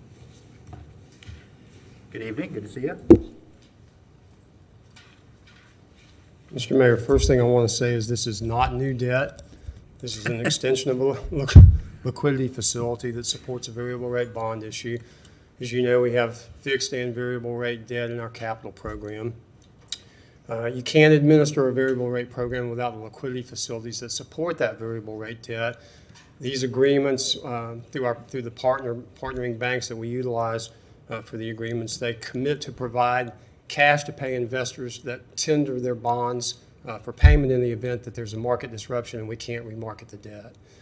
This is specifically going for our 2019 Series C bonds. That facility agreement expires next month. Our financial advisor has been negotiating an extension with the current provider, Bank of America. We've come to agreement on a 3-year term at a cost of 34 basis points, which is 6 basis points less than we're currently paying. That translates to about a $40,000 a year annual savings. So what we're asking is the commission authorize the resolution extending that liquidity facility. Very good. Thank you, Mr. Benton. Appreciate that. Commissioner Hayes Santos. Thank you, Mayor. I move that we adopt staff's recommendation for resolution 211006. Second. Motion and a second that we adopt a proposed resolution.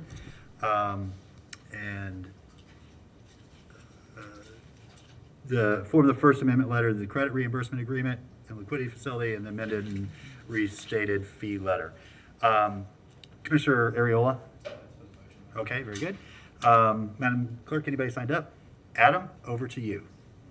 Thank you, Mr. Mayor. At this time, there is nobody on the line. The floor is yours. Okay, thank you very much. And Adam, I assume you heard Mr. Blackwell's dad joke, so he sort of stole my thunder on that. So you will not be hearing any dad jokes from me tonight. I can script a couple for you if you'd like. I think Mr. Blackwell stole our thunder, sir. So, and as he should, he's earned that right. Madam Clerk, I'll turn it back to you for a roll call vote, please. Commissioner Ariola? Commissioner Chestnut? Commissioner Sacco? Aye. Commissioner Duncan Walker? Aye. Commissioner Ward? Commissioner Hayes Santos? Aye. And Mayor Poe. Aye, that motion passes unanimously. Next item, please. Next item is RE2, fourth budget amendment to the fiscal year 2022 general government financial and operating plan budget with a recommendation that the commission adopt the proposed resolution. Okay, thank you very much. Ms. Fiore, welcome. Thank you. Karen Fiore, Budget Manager. The fourth budget amendment, we're going to focus strictly on the American Rescue Plan Fund. And here we're requesting to allocate $15.1 million of ARPA funding. That $15.1 million will include $10 million to set aside for revenue loss replacement. And then from that $10 million, we're requesting to allocate $2.2 million for Eastside Urgent Care Center and $1.2 million for 5 projects for Vision Zero. The remainder of the $15.1 million, we're requesting to allocate $2.4 million for administration fees. This will cover the governmental service group contract, city expenditures, and the Community Foundation of North Central Florida. We're requesting $1.9 million for energy rehabilitation, $500,000 for eviction protection and assistance, and $300,000 for personal protective equipment. Thank you. Thank you very much.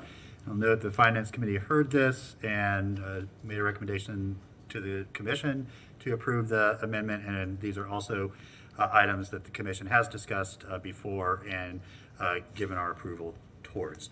Are there any other questions, or is there a motion? Commissioner Ward? Thank you, Mr. Mayor. I move approval of item 210922. Second. Motion and a second to adopt the proposed resolution. Madam Clerk? Nobody? Okay, Adam, over to you. Thank you, Mr. Mayor. There is nobody on the line at this time. Okay, back to the Commission. Roll call vote. Commissioner Sacco? Aye. Commissioner Hayes Santos? Aye. Commissioner Ward? Aye. Commissioner Ariola? Commissioner Chestnut? Commissioner Duncan Walker? Aye. And Mayor Poe.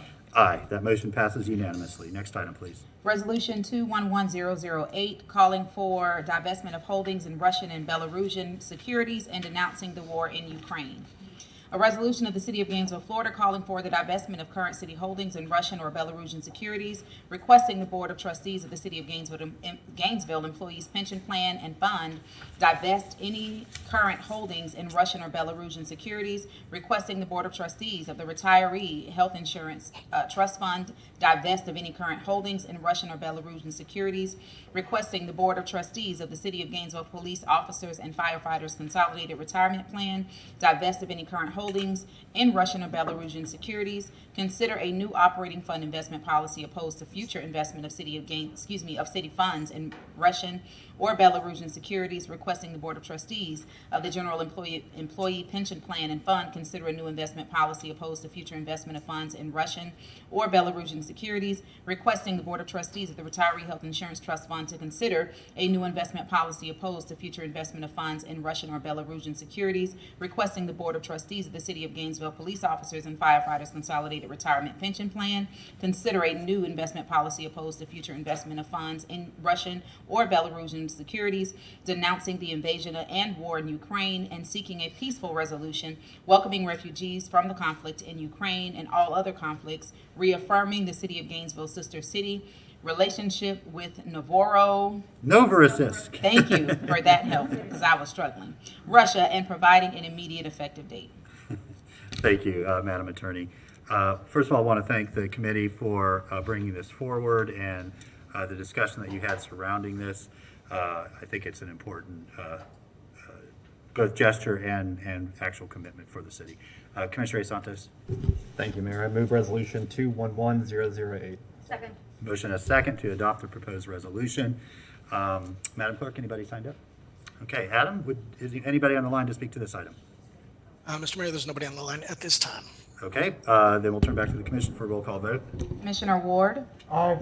Commissioner Chestnut. Aye. Commissioner Sacco. Aye. Commissioner Duncan Walker. Aye. Commissioner Ariola. Aye. Commissioner Hayes Santos. Aye. And Mayor Poe. Aye, that motion passes unanimously. Thank you, everybody, for that.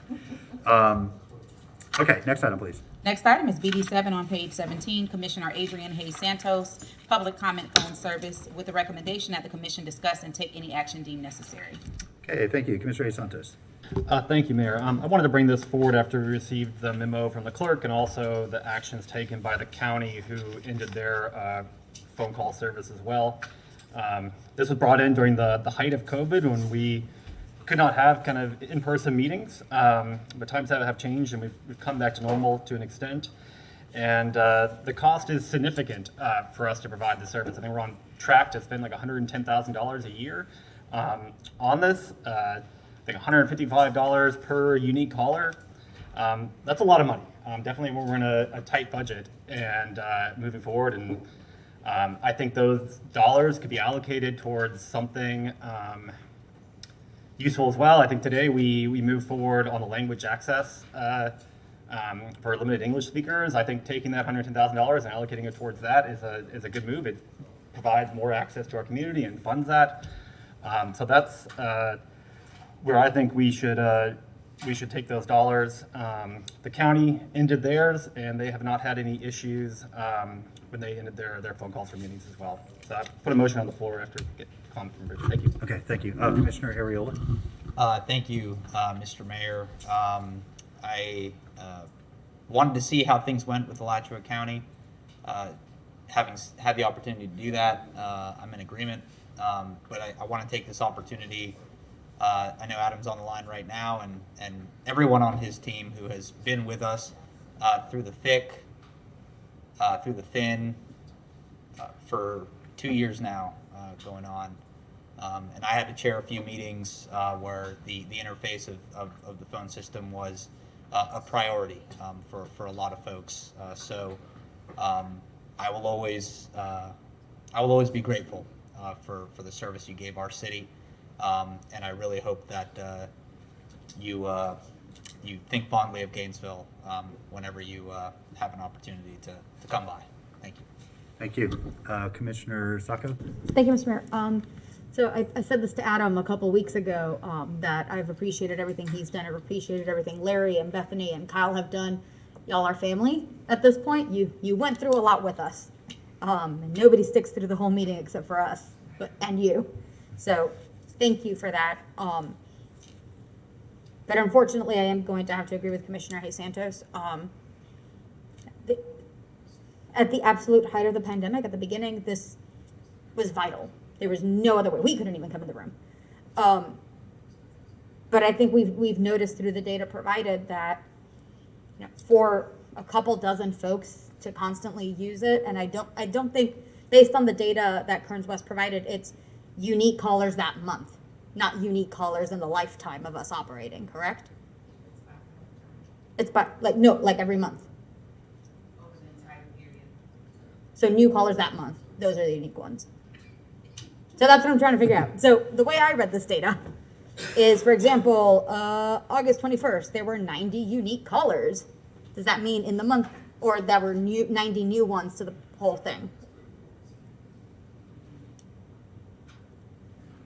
This is why data needs instructions.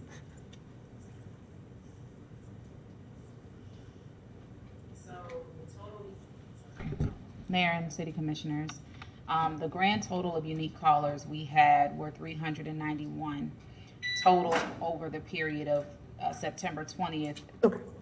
September 2020 to October 2021. Okay. Which is still the aggregated total, essentially, of all the month numbers that you see in front of you. Okay, thank you. That's still fewer than 400 in a city of, what are we now? 145,000?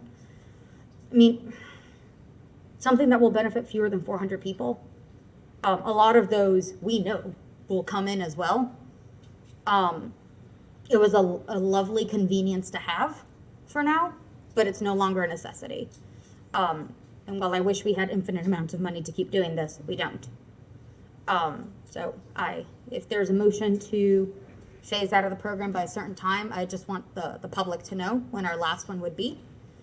So that it's not just no longer having it. I would like it to be very well noticed to the public so that our neighbors don't miss out on the opportunity to comment when the program does go dark. Thank you, Mr. Mayor. Thank you. Real quick, I think something to consider too is that a significant portion of those unique callers came at one of a couple meetings. You know, we had some big meetings, and that's, so I guess that's kind of where I'm going. I do think we have learned that this can be an excellent asset when we have certain meetings or topics that generate significant public interest. And, you know, A, it's just not practical to fit everybody in a room like this. And B, it, you know, we want to allow folks that are in different circumstances to participate in those sort of big, you know, significant items. But for our regular business, I agree. It's, you know, we've seen steadily these adaptations we made to accommodate business during COVID be peeled away. And you know, I think this is come time for this one as well. So I would support that. Commissioner Santos. Thank you, Mayor. I would move that we follow the Alachua County Commission's move to end the call-in service and move those funds to cover the cost of the Ginny Language Access Program for limited English speakers. Second. Okay, I'm going to split that. We directed staff to identify a funding source for Ginny. I don't want to tell them what to do with this at this point. I mean, to me, there's a logical nexus between the two, but we did want to give them maximum flexibility for the Ginny funding, and I would like to maintain that. Madam Clerk? I was just going to state that the end of our contract with Kearns and West is March 28th, 2022. So to your point, Madam Mayor Pro Tem, this would be likely the last meeting that we'll be using their service. Okay, thank you for that update. Commissioner Ward? Thank you, Mr. Mayor. Madam Clerk, is it possible for us to do, to work with them on an ad hoc basis? It's as if we knew there were going to be, you know, some kind of special meeting that we expected more than we have space for here. Could we do that? Absolutely. The language in our contract, well, that does expire on the 28th, did not stipulate a must use the amount that we had allocated. So we are very flexible in those terms. I can try to work with Dr. Schooler and our procurement team to see what we can do to establish some sort of ad hoc relationship. Okay. I feel like there's some value long-term in flexibility there, but for meetings like today, it probably doesn't number out for us. So, thank you. Okay, thank you. So got a motion on the floor to terminate the contract, or allow the contract to expire, I should say, and use the savings towards the Jenny project. I will split those two elements of the motion out. Commissioner Sacco? Thank you, Mr. I'm going to be a choosy second. Can we remove the Ginny option altogether just to give, I think staff can piece it together without us telling them. We can split it, but I like to. Okay, never mind. It's fine. We'll Never keep it in. We can split it out. And Okay. yeah, we'll vote on both separately. Okay. Okay, Madam Clerk, anybody signed up to speak to this? Okay, Adam, do you have anybody to speak to this item? We do. Debbie Martinez, you've got 3 minutes. Thank you so much, Adam, for taking my call.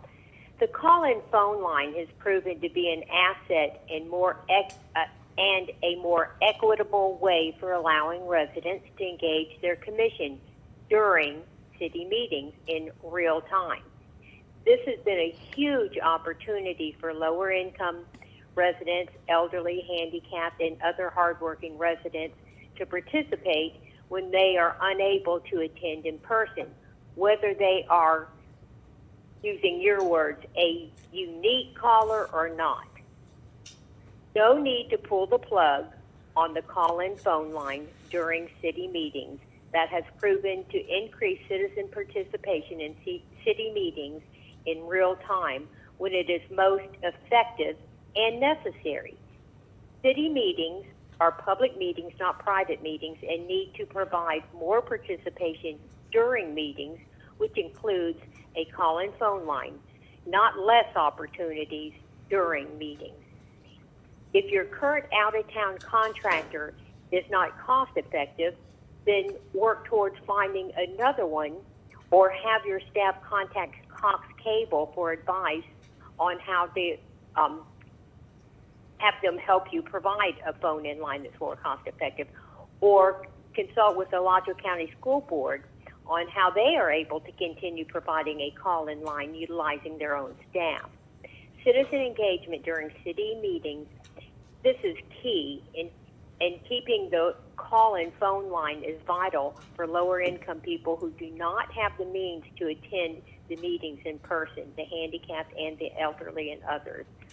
So I just encourage you to keep a phone-in line.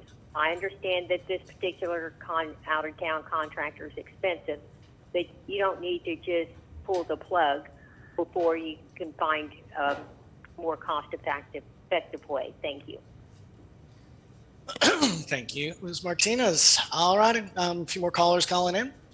We've got Nathan Scott up next. Mr. Scott, you got 3 minutes.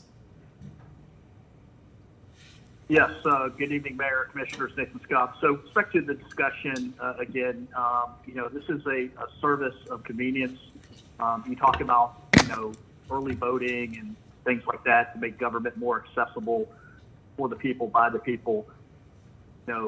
You've made a lot of apologies today, Mayor Poe, endless lengthy speeches that a lot of us have sat through and listened to, and you won't be apologizing to people who aren't physically able or unable because of their jobs to come down to City Hall, but you'll talk about how this isn't a necessity for the budget, but you fund all kinds of other things today. $1 million for translation service and further expansion of unnecessary and unfunded expansion of city government. But you question the cost of this, and the solution is, with this expansion of city government, certainly you ought to have somebody on staff that should be able to screen calls and put them through the commission in a much more cost-effective manner and still provide the accessibility, because the majority of you guys are still wearing masks. So you're projecting a culture of fear and paranoia, maybe by virtue of you guys wearing your masks, despite the president saying they're not required. People are afraid to come down. And if you guys are going to, try to limit remote participation, citing cost, take off the masks and encourage people to come down to City Hall. But you guys don't do that. So you want it both ways. City Commission it reeks of hypocrisy and virtue signaling. And, this is a service, and just try to provide it in a more cost-effective manner. You have no problem wasting $1 million today that you didn't apply to affordable housing. You applied to something that you could do on Google Translate for free, but that doesn't seem to bother you. But here you're scrutinizing cost of providing a service that facilitates more and more convenient participation in government. So I'm not sure what this seems to be another solution in search of a problem, because it works pretty well, convenient, and people like it. Yet you're trying to get rid of it because you don't want to hear from the public, and citing cost is the boogeyman. Just try to use somebody on staff that can do this. You don't need a specialized service to provide it if it's not cost effective, but you have the means to do it. You just don't want to do it. So I'm in favor of keeping it the way it is and finding a more cost-effective solution that promotes public participation in local government, because we need to hold you guys accountable, because the City Commission just has no fiscal restraint whatsoever. You guys spend at every single meeting. Spend. How are you guys going to pay for this?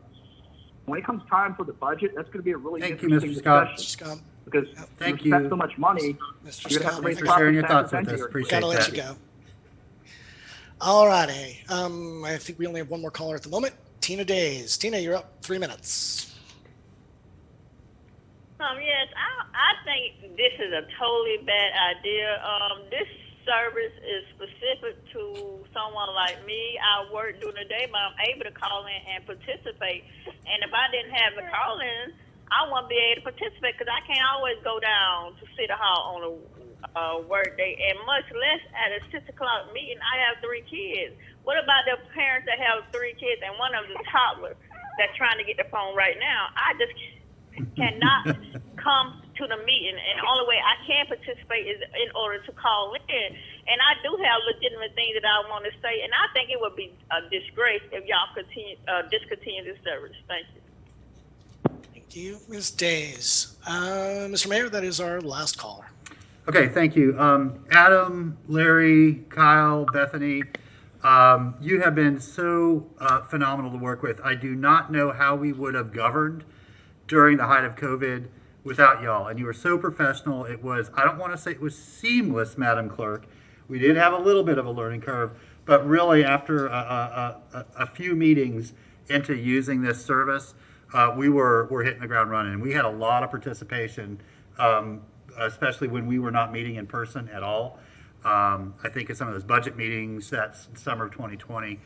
And so, it really was an incredible value at a time when we didn't really have a lot of other options. I do believe we're in a much different place right now, and we do have a wide variety of ways to participate in our meetings and share their thoughts with us.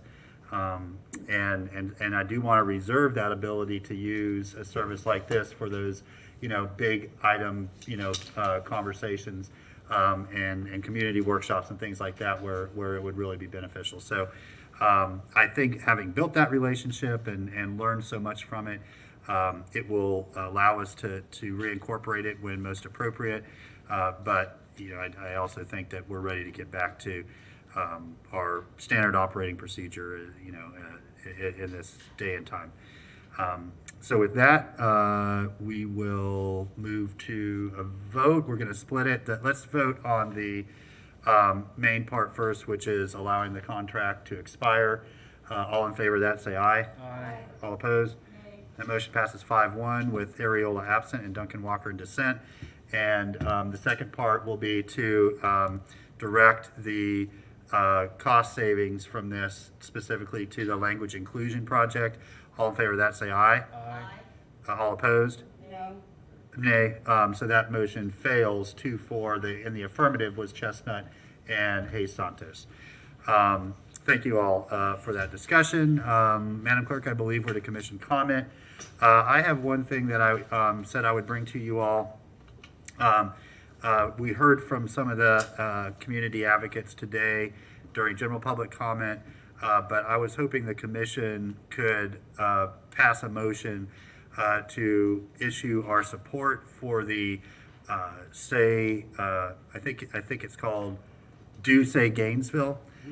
We Say Gainesville, thank you. We Say Gainesville event on Saturday, particularly to protect our children in their educational setting.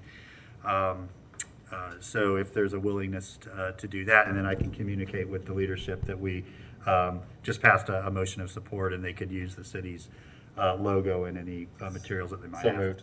Second. Okay, motion is second. Anybody have comments to that? There's slides, but I think they're for other things. Okay, Madam Clerk, I'm sure you don't have anybody signed up for this. Adam, do you have anybody on the phone for this motion? Mr. Mayor, there is nobody on the line at this time. Okay, thank you. All in favor say aye. Aye. All opposed? That motion passes unanimously. Thank you all. I very much appreciate that. I'll communicate that to the leadership. Commissioner Chestnut. Thank you, Mr. Mayor. I have three items. One, in spirit of transparency, I'd like for you all to know that on Monday, I will be traveling to Birmingham to visit the Sportsplex site there, and I'll be meeting with the mayor, staff, and the actual developer of the facility. When I return, I would like to make a report to the General Policy Committee on my findings. That's one. Make that happen. Okay, thank you. Two, today we heard a lot of different programs that we offer, that the manager talked about in terms of affordable housing. We've heard wonderful programs that we offer through GRU. And what I'd like to ask is, by consensus, that we refer to the manager to explore the city offering Get to Know Gainesville or what have you, but a weekly TV or bi-weekly TV program, similar to what Mark Sexton does with the county. I think it's been an excellent program for the county in terms of introducing to the public departments, what they do, events, and it would help us tell our story. And we have a great story to tell that the public is not aware of. I don't think it would be costly to do if we have a communications director, and I think we have a studio. So Yeah, so let's refer that to the city manager's office. Our communications department is in a period of transition right now, so I want to let her get that stabilized first. But we could ask her for an analysis of what that would take, and then just report back to the commission without objection. thank you, that would Okay, be very fine. good. And my final comment is, today is my 1-month anniversary. How long does it feel like it's been? 30 years. And I would like to thank you all. It's been a pleasure working with you. Everybody's been so supportive. We've had some great issues, and I'm enjoying it. We've loved having you. It's been great to have you on board, so thank you. Congratulations, everyone. I did not get you anything. I feel terrible about that, but maybe for the 2 months I'll be. That's right. If we get out in time. We got a concert for you. Well, thank you, Commissioner. I appreciate that. Commissioner, Commissioner Saka, thank Commissioner you. So speaking, I guess you don't have a present for me either. It's 2 years of being elected. So if we all remember what 2 years ago looked like, it's been a ride. So I don't think I would have traded it for anything else. That said, I think I'm going to get a little sentimental, so bear with me. In August of '94, my parents put me on a boat. And we almost died. And then I was in Gitmo. And then we were in a refugee camp. And unlike a lot of kids in this universe right now, I got to stay with my parents. And then my parents got here, they were given resources with language. They were given resources with getting them close to jobs. And it was a lot of the community effort, not necessarily the local government. So that I get to be in this chair today, and with your help, really move forward untold mechanisms to help house people, to make sure they have access to language, to make sure that other little girls are safe and don't have to go through that, can maybe have times with their parents. That's huge. So I just want to thank you all for helping me, making me part of this, to everyone watching, making me part of this, and for you guys for helping me bring it forward. I really appreciate the kindness and compassion that you all share when these ideas come forward. Thank you. Thank you. We're so proud of you. I am. I really am. That story is important to share, as is many others. It's you. Thank you. Put my glasses on to look at my little. That's the smallest crane it's ever been, I think. Yeah, it's. I think Betsy's gaslighting me. Okay, Commissioner Hayes Sanchez. Thank you. I just wanted to say thank you to Adam and everyone who has taken the calls over the years. I really have appreciated you being there and for the late hours and everything. So thank you very much. Yeah, and Adam, you can write a book, man. You just changed a couple names. You've got some stories. I know you do. Commissioner Duncan Walker.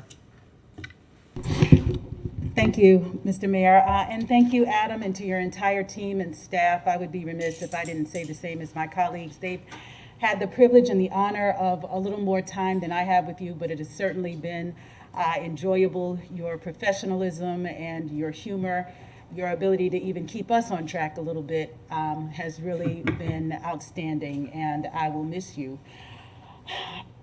I, too, am celebrating a bit of an anniversary. I've been here for just beyond 1 year. And I wanted to say to you as my colleagues that this year has been one like none other in my life. It has been an incredible learning experience.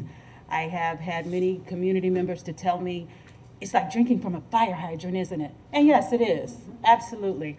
And it's been amazing. And I'm very, very grateful to be here. One of the things I'm most grateful for is to be sitting at this dais with this commission at this particular time, because now we have access to different pots of resources where we can actually create the generational change that we need to see. That is not lost on me. I was moved by our conversation today about affordable housing, and I am more hopeful about it today than I have ever been before. So I'm looking forward to the next few meetings where we actually start assigning the dollars to that, but I wanted to say thank you to all of you for the robust conversation today. Thank you for your commitment to this. Thank you to the city manager and all of your staff for the wonderful report that you generated. I feel hopeful, and I thank you for an incredible first year on the commission for the city of Gainesville. Thank you, Commissioner, and I'm just so grateful for your service and the way in which you've grown into the job. There's nobody that, with the exception of Commissioner Chestnut, there's nobody that comes into this job prepared. It's not possible. It's such a difficult job and demands so much from us in ways that we've never been tested. And I just really admire how you've taken it on and what an excellent commissioner that you've become, and it will only get better from here, trust me. And one last thing, you may or may not have been aware when I was away, it was to issue a proclamation for the 50th anniversary of the founding of the Kappas at the University of Florida. It's the first black fraternity at the University of Florida. And, hearing some of the stories from some of the founding members, which what a gift that is to hear from the original class and what that meant. And you think about that time, 1971, 1972, how much turmoil there was in our community, and to do it under those circumstances was so important. And the stories that each of them told about, if it wasn't for them and then the fraternities and sororities that followed, they would not have stayed at the University of Florida because there was no community for them. And it allowed them a space not only to support one another, but according to their stories, have a tremendous amount of fun. they did not shy away from how much fun they had and the social aspect. But it really was, and it struck a chord with me. We take things for granted, and it's not that much further, right? I made quite a few of them angry. I was born in 1971. They didn't like hearing that. But it's just not. It wasn't generations ago, right? I mean, it was just a blinking of an eye when our community was so very, very different. And to see those legacy members, those founding members, and then kind of see where we are today, it's obviously work to do, but what amazing accomplishments from them. And there was a musical performer that performed the national anthem, the Black national anthem, as well as a few other selections, who is the nephew of Miss O'Michelle Gainey. And he can sing. And so I'm sitting by Yvette Carter, and she's like, that's Omi's nephew. It was something else. So it just made me appreciate what an amazing community we have and how tight we keep it, despite all our different experiences and backgrounds. That's right. Commissioner Chestnut's brother was one of those founding members, and they were speaking, well, I would say glowing stories about him, but also some things I'd like to follow up on a little bit, probably outside of public meeting. But anyway, yeah, it was a fantastic event. Thank you all. Appreciate all the work that you do. Everybody have a safe rest of your St. Patrick's Day. Chief Kernick's out there shaking her head. This is a bit of an amateur night for some folks out there, so you got to be extra careful. And if you see somebody in distress or trouble, get them some help tonight so they can have a good tomorrow. With that, no further business before us. We are adjourned.